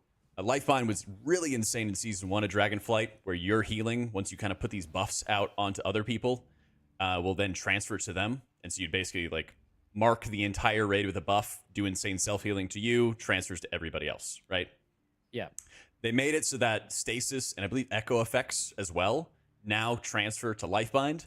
So you could just blast a ton of healing into yourself. It converts to healing on everybody else. Huge ramp, huge burst. It's a very preemptive healer where you want to like set out your reversions on your allies and keys before you actually start blasting big healing. Your cast sequence matters a lot by like stasising and like storing basically your empower abilities to cast later. It blasts absurd amounts of healing and feels really fun to play. All right. And yeah, it has like it's almost like taken discs like ramp profile, but it's just more often and pretty powerful, but the same kind of preemptive healer. And, Yeah. and then that's like a more like how has it felt in dungeons so far? Prez, Really strong. specifically? I think the biggest thing that I've noticed with Prez and playing it is that you really have a solution for any damage that goes out. When you're using your echoed effects, for example, kind of like copycats, another spell effect, even with tanks taking more damage, having the echo reversion for the golden hour healing, which kind of like, it's almost like a death strike basically, where it looks at how much damage that somebody took and then it heals them based off of a percentage of the damage they took. It's really strong, especially on Brewmaster monks, but you also have time dilation, which is stagger, and the hero talent in Flame Shaper also lets you put Renewing Blaze on a tank. And so it's half value, but it's like half of the damage they take over, I think like a 6-second period, they heal through for the next 6 seconds. So you have two good tank externals, really insane output. You have an Omni Dispel, which can dispel bleeds and poisons and all that fun stuff that the dungeons throw at you. And you bring a natural poison dispel. And you bring a bunch of like stops as well, right? Like just naturally with your class. So just extremely value. Okay, still a little bit on the... I think Prez last expansion kind of dealt with the fact that AUG was too good for too long, and it feels like it's taking your raid in dungeon spots potentially, but that could potentially change in this expansion. You talked a little bit about the hero talents a bit so far, but do you have anything specifically about the gameplay differences between the hero talents before we talk about the one great and one shitty thing? Sure. So Chrono Warden, for one, it gives you a warp instead of a hover dash. Yeah. So you can like warp through mechanics and stuff, which is really fun. There's also cooldown reduction that you get for some of your empower abilities. And so it's a little bit more forgiving, I would say, for newer players that, oh, okay, I spent my Spirit Bloom, which is a nice AoE heal, but I wanted to use it like quickly for a spot heal onto my tank. and now I actually get it back a little bit faster than like Flame Shaper, Evoker, Spirit Bloom might. And so it's pretty forgiving for newer players to get into and makes it really easy to utilize. You also have a haste boost out of Tip the Scales. So Tip the Scales will cause your Empower ability to just like trigger at full value instantly, so you don't have to charge it up. And it also gives you like 50% haste or something ridiculous. So you can pop that in an emergency. You can bounce back from unexpected damage or things like that. So even if the spec is very preemptive in general, you have different ways to respond, react, survive things that you did not expect. Okay. You're a preservation evoker. You're a little dragon, right? What is one thing about this class? Both hero talent. I don't know. It doesn't even have to be hero talent specific, but like just something about this class, maybe as opposed to other healers that fucking rocks. It could also just be current tuning or just something about the class that's really fun and something that totally sucks. Actually, does anything totally suck on evoker? People are not too happy about some of like the class tree stuff. There's a lot of utility that you can take in there that feels bad to lose out on. Obviously, like the number one thing people are going to say is the range, but like I don't think Blizzard's ever going to make any changes on that. Yeah. So as much as I wish they would, right? But a realistic thing, I don't know. Maybe they would actually adjust the class tree, give it a little bit of streamlining. Okay. Something like that. What owns? What owns? Hero talents for sure. I didn't talk about Flame Shaper, but the TLDR there is basically you will have this engulf ability, which you can use for damage or for healing. And when you have Dream Breath, the hot on the target, it'll extend the duration of Dream Breath, and then it'll also do an explosion of healing on top of it. And you can stasis it, you can store it. Your heals feel powerful. You don't have crazy button bloat. They feel very effective when you use them. And you aren't really having to worry about too many like cooldown management. I think that was a really big thing for Paladin and Dragonflight of like juggling a lot of cooldowns. Your cooldowns are short. They feel strong to use. When you're blasting healing, you actually blast. And you get rewarded for like going the extra mile of like setting up your echoed heals and setting up your lifebind ramps. And so everything that you do feels very, very valuable and fun to play. Okay. I like that. All right, you have to rate preservation. You gotta do it. Oh man. I think preservation's really fucking good. I would put it at an A tier. I think it's a very easy A tier with both of them. Both of them. Okay. Do you care about one being higher than the other? I think Flame Shaper's slightly higher. Yeah. The big fire dragon. Because being able to like renewing blaze your tank is super good. Being able to stasis your engulfs for extra bursts, things like that are super good. But they're both like very good. It's fun to play. The HPS that it does is really ridiculous. So I think it's even like a fine option. When I've had dungeon runs with Prez and AUG, and it didn't feel like it was the end of the world. Of like, oh, overlapping utility. Oh no, like all of that stuff. Okay. It felt great. All right. I told you we were gonna do Druid near the end. I totally made that up. We're gonna do Druid right now, and I'm gonna call J.B and add him to this call. Is that fine? All right, perfect. Yeah. Let's do it. Yep.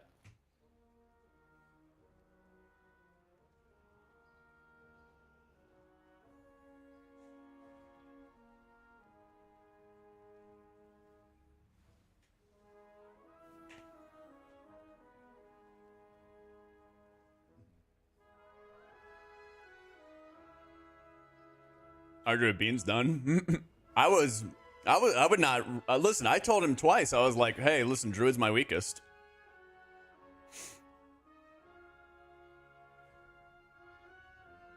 I'm down.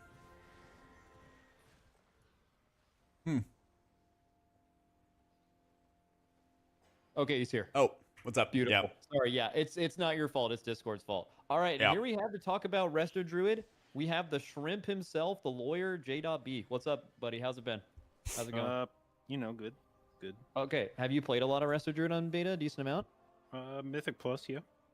Okay, I mean, we can just have you, like, kind of guess for raid, or you can just rate it based on Mythic Plus. I don't care. But I just want to ask, like, what about Resto Druid from the last, not necessarily hero talent related, we can get into that after this, but just... Yo, Kishi, what think of the 14 months. What feels different playing a Resto Druid from the end of last expansion to the beginning of this one? Well, it's a lot worse. True. Yeah, it's worse. Now that's partly just because Resto Druid was in like such a good position at the end of last expansion. I mean, it was the meta healer spec in Mythic It's Plus both, for like Alaric. 2 seasons in a row. So almost no matter what happened, it was gonna feel worse. Just when you revert to the mean, the spec was likely to get worse. So that's not a surprise that it feels worse. But they have like the loss of the tier set from season 3 and 4. It was a very nice tier set playstyle wise. It gave Druid some burst healing capabilities that it's really never had before as a spec. So it felt good, and now it doesn't in that respect. They changed some of the Druid had a lot of passive healing at the end of last expansion, which pissed a lot of people off. Grove Guardians, Adaptive Swarm. It was doing a lot of. Who did it piss off? Well, a lot of Druid players didn't like it. Especially Grove Guardians. That was an addition to Druid about halfway through the expansion. The trees, right? The little tree bros. And it was a very powerful button in its own right. And then it got a set bonus that made it even stronger. Like their season 3 set bonus played into Grove Guardians even more. So you would have this.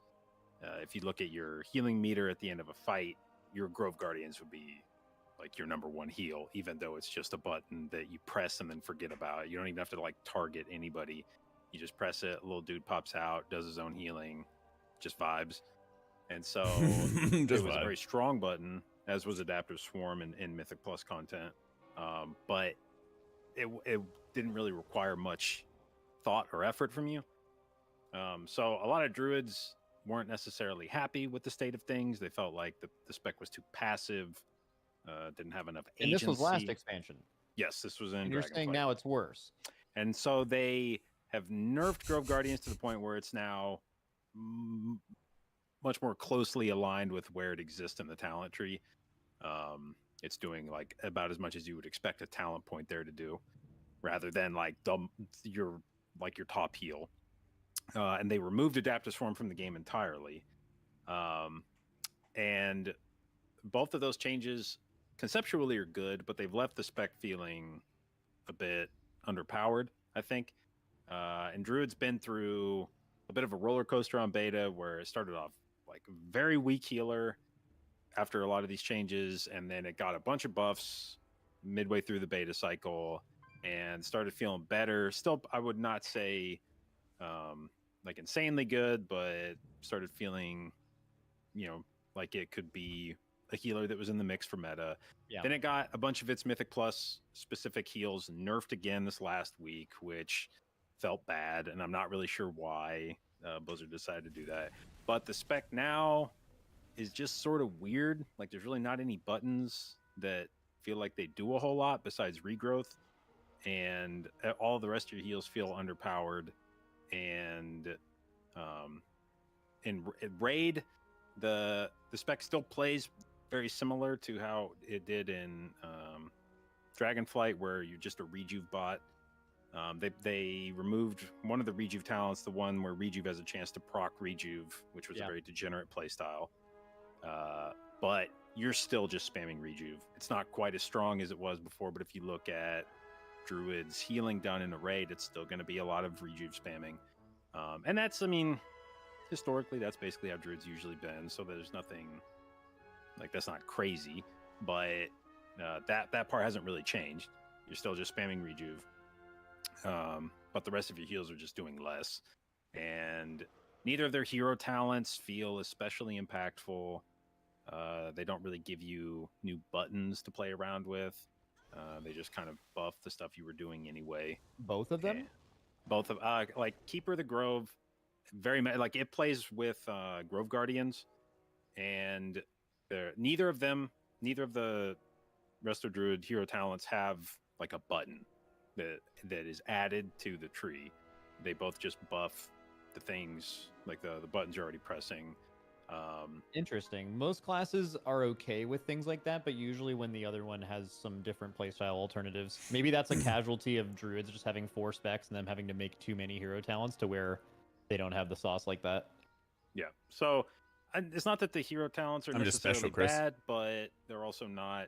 I mean, think- the I think Wild they're Stalker bad. Tree. Yeah, I'm not a big fan of them, but Like I mean, fantasy wise, and like they don't really seem to do anything to your gameplay too much. Like people with Keeper were talking about like pooling your treants so that you could just blast healing, especially in like a raid, and like how you'd best ramp. But after like playing all the other hero talents, I feel like there's better fantasy and like better gameplay from almost all of them compared to what Druid has. yeah, and it's I say that as a guy that is Druid is near and dear to my heart. It felt like they were underwhelming when they came out, but I was kind of like, well, maybe that's just that's what I heard, Liaf. maybe everybody feels like that about their hero talents. Nope. That's not true. Nope. Nope. Come to the other side. It's better here. Unfortunately, that's incorrect. Yep.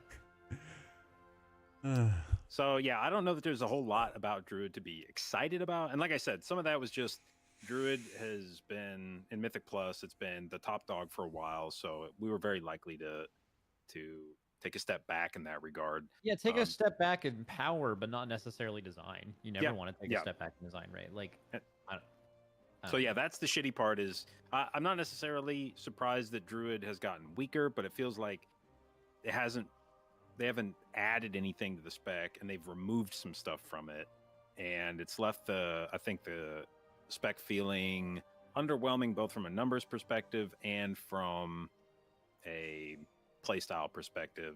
There's really no new addition in War Within that's like a fun new button to press. It's all just the same shit we had before, except they like nerfed it and removed some of it. okay. Well, you talked about a lot of things about Druid that kind of suck, but is there something still about Druid that you think just fucking rocks? Like it's really, really good? It has Mark of the Wild. That is pretty good. no. That's pretty good. That's good. It's a good raid bot. That's one of the better ones. Oh Nice. man. I mean, nothing about the gameplay. There's nothing about the gameplay about Druid at all where you're like, this fucking owns. When I'm playing Wrestle Druid, this at least feels good. Let's see. So the new talent that replaced Adaptive Swarm is Dream of Cenarius, which makes some of your damage spells do healing when you're in Heart of the Wild. Unfortunately, I feel like it's rather undertuned and kind of clunky. I expect it to get changed in the future. I sort of like where the idea was with it, but in sort of execution, I think it's not great. And I expect it to change going forward. I think ultimately, if they lean into that and they keep kind of workshopping it, I think it could turn into a fun talent that gives Druid a way to do some healing when they're trying to pump DPS. But in its current state, it feels kind of shitty. Did you feel like even like the treants or any other like passive healing that you would have, even having like Efflow down or Life Flumes up, especially when you don't have Flourish? When I was playing, I felt like I didn't have like any low to moderate healing to support Dream of Cenarius. And so I'd start like DPSing and I'm like getting Dream of Cenarius having some healing happening, but then I quickly get overwhelmed and have to shift back out of form and start setting up HOTS to heal. Yeah, I think the only way that I've ever felt like Dream of Cenarius was like its own healing source was if it's a big AoE pull and you're blasting Star Surge or Starfire. And then if you can get the big scaling off of your AoE, then it can do a pretty good amount of healing. But if you're ever trying to like do healing with single target damage, like it's never gonna move the needle. Which is where I think the way they've designed it now, I think they were trying something. I don't think it worked. I expect them to change it going forward. And I think it could get to a point, the original Dream of Cenarius back from like WAD and maybe even earlier than that, used to be that when you would just wrath things, it would splash healing. And it wasn't very much, but it meant that if you were just DPSing, you were always getting some amount of HPS out. And I would like maybe a more passive, like not when you're in Heart of the Wild, you should be slamming, but rather just like anytime you're doing damage, there's like some moderate amount of healing that's going out. Okay. We have to move on to the next spec. What is we need you to rate the each individual hero talent version of Resto Druid. BFD is the top tier, and Complete Beans is bottom, and A, B, and C are in the middle. Um. I'm interested in what he's gonna So say. am I rating it on? This is a holistic, wholesome, objective tier list, and it is including PVE, so no PvP, but PVE in the upcoming patch for Mythic Plus and Raid combined. If you feel like it's amazing in one and bad in the other, or if you're just uninformed, you can mention that, and then just find some rating that you think makes the most sense. I'd probably put like Keeper in maybe like B tier and Wildstalker in C tier. Okay, so nothing's Complete Beans. Yeah, I mean, I wouldn't say either of them are terrible. It's just that neither of them are like when you watch Disc Priest play with their new like void spells, you like see that and you're like, holy shit, that looks insane. What is that? Even if it's not good, like even if it wasn't tuned well, you'd see it and go, god damn, that is like, there's something going on there. But when you look at both the druid trees, there's like nothing visually that's like when you play Wildstalker, fucking vines wrap around your enemy a little bit, and it's like not. You can't see them. Interesting. Yeah, well, you can't. I mean, you can. You can't see them. There's all this other shit on the screen. Yeah, they get like little thorn things pop up on them. Yeah. And it's not visually, there's not a lot going on. It's not cool. Same with Keeper of the Grove. Like, there's nothing. I don't know that Keeper has anything visually that happens. And so, like, it's not a cool. Like, neither of them I think are cool. Neither of them are particularly, I think, powerful. They don't have any new buttons. Like, there's not really a lot that they're adding to your gameplay loop. I think they're decent. Like, I think Keeper's like decently strong.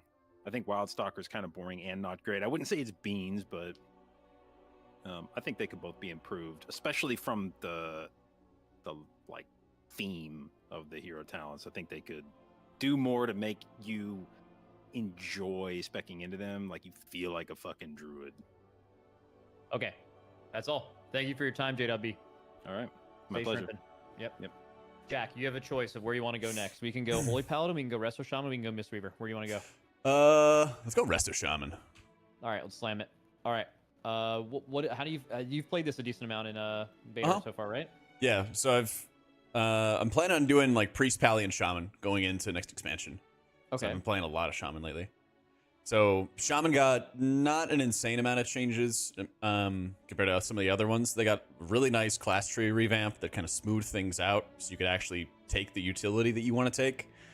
Spec tree got some like nice, I guess, like smoothing out where it doesn't feel like you're running over Riptide talents to take Chain Heal talents and vice versa. It's like just a lot more polished, I guess you could say. And the hero talents are also both fun and both good in like different ways. So Totemic is a really big streamlining of the spec, which usually has a lot of maintenance spells. You gotta maintain your Earth Shield, you gotta maintain your Healing Rain, you gotta do this and that. And it basically makes it so instead of casting Healing Rain every 10 seconds, you cast it every 24 seconds, which is an instant cast spell, and it's based off of a totem. So wherever you place this Surging Totem is where Healing Rain emanates from. And you can use Totemic Projection to move it. It's a 10-second cooldown. It's off the GCD, so you can redirect your Healing Rain. You don't have to maintain it as much. And one of my favorite things, because I really like Chain Heal playstyles, is your side totems, basically your Healing Stream, Cloudburst, Healing Tide, Spirit Link.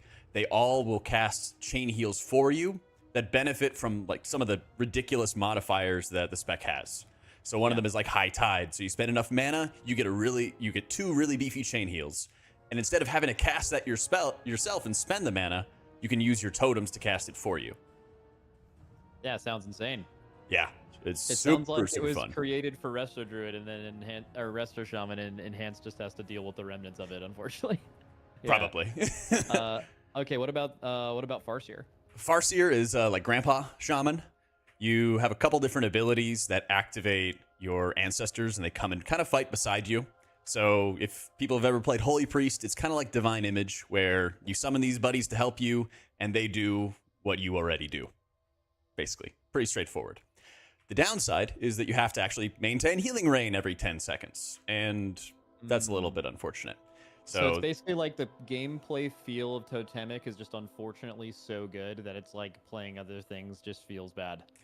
Somewhat, but the bright side to it is that Farseer feels really rewarding because the images, the ancestors will do damage and they'll do healing.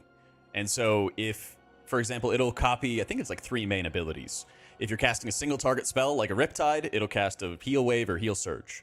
If you have an ancestor out and you cast a Healing Stream Totem or a Cloudburst Totem or a Healing Rain, they'll actually cast Chain Heals for you.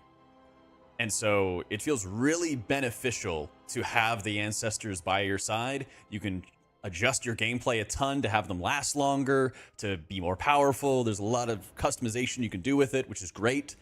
And it feels very rewarding when you like use it properly. So it's more work, but it actually feels rewarding for the work you have to put into it. And so I think Farseer is a better option for keys right now. Even though if you're like just getting started with playing Shaman from the beginning, I would say people should try Totemic first because it's just such streamlining to the spec that really like introduces you to it, makes it feel really like welcoming and feels good.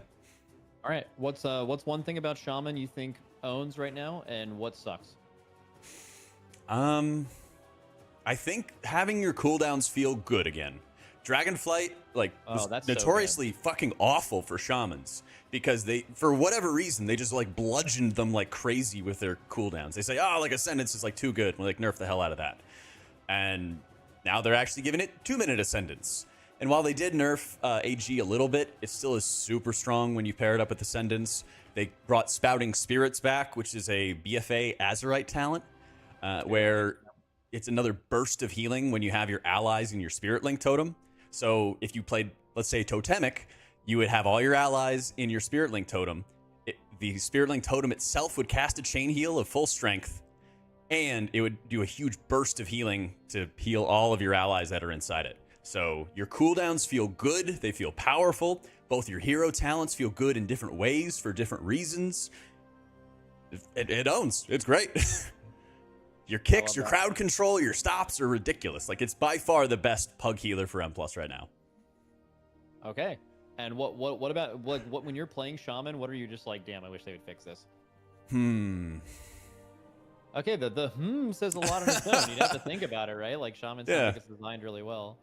I think some things kind of come like with the spec that you're playing, or like Shaman doesn't feel like as fast of a healer as some of the other ones. But honestly, I don't know. I don't know if I would say there's like a massive issue. Button bloat definitely when you play like Farseer, but then you can kind of just like streamline that and play Totemic, you know? If you wanted to play potentially the higher performing build in M+, it kind of comes with some button bloat on the side, right? It's not like the end of the world. It's those things you kind of like accept that come with the territory, I guess. Okay, you have to rate each hero talent holistically. Where would you put it? I think Shaman just fucking owns. I'm going to put them both in A tier. I think I'd put them both in A tier above Prez.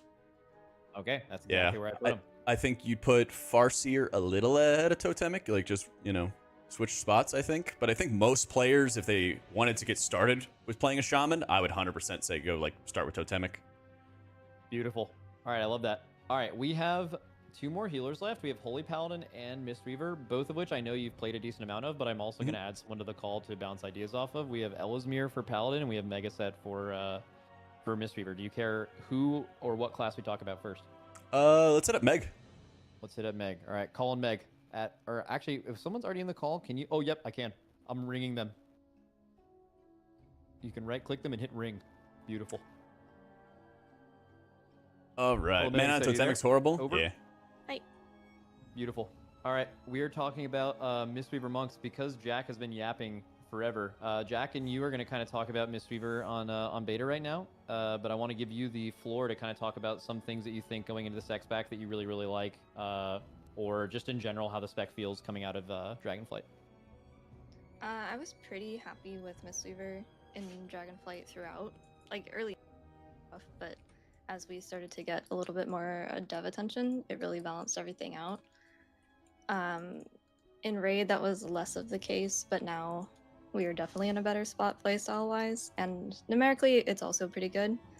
I think we're pretty strong, but the kind of cringe soothing mist stuff, that's all gone. Thankfully, we are Okay. back into using Rising Mist, and we're more melee focused in raid again. And we're back to being a kind of like a spot healer, because we do need to vivify a lot for cooldown reduction. So we get more of that instead of just kind of being AFK between ramps a bit. Okay. Jack, do you have any? Keys? Oh, Oh, sorry. sorry. No, I was gonna have Jack add some thoughts, but you should keep going with keys. Yeah, keep I was going. gonna say, just for keys, our mastery's it has gained a lot of value because they got rid of Essence Font finally, and that was causing a lot of issues with kind of this like feast or famine balancing, where it was either the only thing we pressed or we never pressed it because it was too weak.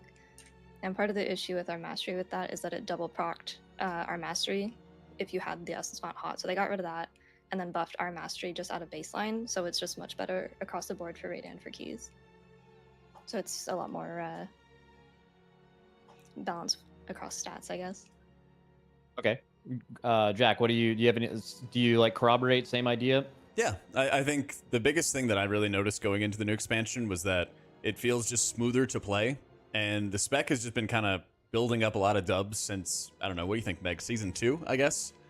Something around there? Like after Shaylan's got brought back with Legacies, Yeah. like 10.0.7, I think.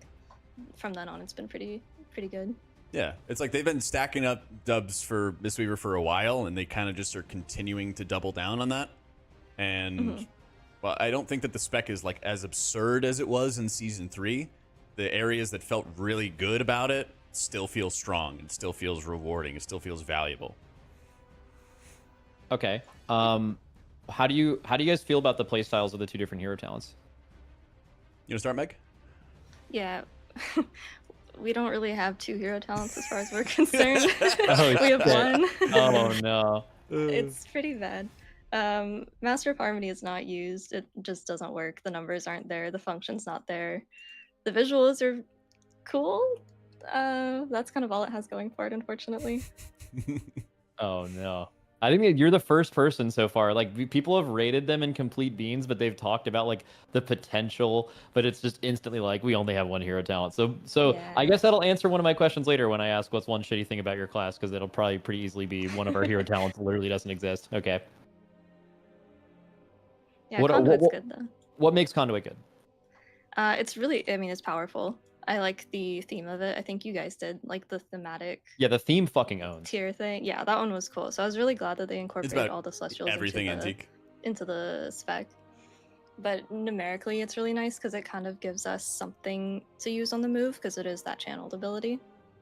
So it kind of plays into our mobility still because we have Yulon, but we don't have Clouded Focus anymore, so we have a little bit more mobility. But with Revival being instant and Conduit being channeled, and that being like a very substantial cooldown for raid and for keys and for damage and for healing, it's just nice and it fits really well into our kit. Okay. I like the proc gameplay too, because when you activate the channeled ability, it kind of uses all the powers of the Celestial all at once. So Angry Dave will put up shields on everybody. You'll just pulse for healing. You'll add some damage. All right. You get some Hold on. cooldown reduction. Who the fuck is Angry Dave? Who is that? Is the ox? Is the, Okay. The black ox? Yeah. Yeah, my fault. I didn't know him like You that. don't know Angry Dave? Okay. Nope. You're not tight? Unfortunate. Anyway, Angry Dave gives you like absorbs in your party, and so while you activate the Celestial, it activates all your Celestials all at once. But while you're regularly just playing the game, you are getting the Celestials like buffing you at different times off different abilities, and so you pretty regularly are getting Angry Dave proccing and allowing you to cast Enveloping Mist faster, which helps if tanks need more healing, and it also puts an absorb on 5 players. And so you're regularly kind of increasing the max health of your entire team, which feels really, really good in dungeons. It does Yeah. a lot overall in raid as well. And I Shout out, like that it Dave. impacts our Yulon a bit, so it's a little less stale all the time, because if you get a proc, you're going to be using it, so. All right, so Monk's got a lot going for it, right? This especially also like the class tree rework was sick. But what is one thing about Monk that you guys think sucks? Like they should change this right now. Not letting me play Ancient Teachings in Raid. Yeah, that's a big one. Ancient That's a good Ancient one. Teachings is like kind of the fist weaving like blackout kick thing, right? Yeah. It's our maintenance healing, yeah. It's like atonement for Mistweaver. We just have to trigger it in a different way. So the downside is that it's really, really fun, and anytime you don't like properly talent into it, because it's not the best thing to do, it just feels bad. It just doesn't do enough in 20-man raids, yeah. Like, it's good in keys because it's maintenance, but in raids it just doesn't do enough. And then the bottom left of our tree is where all of the... It's where Ancient Teachings is and where all of the Jadefire stuff is. So our main ability, and then the 2 Awakened Jadefire and Ancient Concordance, which lets us cleave and lets us build Teachings of the Monastery stacks faster. That is just such an insane point investment for how weak Ancient Teachings actually ends up being in raid that it's just not worth it. Okay. So, in a holistic, wholesome, objective way, where would you guys rate the 2 hero talents versions of Mistweaver? This isn't like hero talents exclusively. Like, this is using the power of Mistweaver involving both of them, right? So even if one hero talent literally does nothing, Mistweaver could still be that powerful because it's that powerful or whatever. So starting with the actual hero talent, Celestial Conduit. I would probably put Celestial on A. Okay. Lot of good feeling healers right now. Then that's pretty good. Jack, do you agree with that? I'd probably put it behind Preservation personally. I think Yeah. some of the downsides Monk has is like they do excellent healing and they have excellent crowd control for the dungeons, and I think that they're going to be like pretty underrated by people because Mystic Touch just there really isn't like physical damn comps in keys. And so I think those are like little stupid side downsides. Not having like a battle res, for example, feels kind of bad. But those are just sort of things that, you know, I doubt Blizzard's really going to change. They've also kind of like lived and died by doing infinite healing in raids. And that's like really determined a lot of their high-end representation. While that's not going to matter for like the vast majority of people, it is still kind of just irritating, I guess. It's like, okay, well, we need to bring like these spec buffs or we need to bring these DRs, and like Monk still doesn't have those kind of things. Oh, yeah. Especially with the death penalty. Yeah. All right. What about old? What is this? Master of Harmony? Is that the one? Yeah, that can go in. You think there's a beans, right? I think it's beans. Yeah. God damn, that's crazy. Yeah. That's only the 3rd beans. That's a tough look. All right. Thank you, Megaset, for your time. We're gonna move on to Paladin. Always a pleasure. She was also on the thanks for Potty having me. C recently. If you guys haven't seen that episode, make sure to check it out. She yaps for an hour or 2. Let's go. Yep. And also, plus, I'm not there either. So it's the best of both worlds. I'm not there and she's there. It's a fucking insane episode. All right. Thank you. Thank you. See ya. Yep. All right. Calling up Ellesmere. I'm ringing. Ooh, big stretch. What? Your dog. Did my dog just rip a huge stretch? Huge. Oh, Reptar? Yeah, Reptar. Anytime he gets up, he does the craziest stretches known to man. He, like, fully lets his back legs do whatever and just goes as far as possible. He fucking owns. All right. Ringing Ellesmere. He's being rung. Ellesmere, hello. What's up, guys? Hello. We are Hey-o. talking about Paladin. I'm going to give you the floor to kind of Sorry, start. There's actually been a lot of changes and some recently. Like, how does Paladin feel leaving Dragonflight and going into the War Within? It definitely feels way better. So Dragonflight, towards the beginning, it felt okay. And then we had the 10.1.5 rework that made us feel godly because they kind of overtuned it. But the playstyle was also Kind really of. good. And then 10.2 hit and they really over-nerfed us. So the last 2 seasons of Dragonflight have felt very bad, both from a playstyle perspective and from a throughput perspective. Beta's been really, really nice because they kind of reworked our entire kit. Not like all the base spells, but the way the like value that's placed on all of our most important abilities got shifted from casting into the more instant cast melee playstyle, which has made very, very, very nice playstyles compared to Dragonflight. At this point, we're like super aggressive melee, the way that I think Paladin has been meant to be played for a few expansions. Holy Power feels good to spend again. Building feels good. Holy Shock has a lot more power brought back to it because Glimmer has been removed. So the upfront heal and damage of Holy Shock has been increased significantly, making it feel much more like it used to.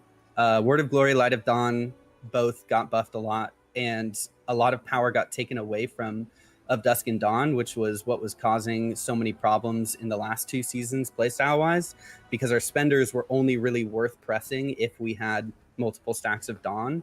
So you wouldn't even track holy power in raids. You would just track stacks of Dawn and then only spend if you had Dawn stacks. So the fact that they took some power out of those and put it back into the base abilities made it so that spending holy power feels really good again. Our spot healing was dreadful towards the end of Dragonflight, but now it feels really strong. Word of Glory hits really hard, and Holy Shock hits hard, especially with the tier set. So there's a lot of really, really good things to look forward to about Holy Pally, playstyle wise. Hero talent wise, Herald of the Sun is amazing because it has converted our spot heal Word of Glory to Eternal Flame, which is the same thing as Word of Glory initially, but then also leaves a hot on the player. So it's just more spot healing power and passive healing. It's just made our spot healing feel really, really strong. And class fantasy wise, Herald of the Sun is just amazing. The power that it's brought back to Wings and the feeling of power within Wings is stronger than it's been in a few expansions. Because one of my biggest complaints about HPAL is that Wings has felt really weak for a while because they kept watering it down because Awakening was brought into the game, and Awakening just gave us a lot of Wings uptime, but watered down Wings. So it came at the cost of a smaller Wings. So at this point, bringing back a lot of power to that via hero talents has felt really good, to the point where Wings is now a really strong cooldown again and feels really good to press. So I really, really like that. On the other side of things, though, Lightsmith does not feel very good. Lightsmith is kind of awkward to play. A lot of the hero talents are like, a lot of the side talents are completely useless. And there's not a whole lot of class fantasy. It's nice because it does good damage and it gives a lot of tank survivability, but outside of that, it just feels weird and awkward and not very like there's not a lot of class fantasy in it. So I'm hoping they take a look at that. Okay, Jack, he kind of went through a lot of stuff there. Do you like just any thoughts on that or anything you want to add specifically before we go into the really good and really bad? Yeah, a couple things. One of the big changes they also made was messing around with Light of the Martyr. So it does add a lot of power into your Holy Shock, but it builds a negative absorb on you. And so you need to have better healing onto yourself, or other people need to heal you to make up for that. And that's another really big reason, I think, why Eternal Flame is so powerful, Herald is so powerful, is because when you cannot use beacon effects to get rid of this negative absorb, and so when you have a healing over time effect that's 20% more effective on you, it munches up that negative absorb and makes it feel less impactful. But then you go and try to play Lightsmith with Light of the Martyr, and you don't have that anymore. And so there's a lot of times where just getting rid of that negative absorb on you so you can stay healthy and your party can stay healthy feels amazing with Herald. And you also put an additional healing over time effect on your allies through, God, what is it called? Dawnlight. And so after you cast Prism, you get like 2 extra hots from your next 2 spender casts. And so it's really noticeable having those extra healing over time effects onto your allies or even onto yourself to like stabilize through the damage that comes. So it's super satisfying and engaging when you play with Herald, but definitely Lightsmith feels like it's lacking a lot. That's definitely a theme with a lot of classes, I think, is like, I'm just listening. seems like one Chad. hero talent was Y'all just like being expertly weird. crafted I'm to just listening. give you a lot of things you feel like you need in your class, and the other one is just either like a nothing burger or it was designed specifically to be passive, and people are really enjoying the ones that like really add a lot of stuff that feels good. Trying to interrupt anybody. Ellesmere, what is one thing about Paladin that you think absolutely rocks, and what is one thing that stinks and you wish they would change it? I'll keep it simple. I think our healing is really good right now. I think it feels really, it feels Like, better what do you to mean heal. by that? Do you mean like the our healing profiles? Yeah. Like bad, Joey. Like our bad. spot healing feels really good, but also our ability to AoE heal both in raid and in M+ feels very strong. And I like that we have a lot of agency over how we go about choosing our healing profile with Beacon of Virtue or Beacon of Faith, or with different like talents or setups. I think Aaron. that the spec feels well thought out from a healing perspective. I don't love the recent change of removing Holy Infusion, was pretty controversial, and I so really quickly just to cover that, I understand their goal of removing Holy Infusion. Basically, this ability, this talent gave one of our core holy power generators too much power, but by giving it that power, the spec was sped up a lot and felt very strong and felt like you didn't have to worry about saving holy power as much. You could be a little bit more laissez-faire with like just throwing out holy power, and then you would be able to build it up really quickly. So it made the spec feel very fast-paced and very fun, which is something I really enjoyed. But on the other side of things, it did increase the GCD burden of the spec because you were just generating so much holy power and you just always had an optimal button to press. And sometimes it felt like you couldn't press enough buttons in time. So I think this change targeted slowing down the spec a little bit, which is good, but I think they went a little bit too far because it does feel like the spec slowed down a lot after that, and you have to be a lot more careful with how you spend and build holy power in Mythic Plus. There's no own-in racks. We're yeah, cool. I think overall weird I really stuff. like what they've done with the spec, and the healing profiles feel really good. As for something bad, I think our damage has actually been hit pretty hard, at least in Mythic Plus. And they have brought up Avenging Crusader enough to the point where it may become meta. And if that ever becomes the case, I would really like them to consider nerfing it, because I think Avenging Crusader's sweet is that spot, melee wings? Yes. I Okay. think Melee Wings' sweet spot is being a niche pick that can be an option for players who enjoy the spec, but it should never be default, because it absolutely pigeonholes the entire play style of Holy Pally into a very awkward one that most players will not enjoy quite as much. You kind of like surrender control, I feel like. Yes, When absolutely. you're playing AC, it's like, I'm going to hit these damage buttons, and then I hope as a result of the damage, that's going to heal the people that need the healing. Yeah, rather back a few tiers ago when it was meta in Raid, I did a boss with my Raid frames off entirely, and I ended the boss as the top healer without ever having my Raid frames on. And I don't think that healers should ever be able to do that. I don't think that is The beans category is healthy bad. for any healing spec. I think you should always have to have It's a negative. have to be making some decisions as to who you're targeting with heals, and the fact that the entire spec revolves around just auto healing, I really don't like that. All right. We have to rate them now. Let's start with Lightsmith. Where do you think? Where do you think Lightsmith goes?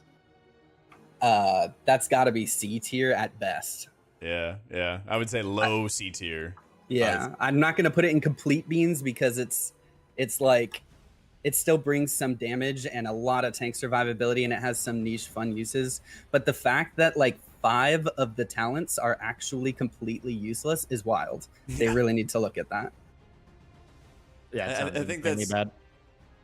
Especially when you think about like some of the talents synergizing with like making your Crusader Strike hit harder. I feel like there's a path there to like make Avenging Crusader stronger and synergize there without making the spec feel bad in the process. But yeah, it definitely feels awkward right now. And they've also nerfed a lot of the extra damage you contribute to your allies. So who cares if you have the altruism where you want to make other people feel good or something like that when it doesn't really do anything, right? Yeah, it also all contributes to your damage. So like other people don't even like. I don't think anyone has ever noticed a weapon being on them unless it's a defensive one, in which case it's just a shield. You know, Yeah. It's not like something that makes them feel really good. Okay. The shields do feel good, thankfully. True. Yeah, shields always feel good. All right. Herald of the Sun Paladin. Gotta be A tier for sure. Like I'd even put it higher. Yeah, I'd consider S just because it's like the class fantasy is so high and everything feels perfect about it. Like they nailed so many things about it. I don't think I could have designed a better hero talent or like hero tree. Damn. Okay, but you have to also keep in mind that it would be the only healer in BFD, which is a pretty strong exclamation. That's right? that's fair. Like the relativity of are all we of it is- factoring in like strength in terms of like throughput, or is it just like enjoyment? So strength included? Yeah. I don't know. I'd put it really high A, probably the highest A. Okay. I respect that. Beautiful. Fucking beautiful. Thank you, Jack, for the long haul, and thank you, Ellesmere, for talking Paladin. You guys Of are all course. S tier in my heart. All right, Aw, I'm gonna thanks. end the call. I have to talk to some filthy DPS now. All right, love you, Enjoy. bye. Later. Let's fucking go.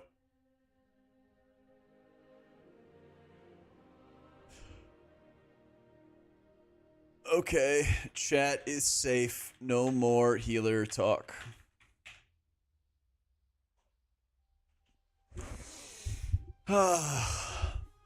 Let's go. No more healer talk. Unless you come to my stream. Thank you, Fifi. Woof. Thank you, Lisa. I appreciate it, Chris. That was fun. No, I hope people don't think I was like angry at Ellie or anything like that. I don't know. I just had RBF going on. I was just listening.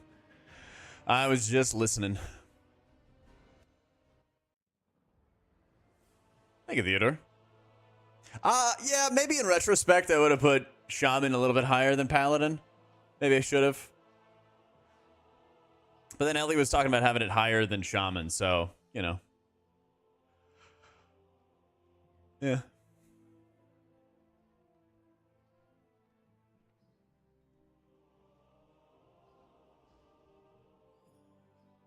Thank you, Konjak.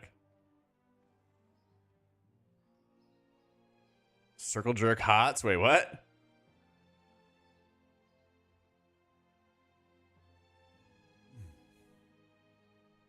Do these interviews must feel like an actual interview this close to race? A little bit, yeah. A little bit.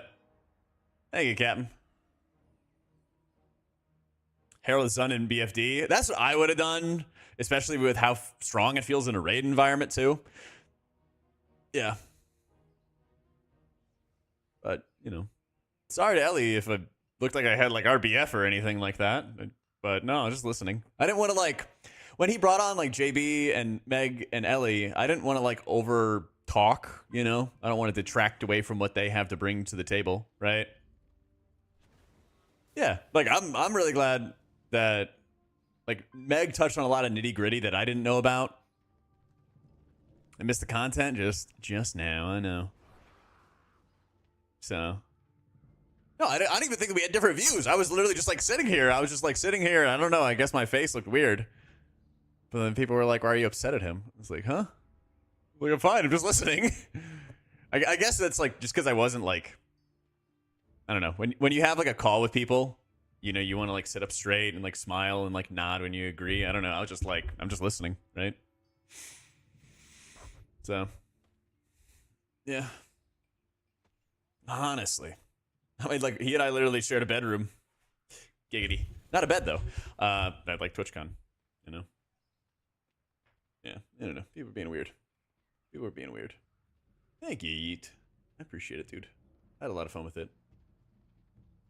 Yeah, we just got done with the sit-down chat. I do need to make my own tier lists. Personally, I would think, for, like, an overall tier list, I'd probably put Shaman ahead of Paladin, but... I also wasn't sure where people were going to rate Paladin at, you know?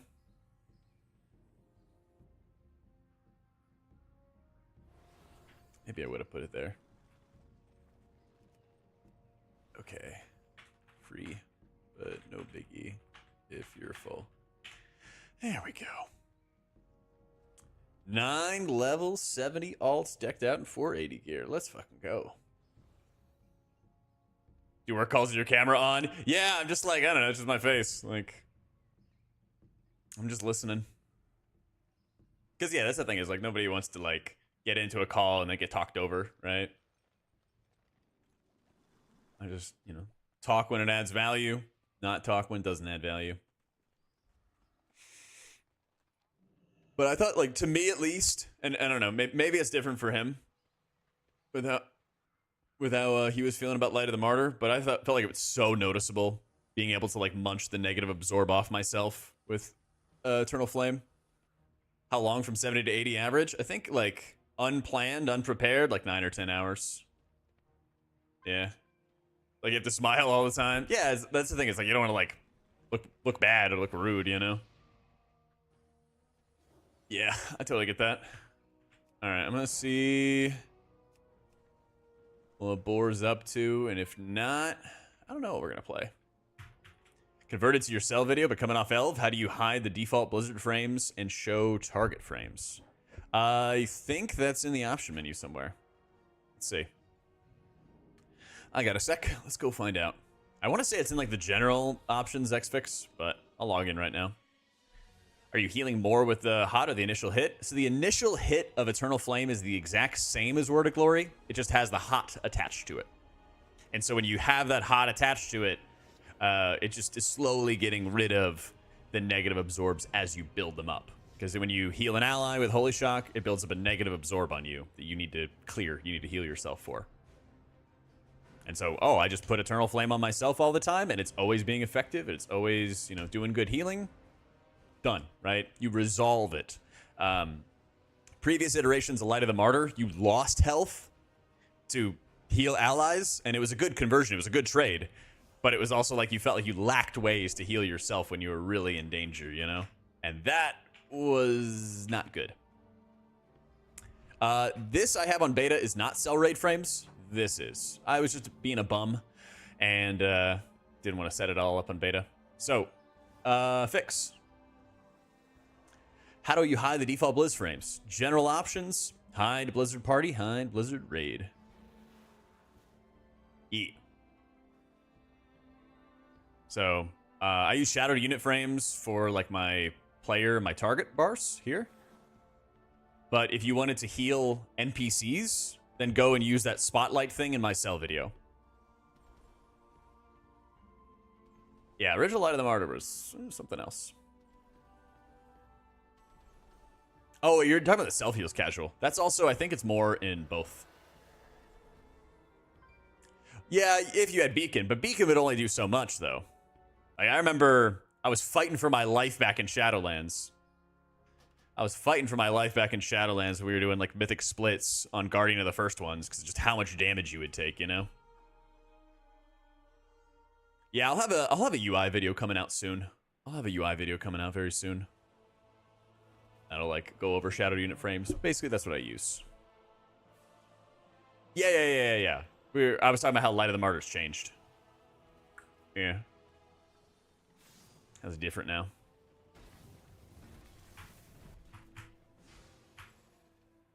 I don't know if you missed part of it, Drogo, but I was basically saying, like, new Light of the Martyr is way better because it's a negative absorb instead of damaging you. So, yeah. And then if you didn't have, like, infinite leech, you'd just be fighting for your life. Exactly. Ever use P-Wave combo? Yeah, when I play Farseer. So, yep, you pair that with Ancestral Swiftness out of Farseer, and you spawn another Grandpa, and you blast. Season 1 dungeon pool. There's a lot of fun, and most of the boss mechanics and stuff like that are fair. But the problem with it is poisons. There's so many fucking poisons. and kicks and stops and stuff like that, yeah. Pretty damn strong. We did a Spender and Light of the Martyr combo. It was just a lay on hands, but it's much more enjoyable having that power back in Wog and Holy Shock. 100%. Yeah, I guess that's a good point, is that like there were benefits. It wasn't all bad with old Light of the Martyr, but it also feels just like better balance now. Best hero talent for Disc is Voidweaver. Yeah. How you doing, Swan? Just finished a big old sit down with Max and some other awesome healer friends. How output's underwhelming. A Riptide the whole group. Use Healing Wave. Barely do any healing. Well, it's better when you have cooldowns up for sure. Ancestral Swiftness buffs up your heal wave, and so does Unleash, and so does Undulation. So it gets better with more modifiers, basically. But, I mean, it's only a 30-second cooldown, so it's not like an insane output ability. Yeah. All right. I need to run to the bathroom. Drank so much water. Yap so much. How do you use Healing Rain with Cell? You don't. You just cast that off your keyboard. Yeah. Yep. Shock. Thank you for the 2 months, my dude. What healer and spec and hero talent should I main? Depends on what you're interested in, man. There's like a lot of good options. I got a whole bunch of videos talking about how easy specs are to play, how much fun they are. Like, we've been doing this whole Should You Play series. I got another one of those coming out tomorrow. And we've been busy, you know? All right. Let me run to the bathroom quick. Holy crap. Xfix, thank you for the gifted sub to Beyondstan.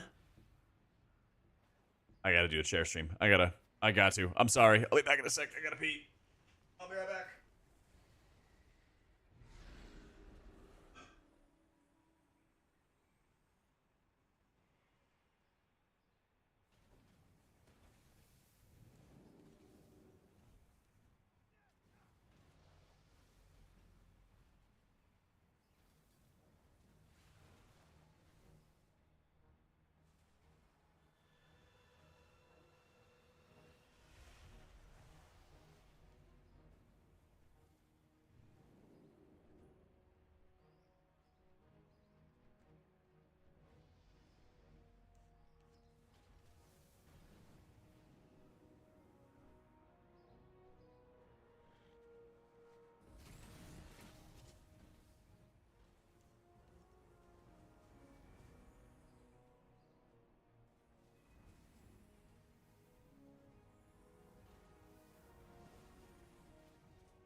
Okay, I'm back.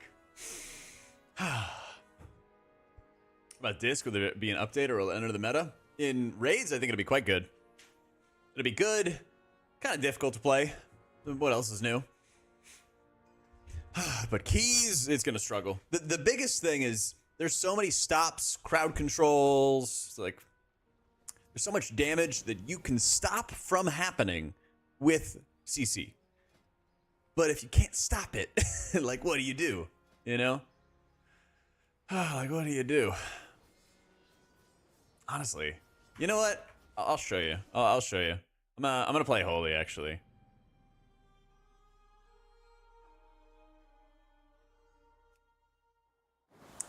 I just can't believe you guys got it pretty damn accurate. HPLA, Shaman, Prez all in A, but in the correct order, IMO. I actually kind of wanted to put Shaman a little higher, Drogo. In retrospect. I actually kind of wanted to put it higher, but I'm curious about your thoughts on that. For like an overall tier list.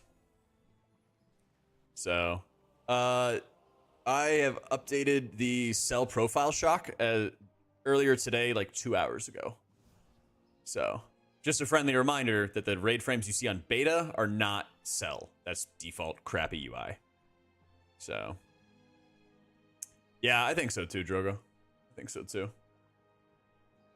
I think if I was going to do an M+ tier list, I would definitely do like Shaman, Prez, Pally, then I guess Druid and Monk. That's kind of where I'm leaning. I don't know. Druid just does not feel good. Druid just does not feel good. I think especially for like pug druids and stuff like that, it's going to be a nightmare. But yeah. Shaman finally getting their M+ meta again. I'm fucking stoked. It's fun to play. I'm honestly just like really pleased. The more I think back on it, there's a lot of hero talents which just kind of smooth things out or don't really like add extra difficulty, and I think that's like so good for the long-term like longevity of the game, you know. If you get the better gear, there's all kinds of vendors and stuff over here. All these guys gear you up.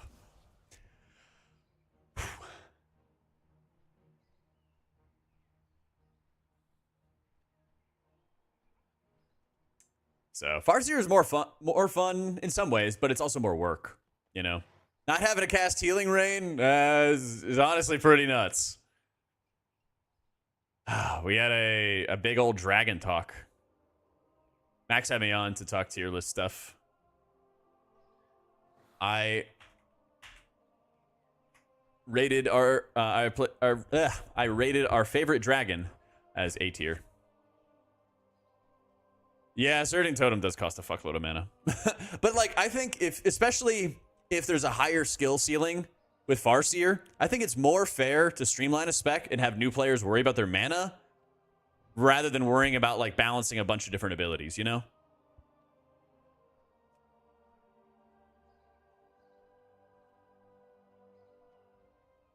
I think Monk is worse than Druid. I think Monk might be better than... I think Monk's definitely better than Druid for like newer players and like maybe even pug players.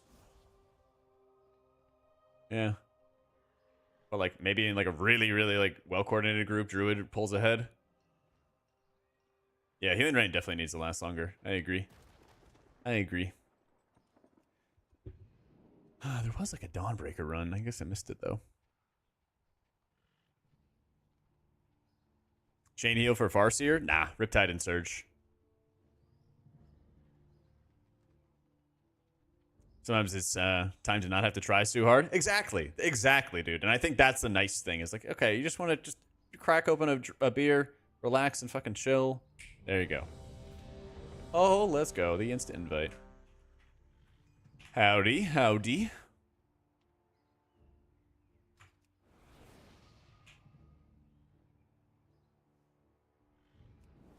Welcome, friend. Keep it real.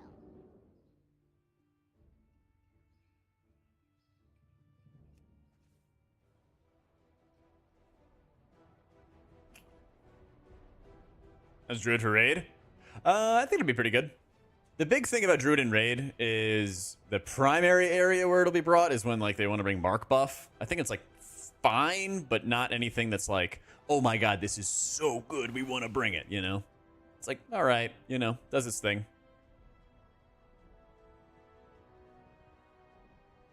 They've been putting in a lot of buffs to Farseer. I think we had 3 or 4 straight weeks of buffs to Farseer, or like improvements or something like that. Yeah.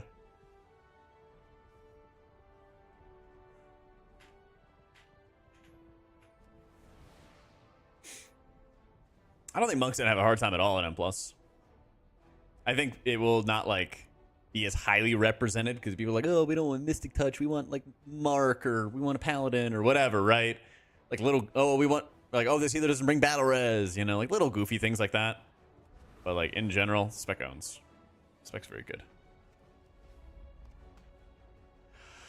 When you mentioned Druid just playing yours, well, there we go, Wilson. I was playing Shaman earlier. I think we were doing some 12s. So, the hero talents, Drew. Oh, you haven't seen a decent video on them? Oh my gosh, Drew, have you not seen our latest video? Should you play Preservation of Ochre?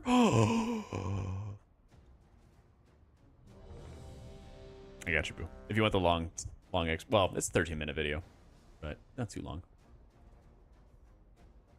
Was Paladin one coming out? Soon TM. I think I gotta do tier lists next. I gotta do my tier list next. Didn't watch the videos and like and subscribe? What? TLDR for it. Flame Shaper gives you an extra button. It extends the duration of your Dream Breaths and then bursts for more healing. And you can like stasis them and you can make these big healing explosions. You can also use it for damage if you want to. Chrono Warden kind of just gives you your Holy Words back, or your Holy Words. Christ. It gives you... How do I play this again? It gives you your Empower abilities back faster. There we go. Words are hard. Calipico, thank you so much for the Prime. I went full yap mode. But yeah, they're both fun. They're both good. I'm going for title on normal like Priest. That is the plan. That's what I'm going to try to do. But I'm also not going to lose my mind trying to do it. If, like, it looks like it's going to be so difficult to do, then I'm very likely going to be playing some other healers. And I'm definitely going to be playing more variety of healers than I've ever had before. But the goal is definitely going to be to try to get that title on Priest as per usual. So, does it go through what the tier talents are and how they work? Yes. So it's all broken up into chapters. All those should you play videos on my YouTube are broken up into chapters so you can skip around. There's a section that explains the basics. If you don't know diddly squat about Evoker, you can start there. It also has a section where it goes over all the hero talents, what they are, how they work, what's good about them, what's not good about them. Yeah. Absolutely, Watson. Yeah. I got him up for Shaman for... Let's do that. I got it up for Shaman, I got it up for Mistweaver, and I got it up for Prez. And tomorrow, we have a Holy Priest video. Was title the 0.1% title. So, like, basically, like, quote-unquote, rank 1. But for M+. You were in, like, the top, you know, 0.1% of players or whatever. That is true, Peter. That is true. Usually 1 will be good.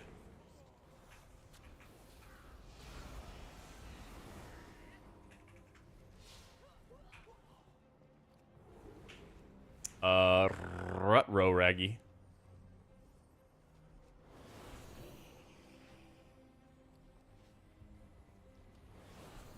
That's what I call a prime cut. Fade OP.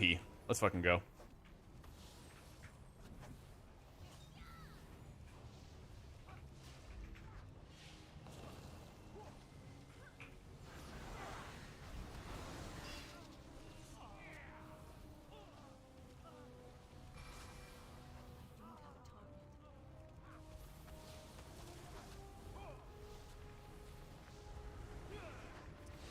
Yeah, brew feels great. Well, the nice thing is that it's like, brew feels good. regardless, I would say, of like skill level. Like it's certainly very noticeable when you have like a high skill brew. Like it's very noticeable like playing with Equinox and stuff. But it's also like I feel like I have a good way to like make up for a bad brew. I'm not saying this guy's bad by any means. I think he's actually doing a really good job. But like the spec just always feels good to play as a pug healer, you know? Just like, all right, I know that like the base healing required for them is going to be like higher than other tanks, but I also have more ways to save them, which always is good, you know? This tank's doing a really good job though.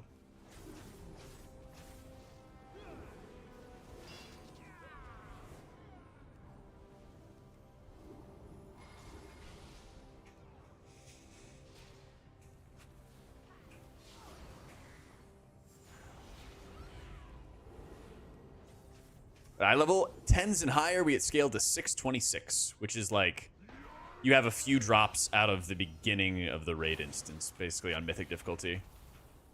I played with a couple prop allies.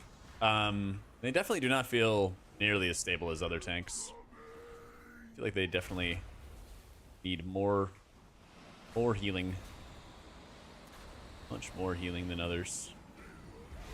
Yep, that was coming. We're gonna do this, and then this, and then this. Uh-oh.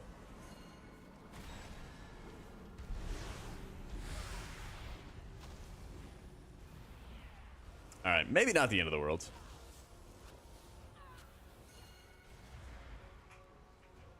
Tank. Maybe pop if we can't.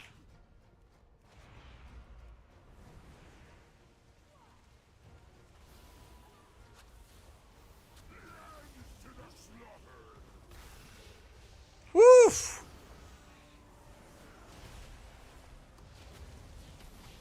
I have numbers on what healer tier set's best?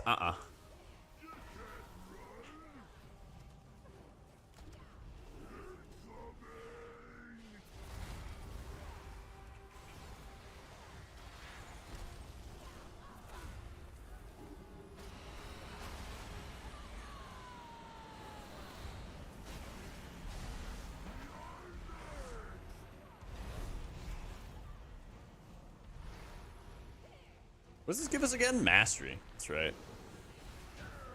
Easy game. Work this. You think it'd be cool to have it as a DPS caster that buffs supports and shields? No support, please. No support. No support. No support. No support. No support.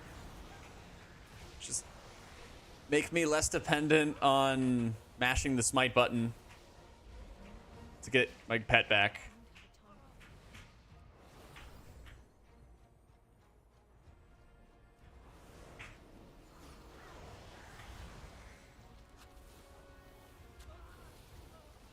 I think it's more of like a trust in like Blizzard to implement kind of thing. You know?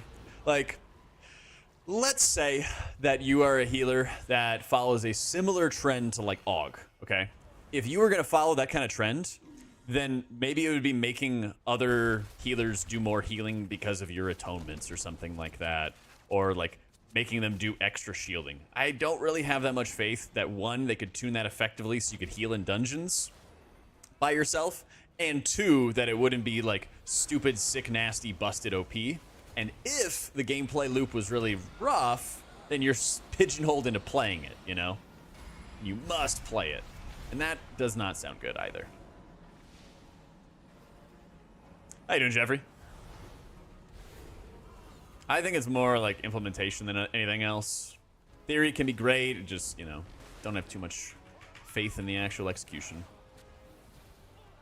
I think AUG still buffing healers and tanks is like still really bad. The heal absorb on everyone is one of the I guess seasonal affixes, you could say. It's the only mechanical affix. So you know, like bolstering, afflicted, all those annoying affixes, that's what I'd like to call mechanical ones. It's a mechanic you have to resolve, you have to deal with, you know? And so this one basically debuffs your entire party. And even though it doesn't show it, you can dispel them. You can dispel them with magic effects. You can dispel them with mass dispel. You can use poison cleansing totem. Like all of that stuff works, okay? He's got GS, he's fine. And so basically what you have to do is debuff goes out, marks everybody. You can mass dispel it as a priest, clears everything, and then it gives you mastery. Oh, now it gives you crit chance. What the fuck? I thought it was giving me mastery before. Does it rotate? Maybe. Either way, you can heal through it, you can dispel it, you can do all that stuff. And yeah, to answer your question, Mac, I don't have like exact numbers on every tier set bonus and how much healing they do.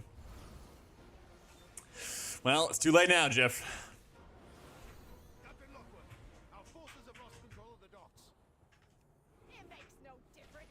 Pre-release and first week we'll have heroic dungeons? I think so. Pretty sure. Usually heroic dungeons are what you use like at endgame. So I'd be surprised if we didn't. Yeah.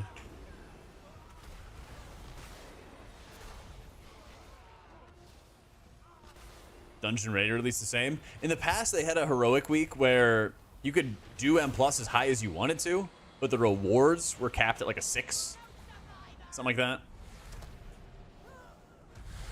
that. This time around, they're only having Mythic 0. And it's going to be like a daily thing. A daily lockout for it, so you could keep on spamming M0 every single day until you got all the items you wanted. Which I think is actually a good thing.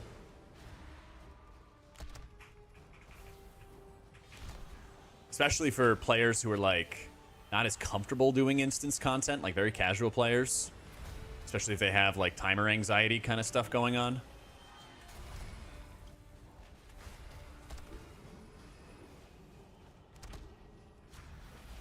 Gears cap like 554, not being upgradable, 567 the next week. I could see that. Yeah. I can't confirm, but like I would not be surprised if like basically what's gonna happen, and I guarantee you it's gonna happen, there's gonna be some world grind to give you some gear from like raids or some specific rep or whatever, right? And you could probably do it, but it is gonna be almost certainly like far from like mandatory, you know? So don't like break your back doing it. Don't take off work to go do it. You know, none of that stuff. Okay? That stuff didn't matter last time, and I doubt it'll matter this time. So. I don't know if it's, like, punishing players at all, though, Morosky. I think that they're, like, taking their time launching M+, because they don't want people to get, like, giga-geared insta. Because if you think about it, like having infinitely farming, being able to infinitely farm your gear is a little janky. Let's be real here. Kind of ought not to be that.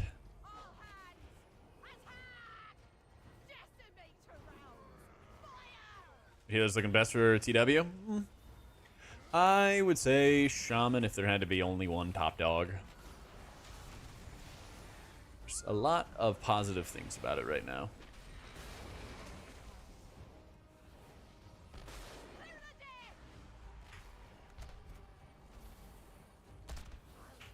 Oh yeah, that's not great. I just realized what went on me. It was the gut shot. I thought it was a ricochet, and then I learned 'twas not ricochet. How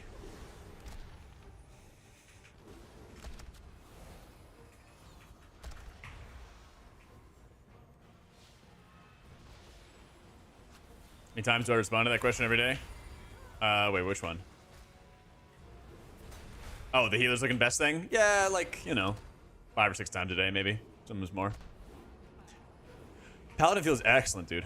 Paladin feels excellent. Like, Paladin's gonna feel really good, even if it's not gonna be like, oh my god, the #1 thing. And I think there's, like, a lot of skill expression that you can have with it, like... Oh, yeah. Anytime, terrible. I got you, boo. Anyway.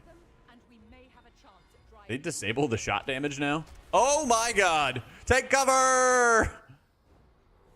I shoulda kept our heads down. Does Prem work? You press, you get the buff? Yeah. Yeah. So like right here. Buff priest. So true, say. Alright, check this out. Pay attention. Right here, I have the piety buff, right? So when I activate it, I have overheal redirect to all my allies. Which is 4. So we're going to wait for the big damage to come out. a GS myself, pop Piety, and I'm going to spam healing only into my character. You can see in the top left corner, I am only spamming healing into my character. Okay, everyone full health. Everyone's looking nice and juicy. I'm going to cast a Fear. I'm going to Shadow Melt. I'm probably going to die. Nope, they killed the Tempest. Let's fucking go. And what that Piety did was it redirected all the overheal to all my allies. Easy game.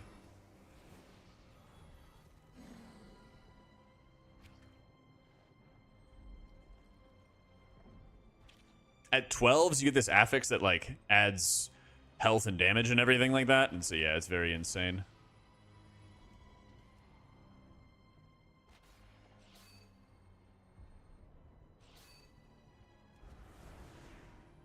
Amazing. Now we're another big dog.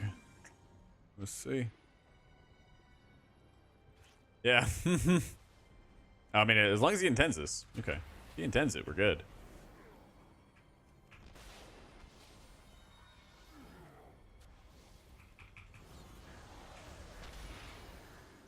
Oh, I saved him. That was a juicer to spell.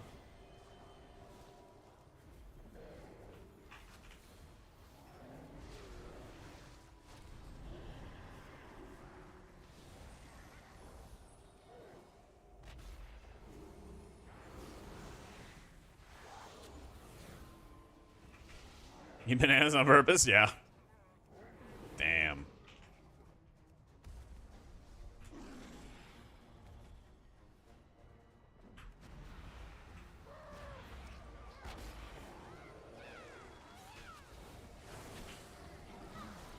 Oh my god. I think I got choked. I think I got the young choking waters on me.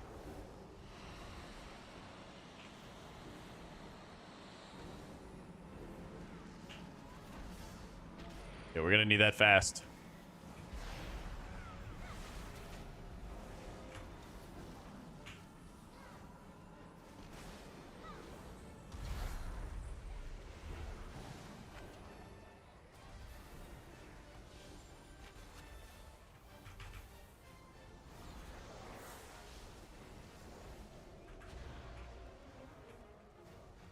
Caught up now. Let's go.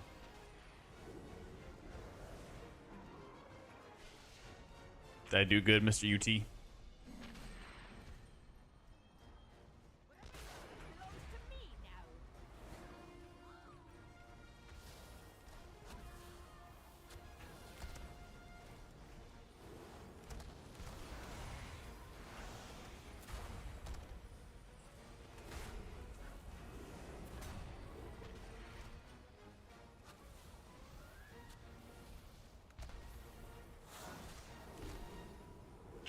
Oh, big piety, big piety, big piety. Huge heals. We're also safe. Let's go. Did it cancel? I don't know. Wait, can we like line of sight her or something? Okay. Yeah, the keys are gonna be very challenging, mainly for like the stops. They have nerfed and like tuned down a number of hits, but there's still a lot that like trucks you. There's so much damage that you can avoid or stop from happening with kicks and crowd control, you know? The overheal transfer is one of your Oracle talents. Yeah, so you have 3 different buffs out of Oracle. Insight, which is cooldown reduction. Piety, which is like Velen's, which is the overheal redirect. And a healing increase. And then you have this one called Solace, which is a damage reduction. So this is my tank. I will cast damage reduction onto my tank. And this is the only time I've cast it in this pull. And he still has it active. It's still like 3 million. Dear God. Okay. It's still up. Okay, it finally faded. So let's see how much it was. It was a 7 mil shield. I have 6 million in health. Okay, but addendum. There's talent that druids, or sorry, brewmasters have called Celestial Fortune, I think. Yeah.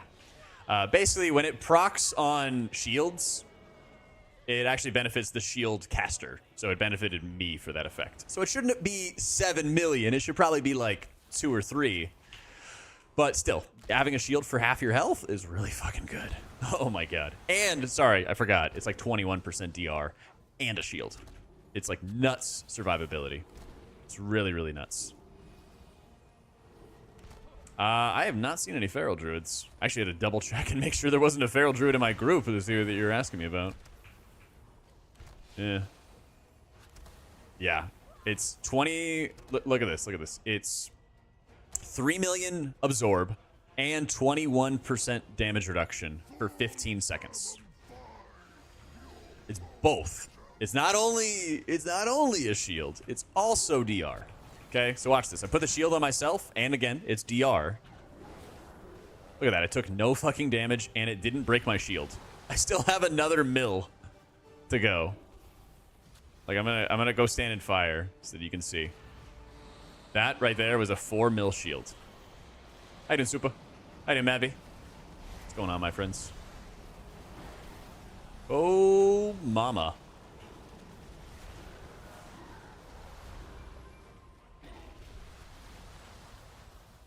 How'd it go, Sang?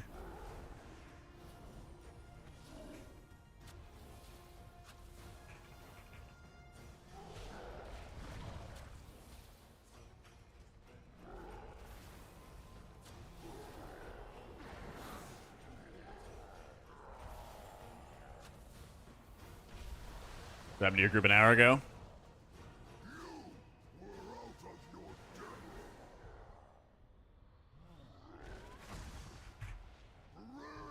I think he just shadow melted on us. Last word about our druids and M+. Good if you're in a good group and you know what you're doing. Not good, I would say, for the layperson.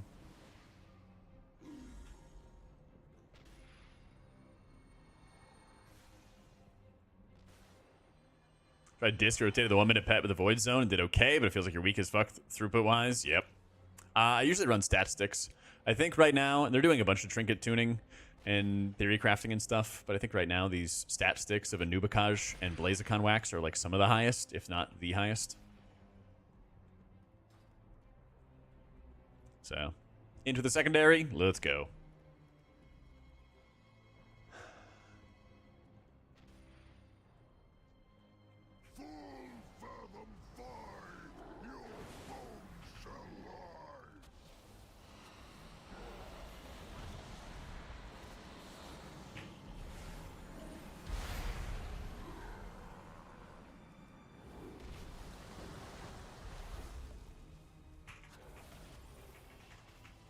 The Anubikaj trinket, empowering crystal of Anubikaj, and carved Blaziken Wax.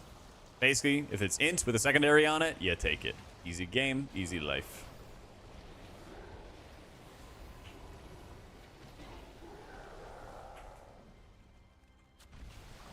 Does this feel compared to Holy? Eh, kind of rough. Bad taste for playing Holy in Season 4 of SL. Payphone spec. I think it's more engaging, and it's also very rewarding. You're like cycling between these various DR, or various cooldowns, I guess you could say, that provide DR, provide cooldown reduction.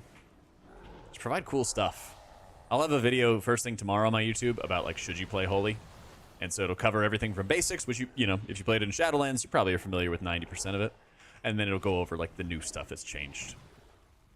Yeah. Very happy about Holy, Sig. From, like, a realistic perspective, I guess. Like, stuff that Blizzard would actually fix. I think it's about on point, you know? Unrealistic kind of things. I'm like, God, I wish I had a damn kick, right? No idea if they're ever going to change that. But not expecting it right now.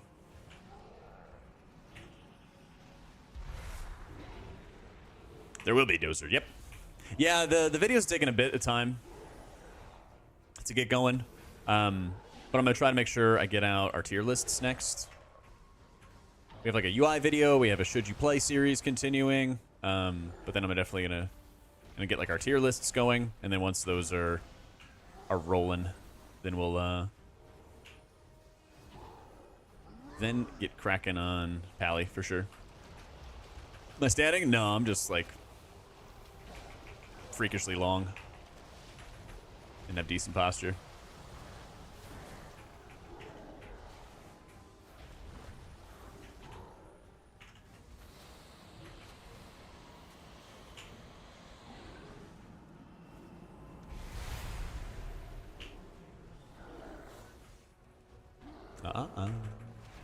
Dorky said August looking like it's scaling poorly. Might not get play. I hope he's right. Unit frames, I use Cell on live. Right now I'm just on beta, I'm just using cringe regular normie UI, but I don't recommend it. I just did it because I was a bum. You know. Unclench and crack your whole back. Hey, you ever gotten like a deep tissue massages, dude? Highly recommend. Highly, highly recommend. Feels good cracking your back, but imagine you get like this 300-pound former offensive lineman to just push down onto your back and you go crack, crack, crack, crack, crack, crack, crack, all the way down. Feels pretty fucking good.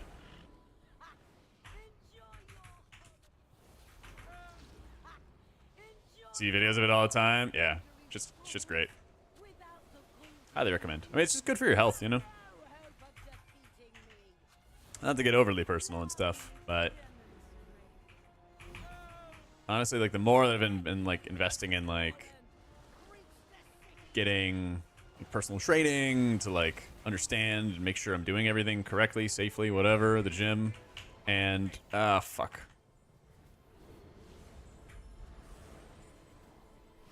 Like getting the occasional massage and like watching when I'm eating more, things like that. Like I just feel like miles better, you know? Get the good brain juices flowing, all that fun stuff. Poor DK, yeah, he's not having a great day. So, yeah, honestly, like even just go to like a regular gym, it's like 40, 50 bucks a session. It's like not insanely pricey. It's about what it would cost for coaching with me. Okay. Sorry, chat. Had to. You know.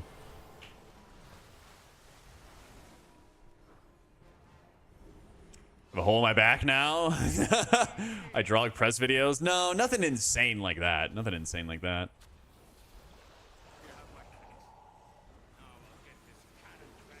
Which tanks feel like the best to heal? I think Brew is definitely the easiest tank to heal. I think Bear might be the best though. As a healer, whenever I have a Bear, I know that like the average is always going to be like really consistent and easy to heal, and I think that's pretty valuable.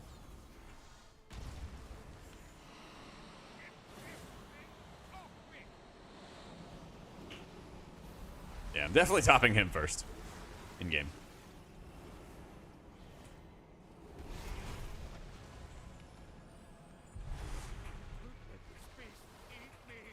Resto Shaman compared to Holy Priest? I think Resto Shaman's just, in general, stronger. Mainly from, like, a crowd control perspective, I would say. Like, you have very good cooldowns, which for, you know, all of Dragonflight, they basically were, like, butchering Shaman's cooldowns left and right for almost no reason. Yo, Eliza, thank you so much for joining as a member on YouTube. Thank you, thank you. It's like your cooldowns feel good. The spec feels like it has so much great crowd control, so many good resources to leverage. Plays well. There's an easy build and a hard build, and they feel rewarding and fun. It's just nice, you know? I think the issues with Holy Priest are really just, like, systemic, you know, of like, oh, I don't have a kick, I don't have a poison dispel, I don't have, like, these kind of things, you know? Like, what are you going to do about that, right?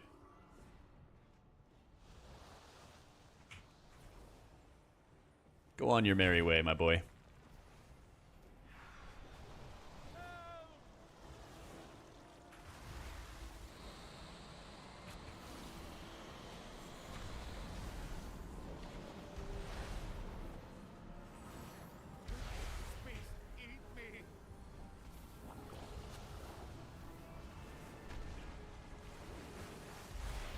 Oh, that's not good. Wait, no, it's very good. It's very good. It's very good. Oh my god. Dispel? And insight? I dispel again? Woohoo! A little bit more for all your help. Oh my god. Thank you, thank you, thank you as well, Liza, for the super. I really appreciate it. It's very sweet of you. So what I did right there is I used the insight cooldown reduction on dispels, so I could dispel 2 people at once. Here, my job as a healer, not that important anymore. I just got to dispel, so I'm dispelling the DPS first to make sure that they don't die. Oh, I hope not, UT. I hope not. Shit, like, it is like so much better than its first iteration. It's actually crazy.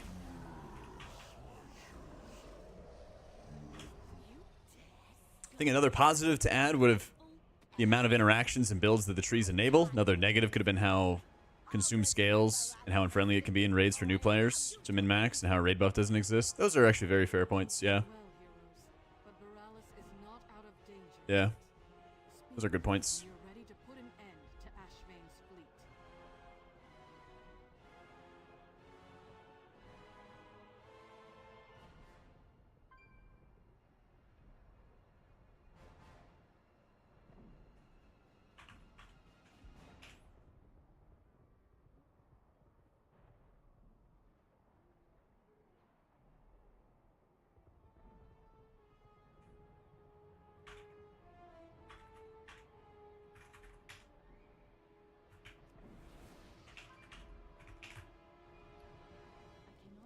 Is the old Master's Bow CD? Damn right I am.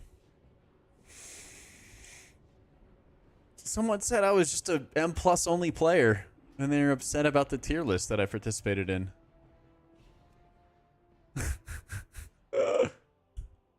Oh, man. How much Rio each person has? Yeah, it's part of details, Dev. It just got updated with like the latest update for details. You click on Mythic Dungeon and show end of M+ panel. High ceiling combo for stasis. I think it's like Spirit Bloom, Dream Breath, and Consume or Engulf.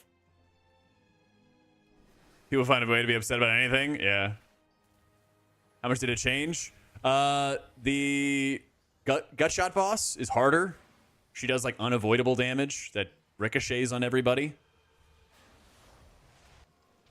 You have 2 waves you have to dodge on the big giant guy. There's a wave from one side, and then you have to quickly switch positions and dodge the other side.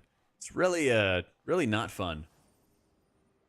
Yeah. Main and priest tile butt, and probably gonna be playing a lot of shaman and paladin.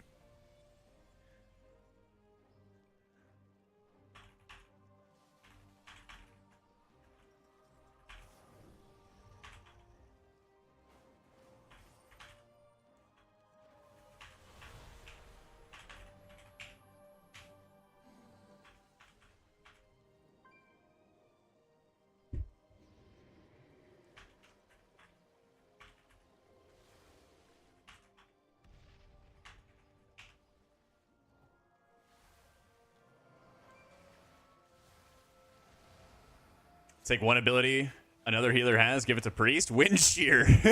Wind shear.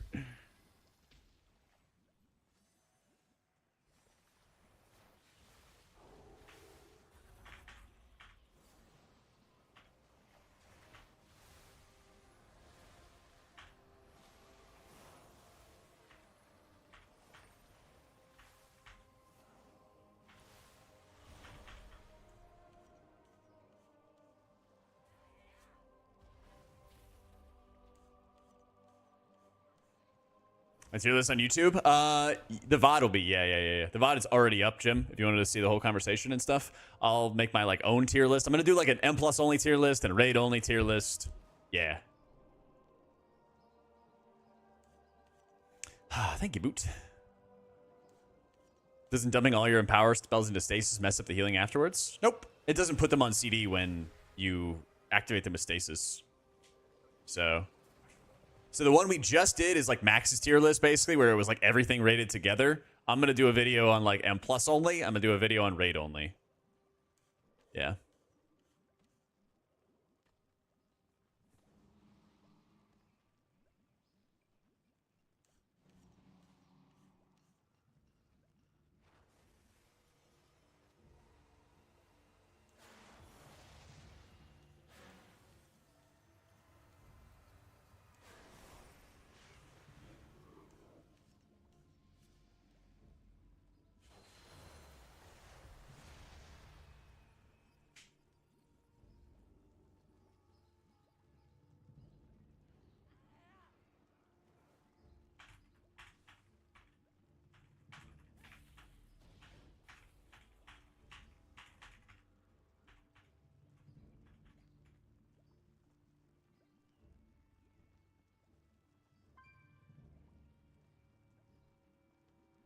Demolishing people in the comments. No, it's just healer Discord. Just healer Discord stuff.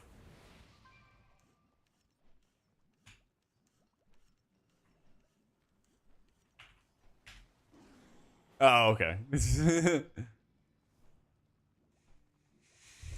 How you doing, Orange? Druid main Malden, nothing new? Yeah. Well, the thing is, I sat down with Rokus. I hit him up, UT, just like I've hit you up in the past. I was like, okay, like, walk me through this. Like, tell me what's going on with Druid, so, like, whenever I make a video about it or I ask about it, like, I can speak to it, you know? And then he was like, yo, like, why are you talking about this stuff? And I was like, I did. It was in the video. It was in the stream. I made sure to talk about it, you know? But, like, I think of, let's just say 20 minutes that JB talked, I maybe talked like 3 minutes, because if he's on, yeah, he should get the majority of the talkie time. You know? And a cringe users, it's not too bad. I've dealt with worse. I've dealt with worse. I don't know. Much anything other than Prez? Yeah. Yeah, it's just like, you know. He brought on Ellesmere, Meg, and JB. And so, like, when they were on for their respective stuff, I was like, all right, add when I can. Don't over yap. I need to target something. We go from there.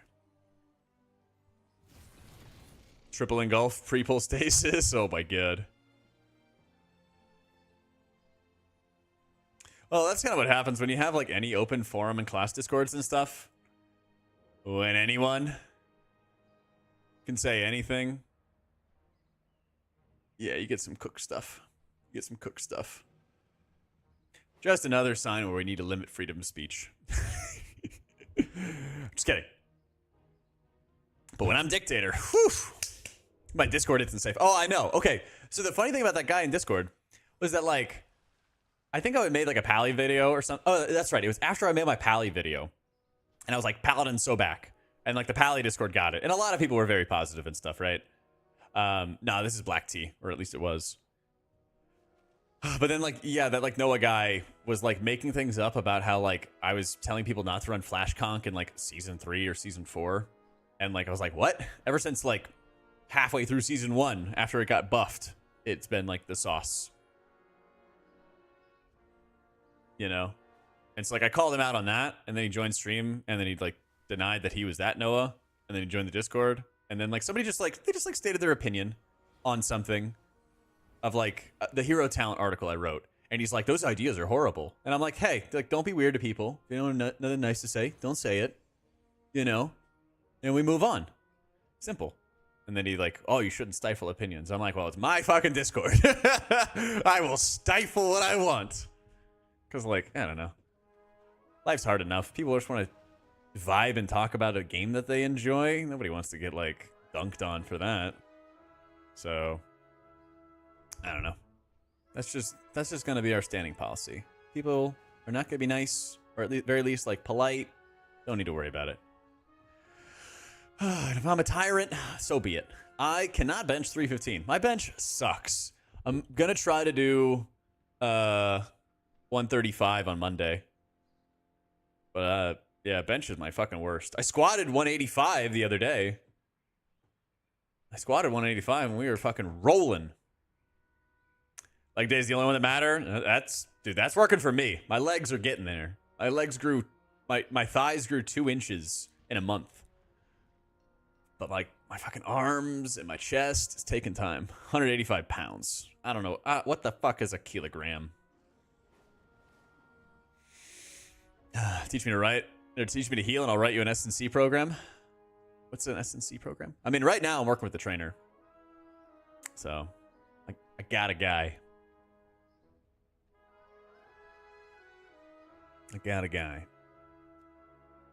I'm down to teach you how to heal. I got a lot of video ideas. I just need to implement them. I just gotta implement them and get on the grind. Gym every day. I don't drink water. Drink water, man. Get like Crystal Light or some like water flavoring, you know? Oh, strength and conditioning. Got it. Got it. Thanks for the vids. Very high quality. Respect the work you're putting in. Thank you, Cream. I really appreciate that. More to come. hopefully we'll be able to have the best healer content out there. People drown in water, you can't trust it. People don't drown in coffee. When I'm a dictator. Yeah, all my UI, see y'all, is on my website right here. And hopefully, oh yeah, we also have a cell guide on the YouTube if you're interested as well. The very beginning of that video goes over like how to install it, set up, troubleshoot, stuff like that. Any tips for a newcomer? Our shaman coming into the TW. Start with Totemic. It is nice and streamlined. It really helps you get into the spec, basically. Makes it maintaining healing rain way better. My calorie intake, like 2,800 to 3,000 a day. I'm 6'4", 185. Farseer Supremacy.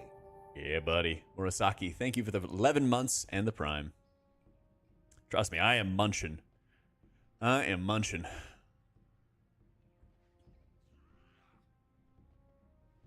Like, maybe have alcohol once a month. I've been ordering a little bit too many burgers lately. It's like 193 in centimeters. Long boy. Nice long boy.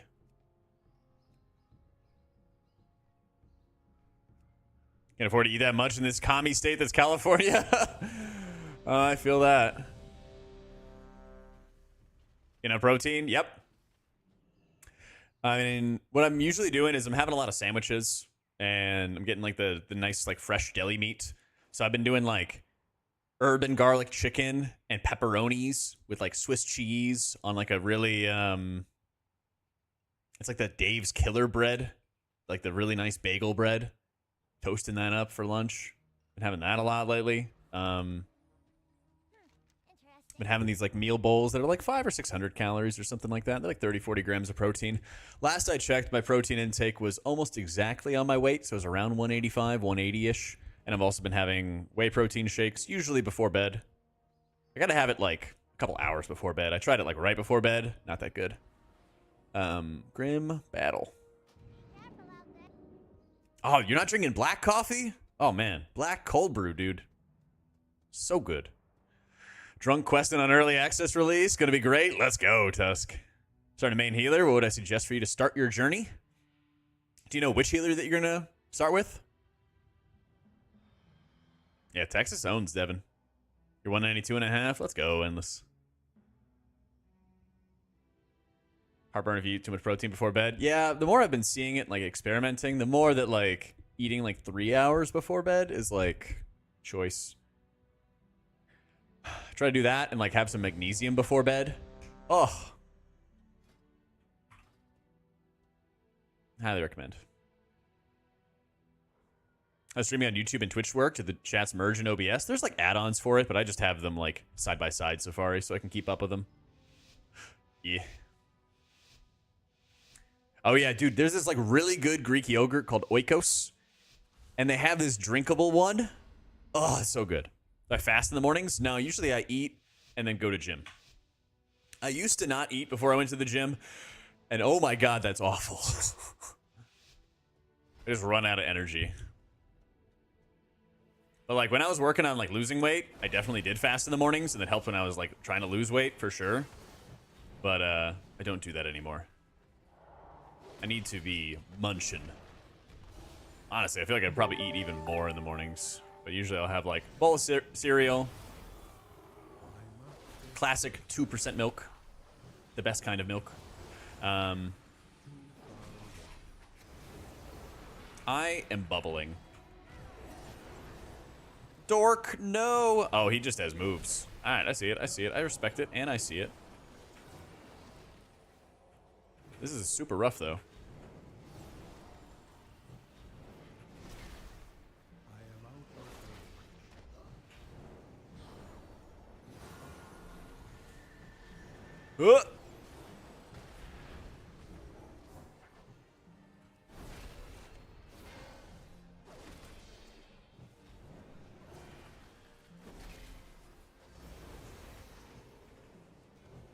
Time to eat before gym in the morning. Can't really eat at 4 a.m. Ooh. Yeah, I'd imagine not. I'd imagine not.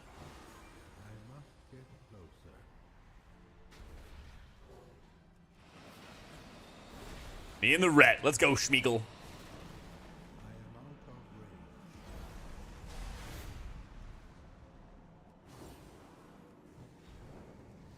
Oh yeah, the art team, music team, they always own.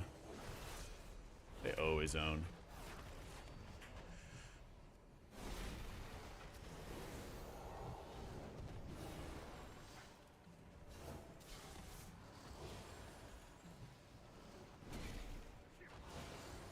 Those Java monster cans? Oh, they are so good. I love those. Yeah, yeah, yeah. Yeah, I love Monster, but I definitely do not buy them at home. I definitely do not.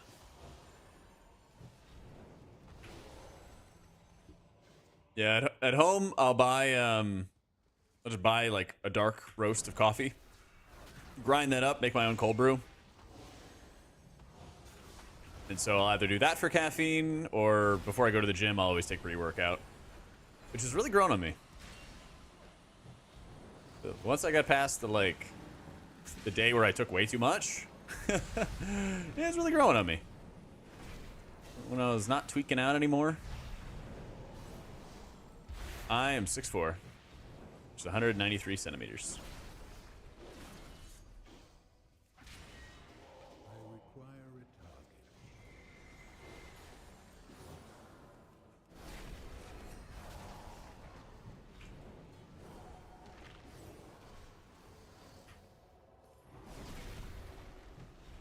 Whoa.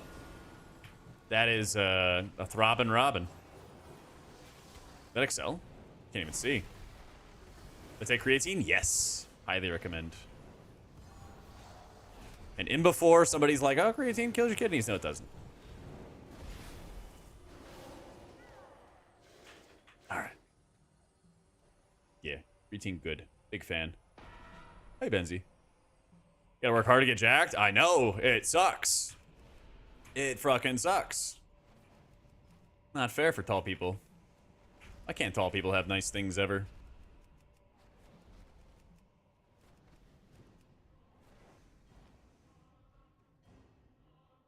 Creatine makes you bald?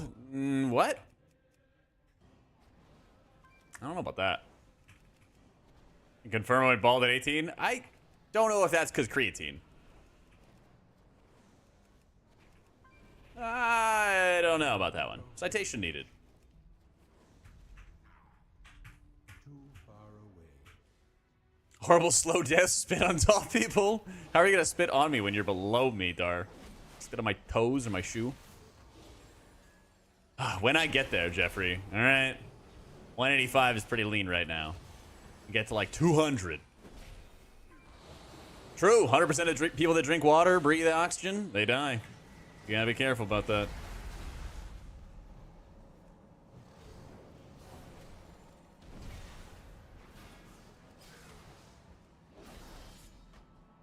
Don't drink water, you're immortal. I heard the people also lacked water. Also died. Aw, the Avix is healing. No.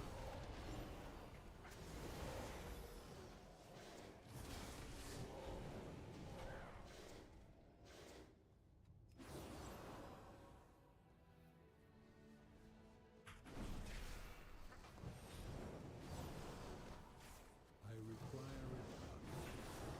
Whoa, mama. There you go.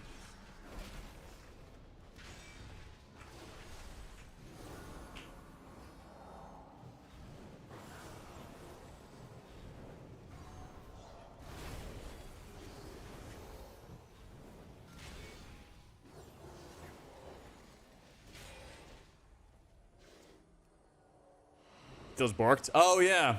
I guess it's just borked again. I don't know. I don't have an update, and I've logged onto like a variety of different characters, so I don't know what the deal is. Yeah, good night, sweet prince.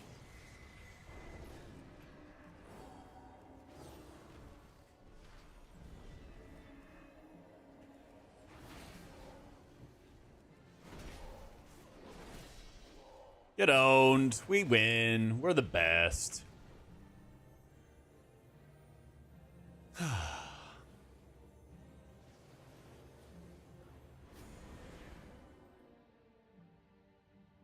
Darlings, why are you sending me battle.net messages?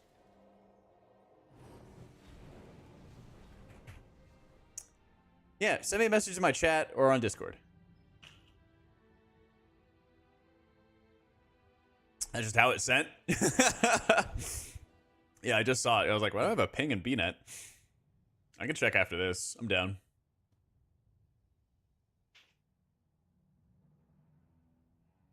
XH point beta talents.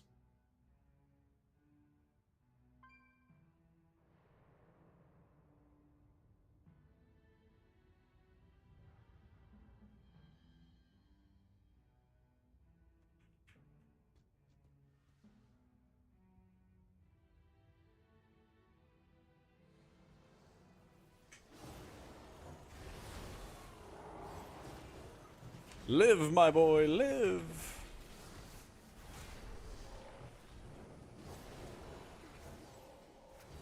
Quick fire meta predictions and keys. You're gonna have like three big healers that are representing like 20% or more of the entire total of title holders. It's gonna be some combination of like shamans, paladins, and evokers. The other healers will have like decent representation, but like not as high as those big three. IMO.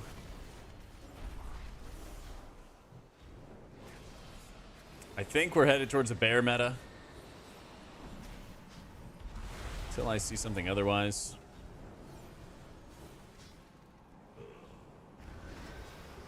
That is my current belief.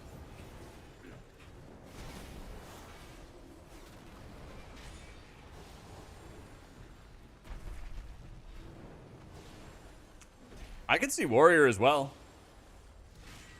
I could definitely see Warrior as well. Warrior is a fucking brick wall.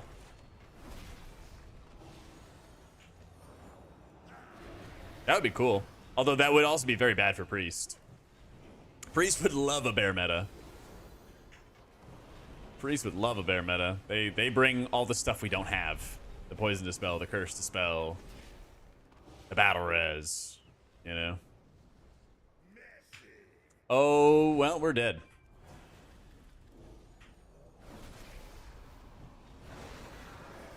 Can we continue for a minute?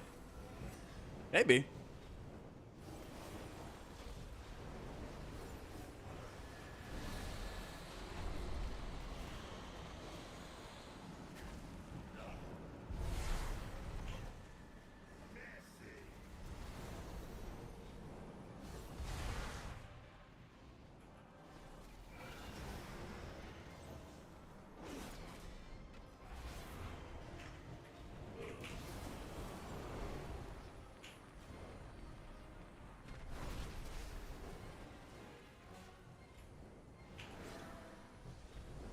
I'm so fucking dead.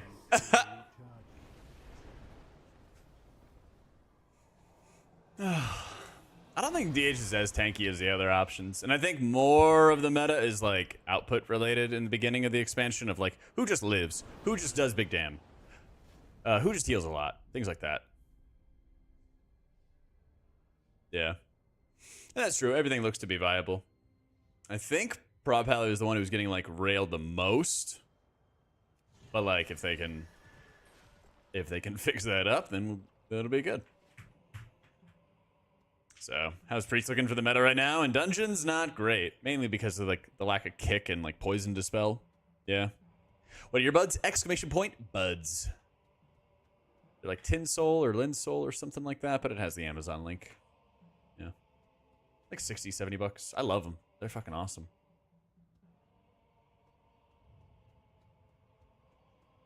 As time goes on, you know, that headset dent gets deeper, so gotta have some time away from the headset to avoid it.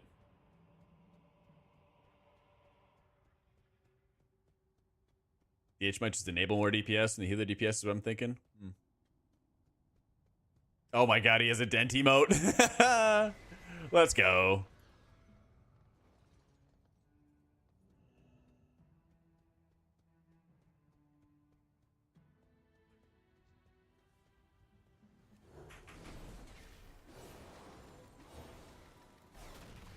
People are saying DK's gonna be meta tank. Every time I see them in a key, they get shit on. Maybe skill diff. I don't know. It's kind of tough when you do 10s because sometimes people have like not done the dungeons before and they jump right in. Sometimes people are like trying new specs, you know, just see. I think Shadow's good, last I saw. Not that the Shadow Priest would admit it. Oh yeah, it's not time yet.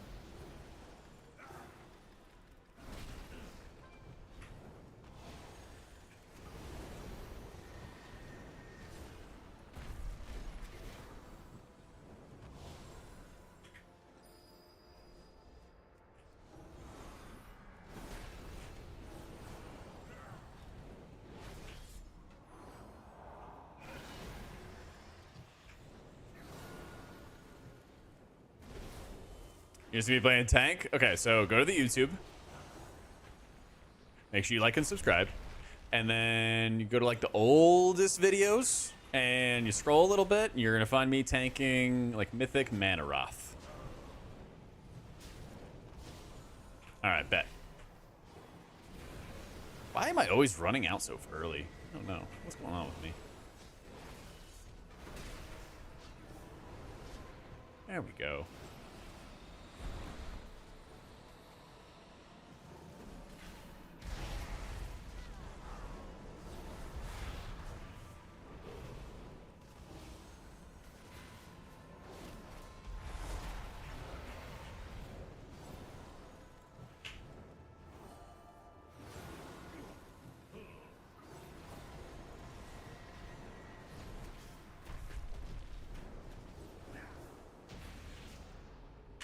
Filling the room the other direction?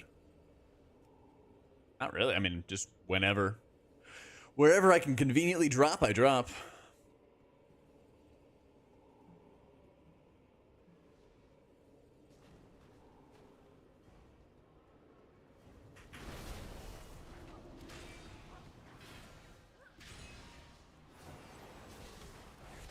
Oh, no.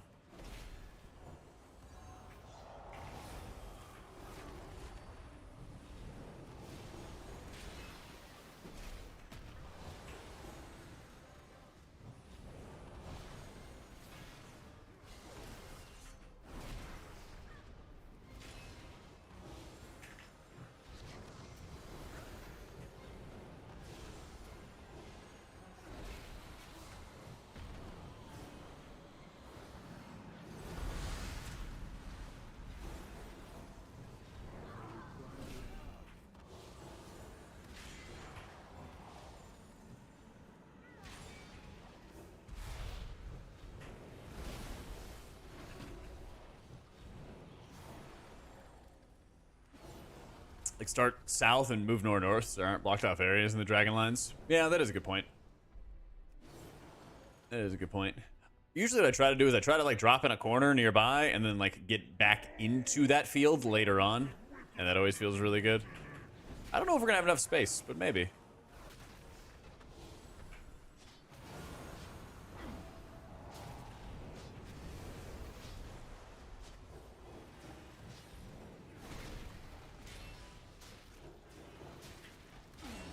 Speaking of.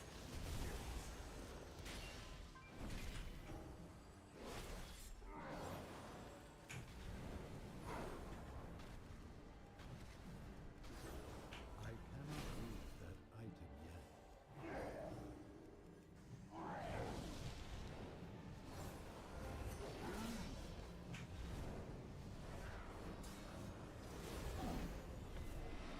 yet. Yeah, I'm bubbling. Hitting the old virtue. Dude, of course. Look at this timing. I gotta heal through the negative absorb, and then I gotta heal everybody through the damage they're taking. My god.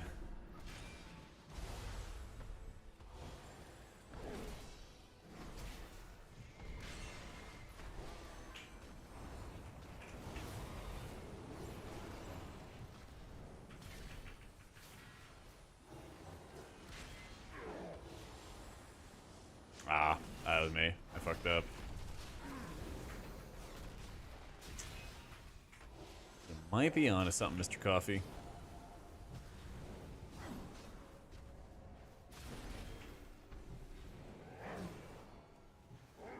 Old Kata days, you know, this rest of Shami. What, like a couple months ago? A couple weeks ago when Kata came out?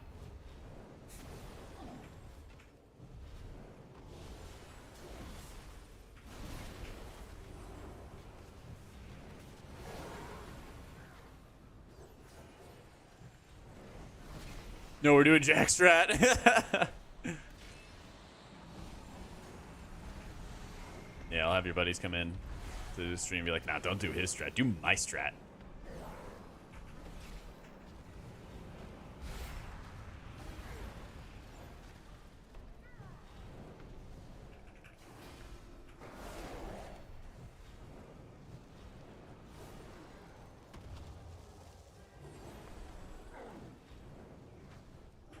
Nope, nope, nope. No die. Only live. Woo!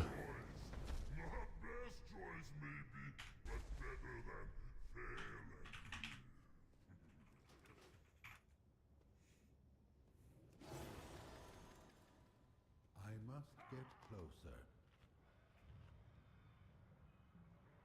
Mention the reset in the boss? No, no, no. So I know we can go a little bit further back. There's actually a decent there's a decent bit of space you have. I thought about it.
Mm-hmm.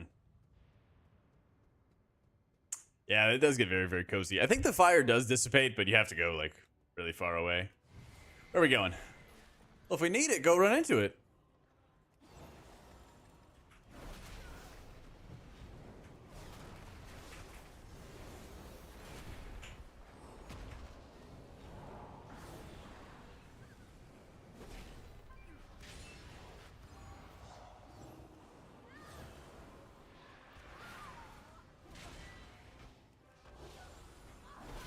Alright, I've saved so many cooldowns. I got it ready.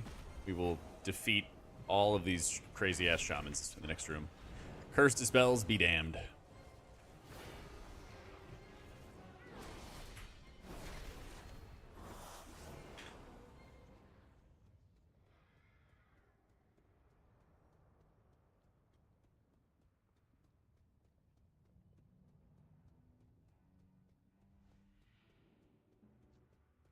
How insane are we going, Tank? How insane?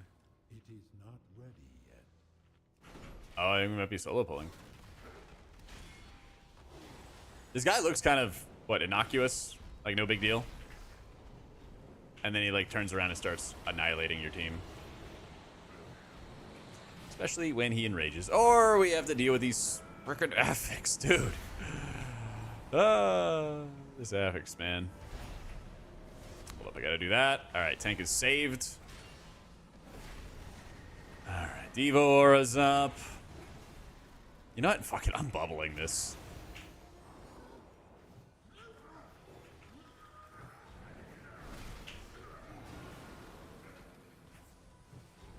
Yeah, I'm out of tricks for you, my tank.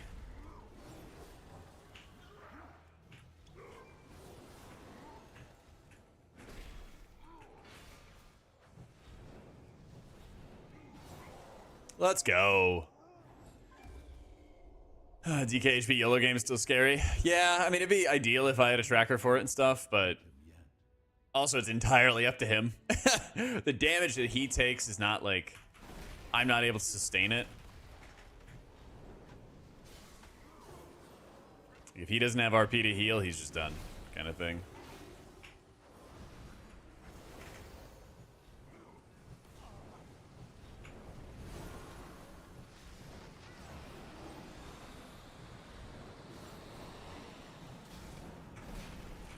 Can't even tell what absorbs are going out. Is it the curse? Is it the affix?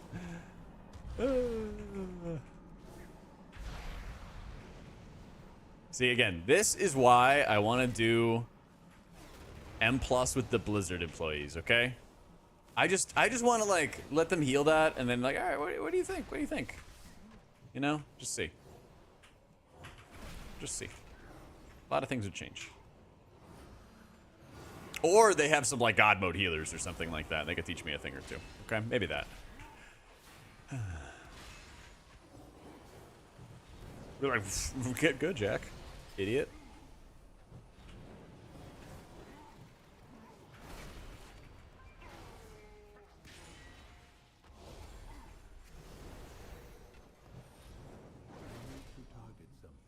Yeah, just give me a damn kick. Blizzard employees who push M+? Yeah, yeah. I know a few of them. Just, you know, they're more private. Rightfully so, because this community does not work well with public-facing Blizzard employees, you know? This is tier list earlier with Max. Why do you think HP value is so high? I think it's an absolute hard lock in a raid environment, as it usually is, but I think it has a much greater impact in raids than it had before. Like in Emirjasil, its spot healing was horrendous, and it kind of just like did frou-frou healing where it was a little bit here and there, but now it's actually like a god mode spot healer, which is very effective, and that's enormously helpful on raid prog. Like a good high skill Holy Pally player that's spot healing and keeping the priority targets alive is like worth their weight in gold, you know? Insanely valuable. For an M+ environment, I don't think that they're going to be the top tier, but I think that they're going to be top 3. And once again, like, still bringing excellent tools for a dungeon environment. The poison dispels are critical. Even in an environment like this dungeon, which is really big on curse dispels, I don't feel like I'm weak or lacking in tools or resources to keep my allies alive. And I think that's particularly valuable, you know? The damage is, yeah, unfortunate, but, like, that shit could change on a dime. I'm not really worried about that at all. I also don't think for the vast majority of players that healer damage is going to be like the difference between chesting and not chesting dungeons. Obviously, if you're in like the 1%, yeah, or 0.5% or whatever. That's very different than the rest of the gen pop. But I was also rating it with Ellesmere. So don't believe me, he was the one who made the final call.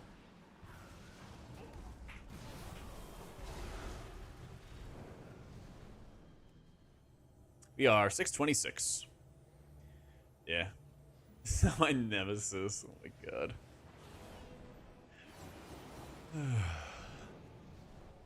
Coffee's my nemesis.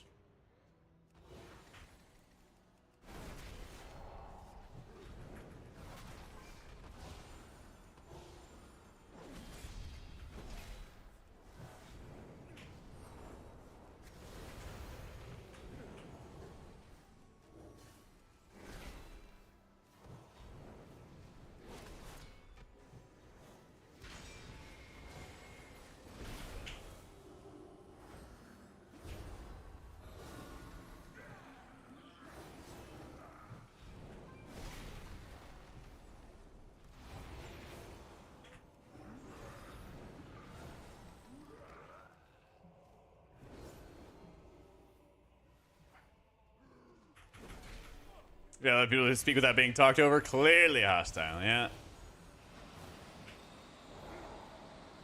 Clearly. Foul intentions. Mark single target? No idea. Guess we're gonna find out in the next boss, though.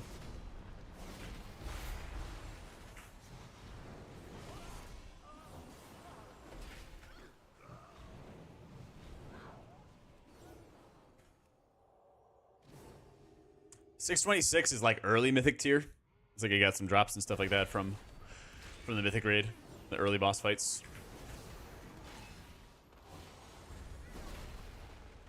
Hey, how you been, boya?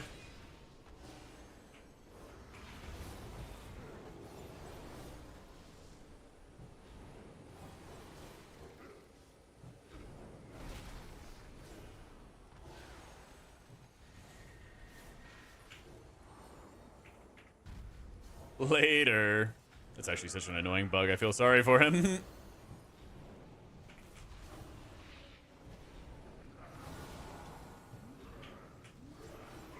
Ugh.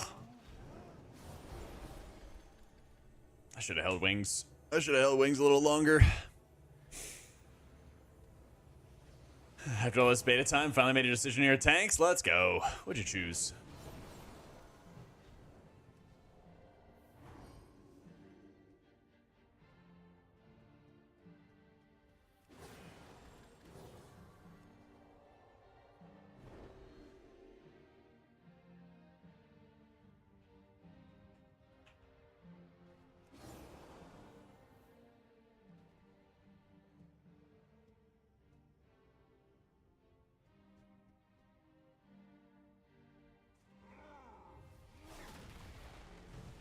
The hunter finally had enough.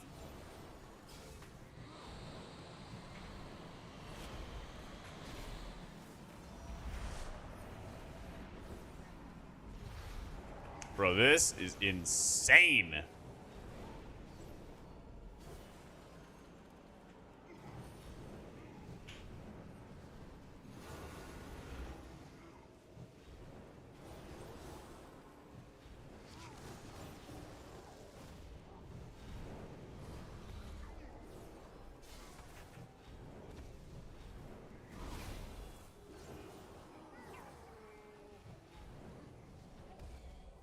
So many absorbs.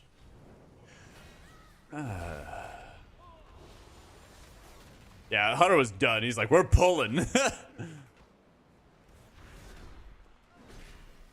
Yeah, I know. I wish he was fanning for it too. Yeah, there's something bug with details. I don't know why it doesn't show everybody's damage properly, but shows my healing, okay? You know what? And that's all that matters.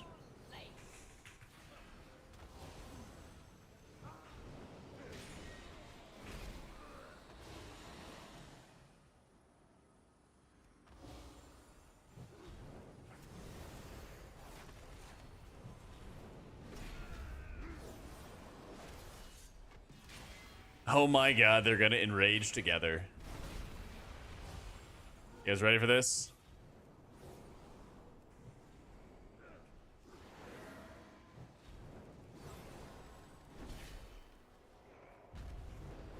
Okay, it's a little desynced. Alright, let's go. Actually, we're good. We're good. We're good. We're good. Surprised we don't push him here. It's fine.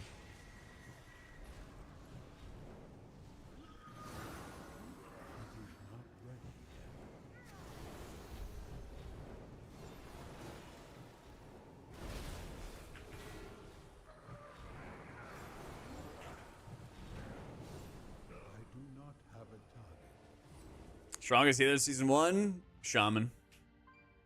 I think it's the best pug healer. And very, very flexible. Very easy to get into as well, which I think is super valuable.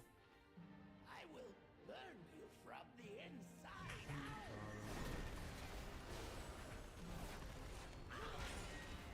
But again, I don't think we're going to have like a druid season or a paladin season or whatever, right? I think this is actually going to be like 3 healers that have a lot of variety. Holy Lord.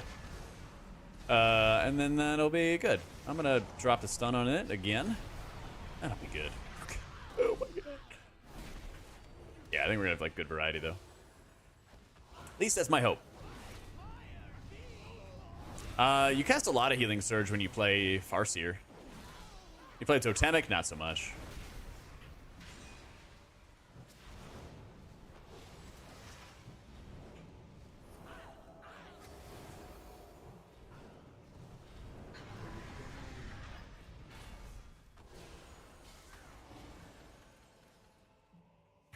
Dragon Mid DF Season 1 where there's a few healers you can push with? Yep, 100%. I think it's going to be like Shaman, Prez, and Paladin, which are going to be the big dogs. The other healers will have like decent representation, but they'll probably be in like single digits, whereas Prez, Shaman, HPAL will all be like double digits in some way, like 15 to 30% each or something like that. Thereabouts. How you doing, Junior?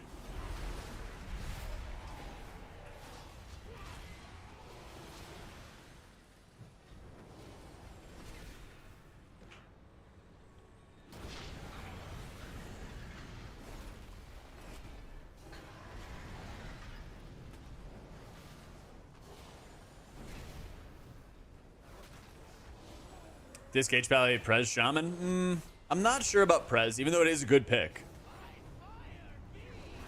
I just don't know if it's going to be Prez, if it's going to be another Holy Priest, or if it's going to be like a Druid for Mark of the Wild, or something like that. Yeah. There's like a couple of good options that it could be. But if it was about raw output, and the Prezivokers have been hiding some Giga tech, or like the tech I know about of like Lifebind ramps and how you revamp it, for the future kind of stuff still holds true, then yeah.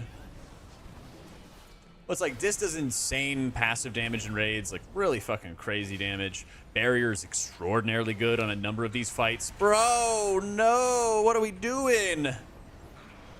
What are we doing?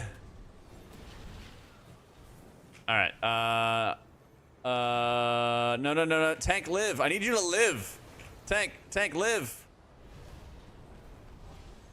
Ah! Taunt! Tank! Taunt! Oh no, he just still doesn't have threat. Taunt! No, you're fine. Tank, please. No, why? Oh no. But I battle rezzed. I didn't grip them. Yeah, it did. You gonna do me like that? Thank you. Appreciate that. So, yeah. Part of it's your mastery, Talos. We gotta be closer to targets. Other side of it is wings, obviously. Is there something where it makes divine purpose healing? Oh yeah, divine purpose in general just does more healing. So if you have divine purpose procs, that does more healing. Any other modifiers?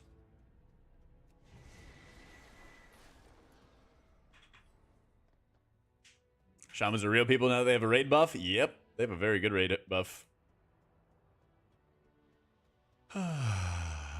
Yeah. Man, if he just taunted that, it would have been perfect.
Okay. Got the stun. We're good.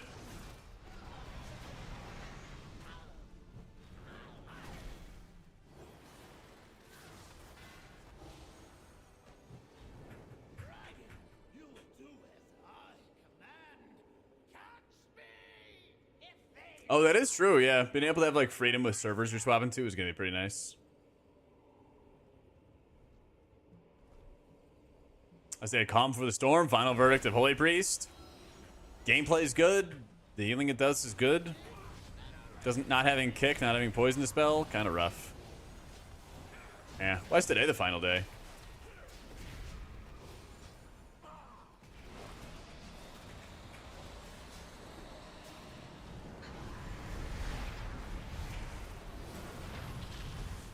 Man, if somebody fell off, I would have been dying. Ugh.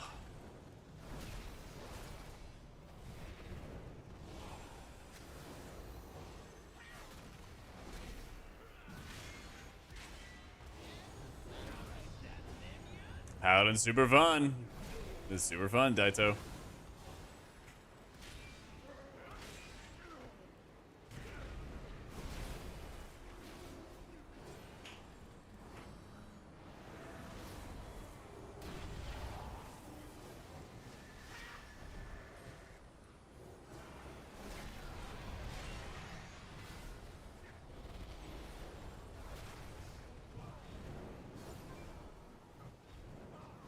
Shaman, I really, really like the grandpas. Well, level them both at the start of the expansion if you have time. We have 2.5 weeks if you have early access, 2 weeks if you don't, just a level, and then there's a whole week of basically doing normal raid, heroic raid, and M0 spam. A lot of M0 spam. So, don't put too much pressure on it, you know? It's only game. But the more I think that you play both of them, and especially as you're like running around killing rares, doing dungeons, you know, one might just connect, you know? Add another healer to the game. There's not really anything I feel like we're really that I think would be like super insane, I guess. Yeah. What I'd really like is just honestly just some repairs to Shaman, or sorry, repairs to Disc and Druid, and I think we got a pretty damn good healing expansion. That and like the macro of nerfing defensives, because nerfing defenses is gonna like make healing in general better. You know, it's more of like those kind of changes that I'm really hankering for more than anything else.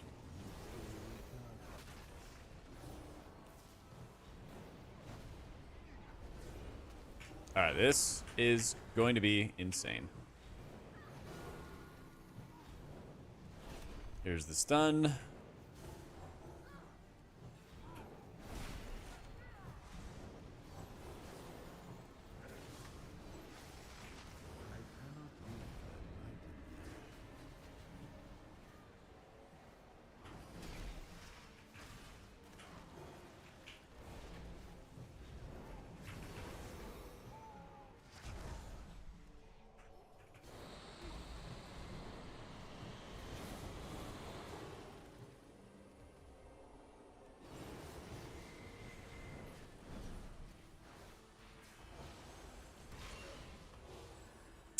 Yeah, the more decurses you get. Well, we also had the affix on top of it, which is also doing negative absorbs that you have to heal through. So it was kind of a nasty wombo combo.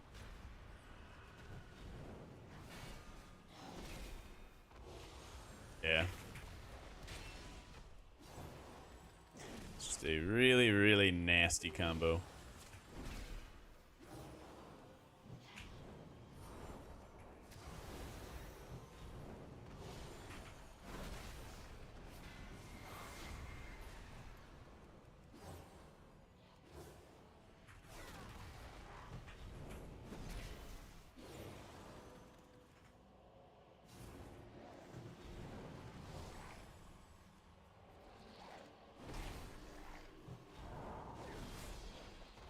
Gonna post the mage and druid group, not a decurse is given.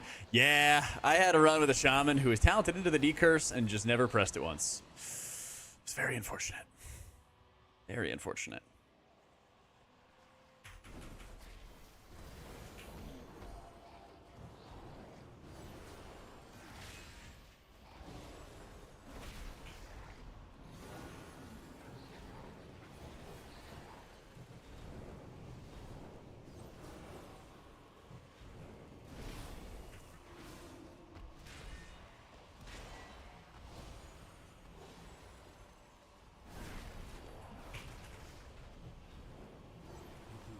Good night. Woo!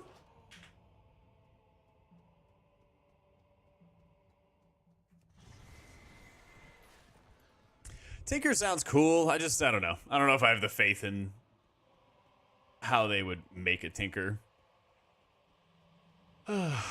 Yeah, I don't know.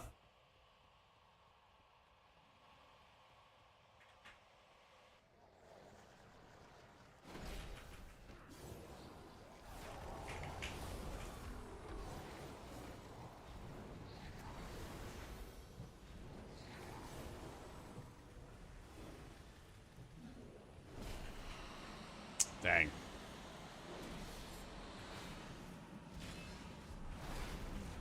See, one of the big things I feel like with Blizzard is they don't like going direct to what somebody wants. How do I explain this? It's like with a bard, right? I don't think they're ever gonna make a bard. They just made augmentation. They want to make something like it, but adjacent to it. Does that make sense? Oh, what does a bard do? Oh, it like rallies the power of their allies to, fight evil and blah, blah, blah. Oh, okay, well, like, let's do that, but not that. You know?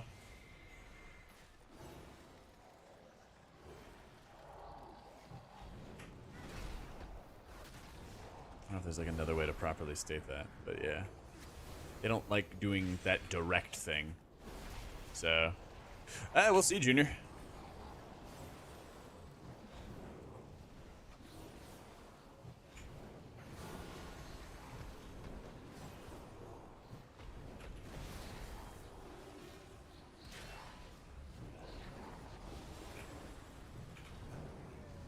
Yeah, I needed to bubble that.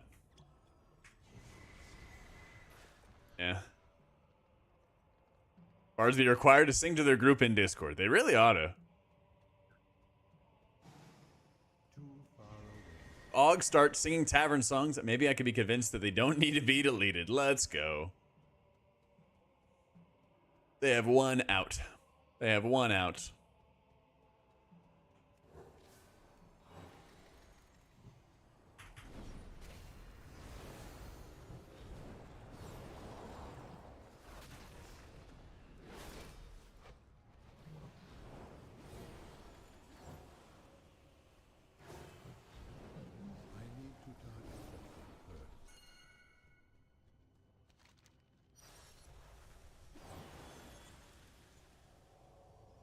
Give instruments to disc. Ugh.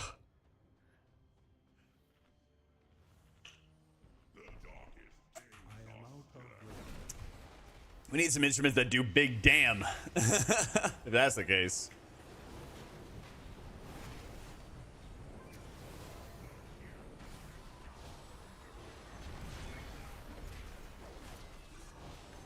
That's true. Actually, Holy would be the one that sings. They got talents like Healing Chorus. They have a cooldown called Divine Hymn. Rare Coffee W.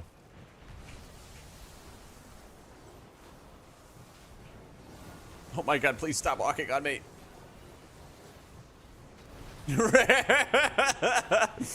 Got his ass. Get owned. We procced him, boys. We procced him.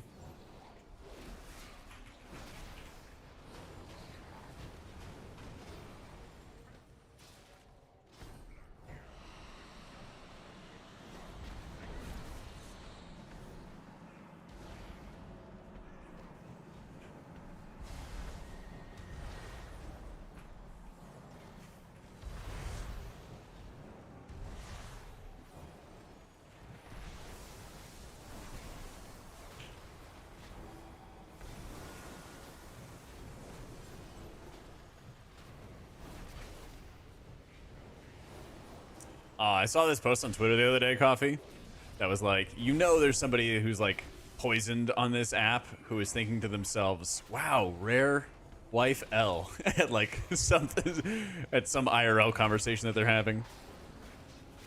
And that has been stuck in my brain the past 2 days. Is this fight different now? Yeah. Need a bit. Feels like the boss has Way less Ayaya tentacles. I also cleared out a buttload of them.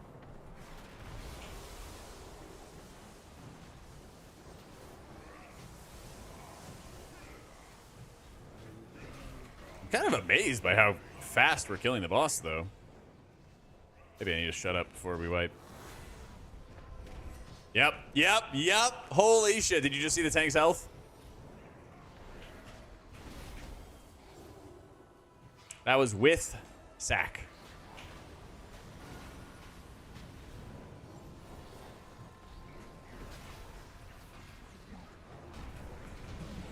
Whew.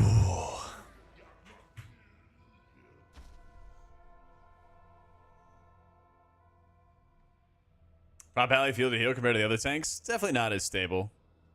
Definitely not as stable. They seem to do big damn, though. Gale's the song as well. Good call, Colonel. They think they need to invent the car every time the player base asks for a faster horse, which is good and all, but sometimes we really just do need a faster horse. I'd agree. Give Breach the kick. Yeet yeet.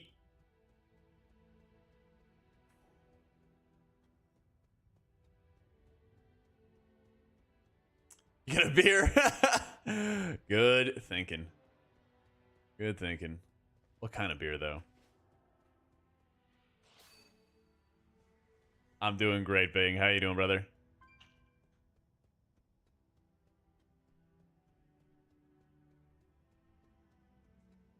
Shadow apparitions look for the caster again? Heck if I know. Coors Light, nothing fancy? Wow. Rare coffee L. Ah.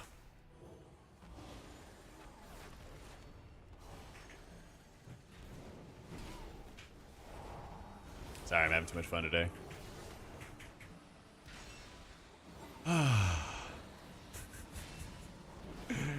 Normally W. True.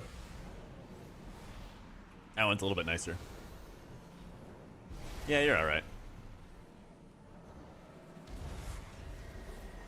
Oh. It's cool. I live here now.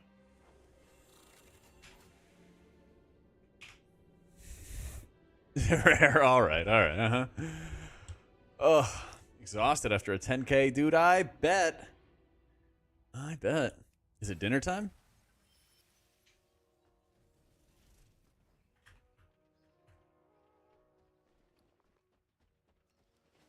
So a Shadow Priest exists. Yeah. IO recap. Yes. IO recap away. Hang on, let me get rid of all the ads. I need to go complain to Dr. Raider IO because the website's no longer remembering me. And I'm even a Patreon sub and everything.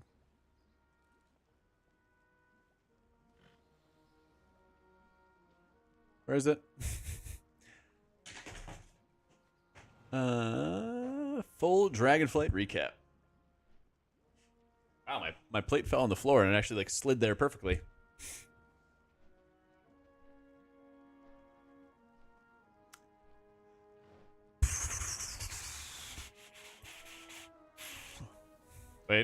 Wait.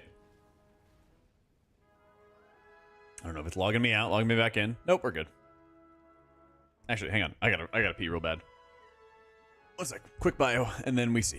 Be right back.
All right. You trust us with your login details? All right, bet.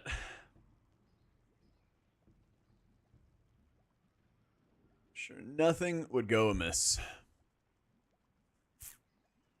Sure, nothing would go amiss. All right. Let's see how our recap looks.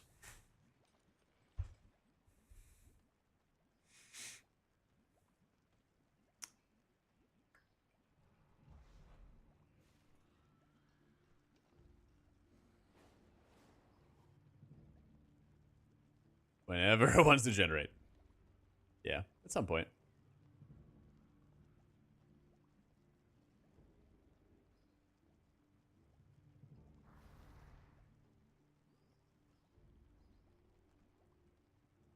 At some point. There we go. Skirt. AutomaticJak Dragonflight expansion recap. All bosses you defeated in Dragonflight, including Awakened. 392. 207 mythic bosses killed. 155 mythic bosses killed. 140 mythic bosses. What was I doing in Aberrus? It just lasts forever? I guess. I guess my team didn't really take any weeks off in Aberrus. Yeah. 979 raid bosses across all of Dragonflight. 500 on Mythic, 362 on Heroic, and 115 on Normal. Pretty good. Let's see. It took you 61 days to complete Vault of the Incarnates. Yeah. Which raid did you clear the fastest? Aberrus in 22 days. Yeah. So I joined one team, and the guild exploded. And then I joined back with Incarnate, and they were already mid-prog, and I was like, I'll get it afterwards. Aberrus, though, 4 raid resets, and Myrtisil, 7. Top 3 bosses by live track time spent. Barak, Tindril, and Dathia. Fucking Dathia. We had like a 3% wipe. And then I pissed the guild leader off. And he was like, yeah, you're not playing. And then the guild fell apart right after they killed the boss. It's pretty fun.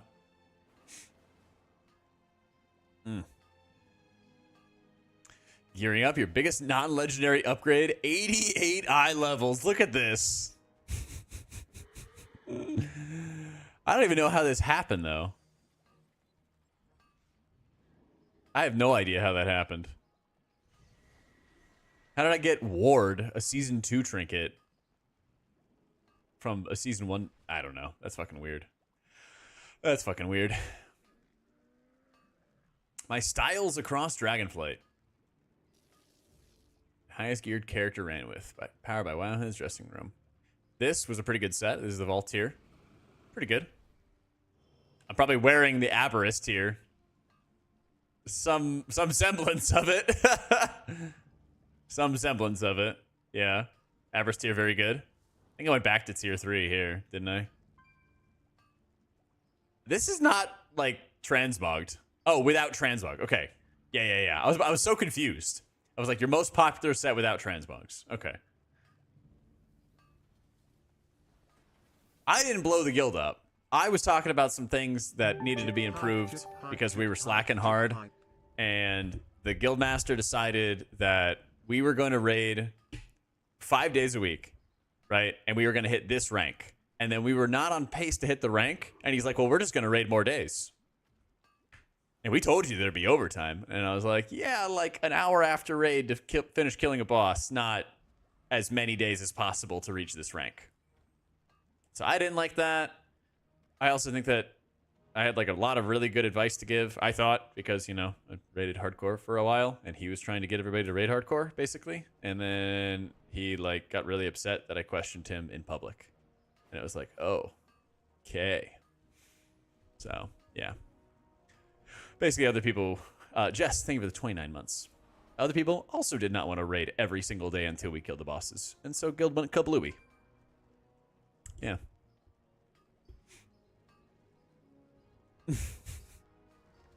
Can't bench 315 with that attitude. True.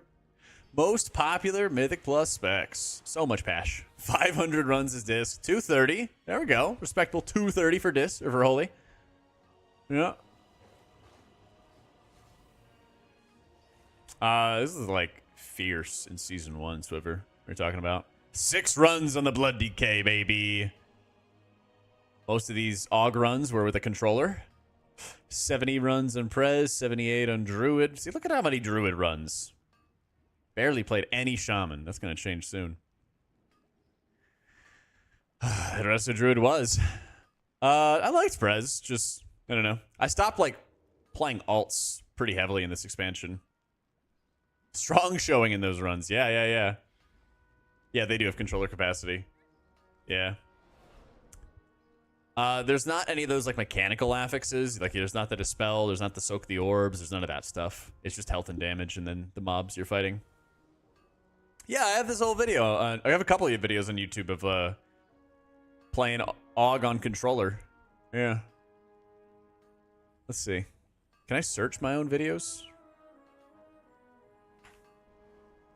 Yeah. I was healing Mythic Plus on a controller. Or playing AUG on a controller. I actually think this one, did. I think the first episode I was just playing AUG. And the second episode I was doing a little bit of healing. Yeah. But it bombed horribly.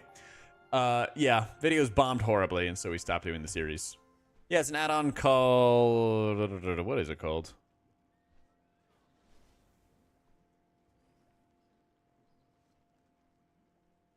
Console port, I think is what it's called. Yeah, console port. Percy, thank you so much for the raid. I don't know why my alerts were not working, but sorry about that. Welcome in, everybody. We're going over a Rio recap.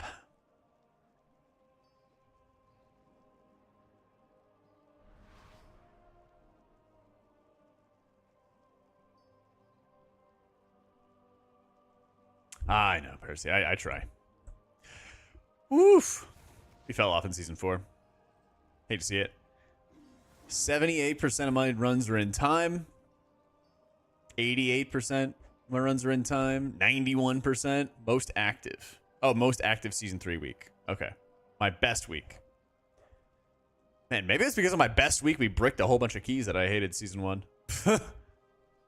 Most active weeks are Fort, Spiteful, Grievous, and Thundering. You ran 36 of those keys, timing 77.8 of them. Shaman's gonna be 6 in. It's so good, dude. It's gonna be so good. 39 different specs, 39 in raids, and 39 in M+. You group with every spec this season. Yeah. A lot of fucking rets. Holy shit. A lot of rets. Blotted out the sun.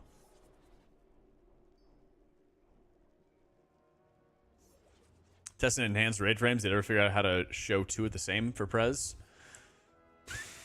That I don't remember. It's been a while. I'm actually not sure. My top comp. Holy Priest, VDH, AUG, Dev, Shadow. Yeah. Passenger Princess setup. They probably were, Percy. They probably were. 1,100 dungeons across all my characters, 23 days, 19 hours, and 19 minutes. This is how long it would take to watch the entire Game of Thrones series almost 8 times.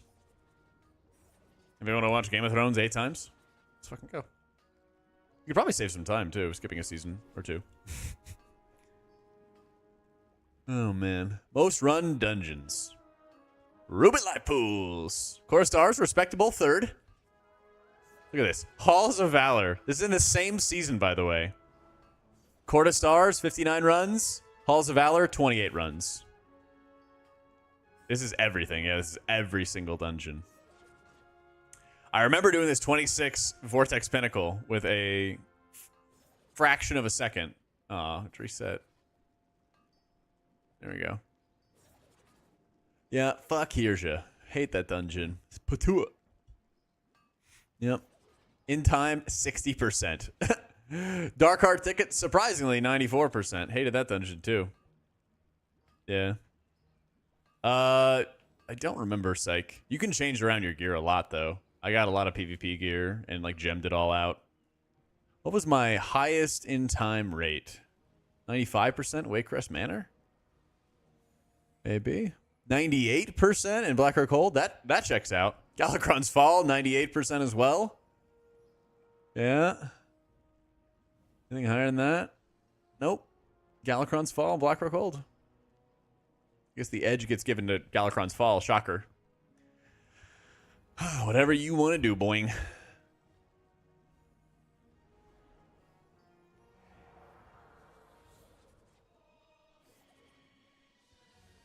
I guess it was when I was like... This is actually so annoying. Look at this. From February to May, the progression was like the same. It's like just doing 26s. From August to November, 29s. It's like you kind of like hit title range and then there's nothing that really like takes you further. What was this week? Tyrannical, Volcanic, Sanguine. Oh, that explains it. We were not playing a Sanguine week. Yeah. From December to April, we're doing 29s and 30s, and that's it. April 4th, the incident. Oh my god. Season 4. Yeah, fuck Season 4. Oh, man. Movie Plus Buds. There we go. Ah, yes. We got the Zaya and Atris runs. Let's go. Oh, it's by season. Yeah. I thought it was total. I was like, there's no way. It was only 40 runs. Damn, we got Jambi in there. Fucking Rami. Humanity, Speed, Tub, Cheek. It's my tail, okay? Season 4 even be counted? I would not. I was like done. I was hard done in season 4.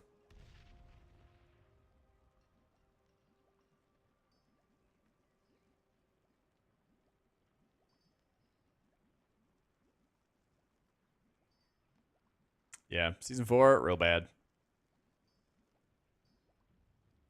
Only 34 runs together in season 2 Equinox.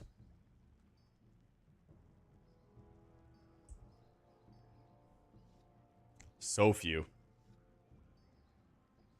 What was your total dungeon count, Equinox? I had 1,100 dungeons across the season. Oh yeah. IO in season 4 was 438. Nice.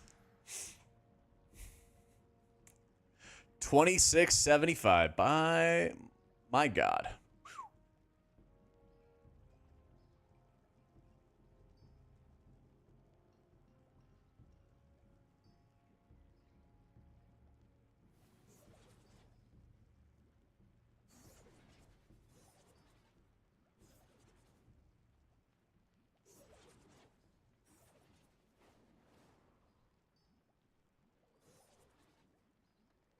Why do you have depression? Yeah.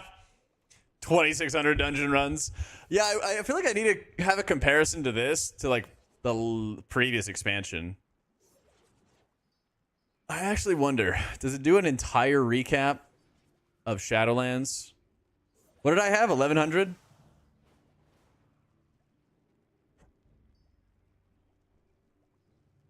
Like 1,100 and change? I actually wonder where I was at in Shadowlands. I played the shit out of Shadowlands.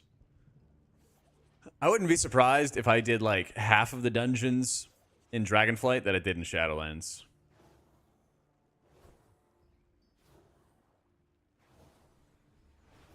And like much less time playing alts. Maybe that was part of why I wasn't enjoying it as much. It'd be fun to get back to playing alts more. Yeah. I literally like it was like start of BFA and start of Shadowlands, I think has been the most that I've like really like dug into WoW. Yeah. Probably. Yeah. Probably.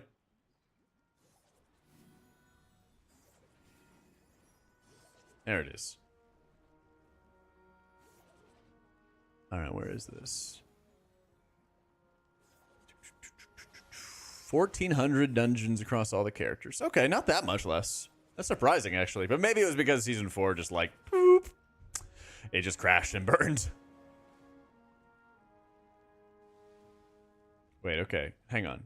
Is there a full BFA recap? Let's see. Maybe I just did more keys in BFA. Let's see. Maybe I'm just crazy. I'm doing the same amount. Maybe the difference is that like I just didn't do that much questing at all, and all I did was just doing M+ instead of like in Shadowlands where I had to do an absurd amount of quest lines and questing and objectives and all that other crud to switch covenants and get conduit energy and all that other garbage. My disc tomb or my Theater of Pain keys. We were all locked. Yep. 1,100 runs. Actually about average. Okay. Talking about Corthia. Oh, Temple of Sethralis. Yeah. God. That tracks. Most of my runs in BFA were Mistweaver Monk. This priest could not heal the dungeons. Yeah, apparently I played Brewmaster. I remember playing in Holy DK. I think I was coerced into a Motherload run as Shadow Priest. Yeah. I think I set up my binds to do Brewmaster, and then my hands hurt. And then I stopped. Like, my hands really hurt.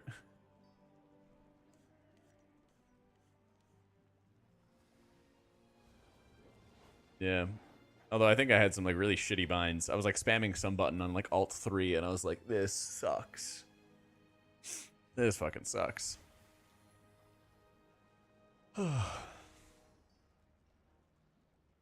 Oh, yeah, hang on.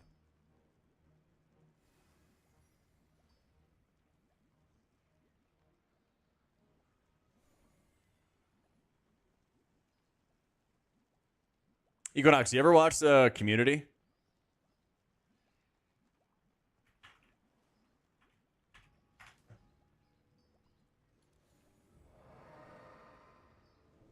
No? Oh, damn.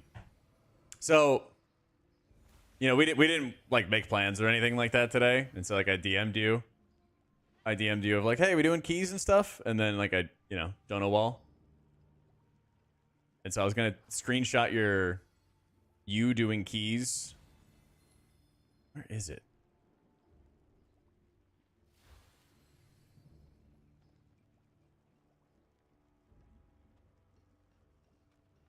Yeah, here it is. I was gonna screenshot you playing with mode and then just send this to you.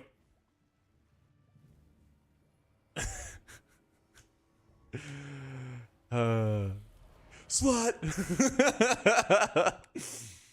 Yep. It went perfect. I couldn't find it on Twitter though. But yeah, let me know if you want to. Actually, I don't know if I'm gonna game tomorrow, but definitely Monday if you're around. What a thing to come into. Yeah. Oh, never a dull moment here. Never a dull moment here. All right, but actually, tomorrow, I need to finish all the Wowhead guides. They are due tomorrow. Yeah, Sunday the 18th. I gotta do all of them. I gotta finish them all up. Can imagine what I found searching? Nothing bad. I just searched Community Troy Slut, and then just pulled up a bunch of other community gifts that were unrelated. But yeah, don't worry about my search history, Chef. Don't worry about it. Do normal dungeons for 2 weeks. I can't wait. Can't wait. That's right. Back to the mines for you, darlings. Back to the mines. Yeah, so tomorrow I will have a new video up on the YouTube for Should You Play Holy Priest. And then I'm going to be working on tier lists and UI video and a whole bunch of stuff, as well as my Wowhead guides to have everything ready for y'all. So tomorrow, no stream, but we will have a new YouTube video. And be ready to be fucking blasting. So if you guys haven't followed the YouTube, haven't followed the stream already, be sure to do so down below. And I will be back for sure on Monday to slam some more beta and get ourselves ready for launch. All right? It'll be good times. Be very good times. All right, let's go see what Max is up to with the rest of the whole tier list shenanigans. Go say what's up to him, and I will be seeing y'all on Monday or on YouTube. Yeah. Thank you for joining us, guys. Have a great night. Take it easy. Whoop.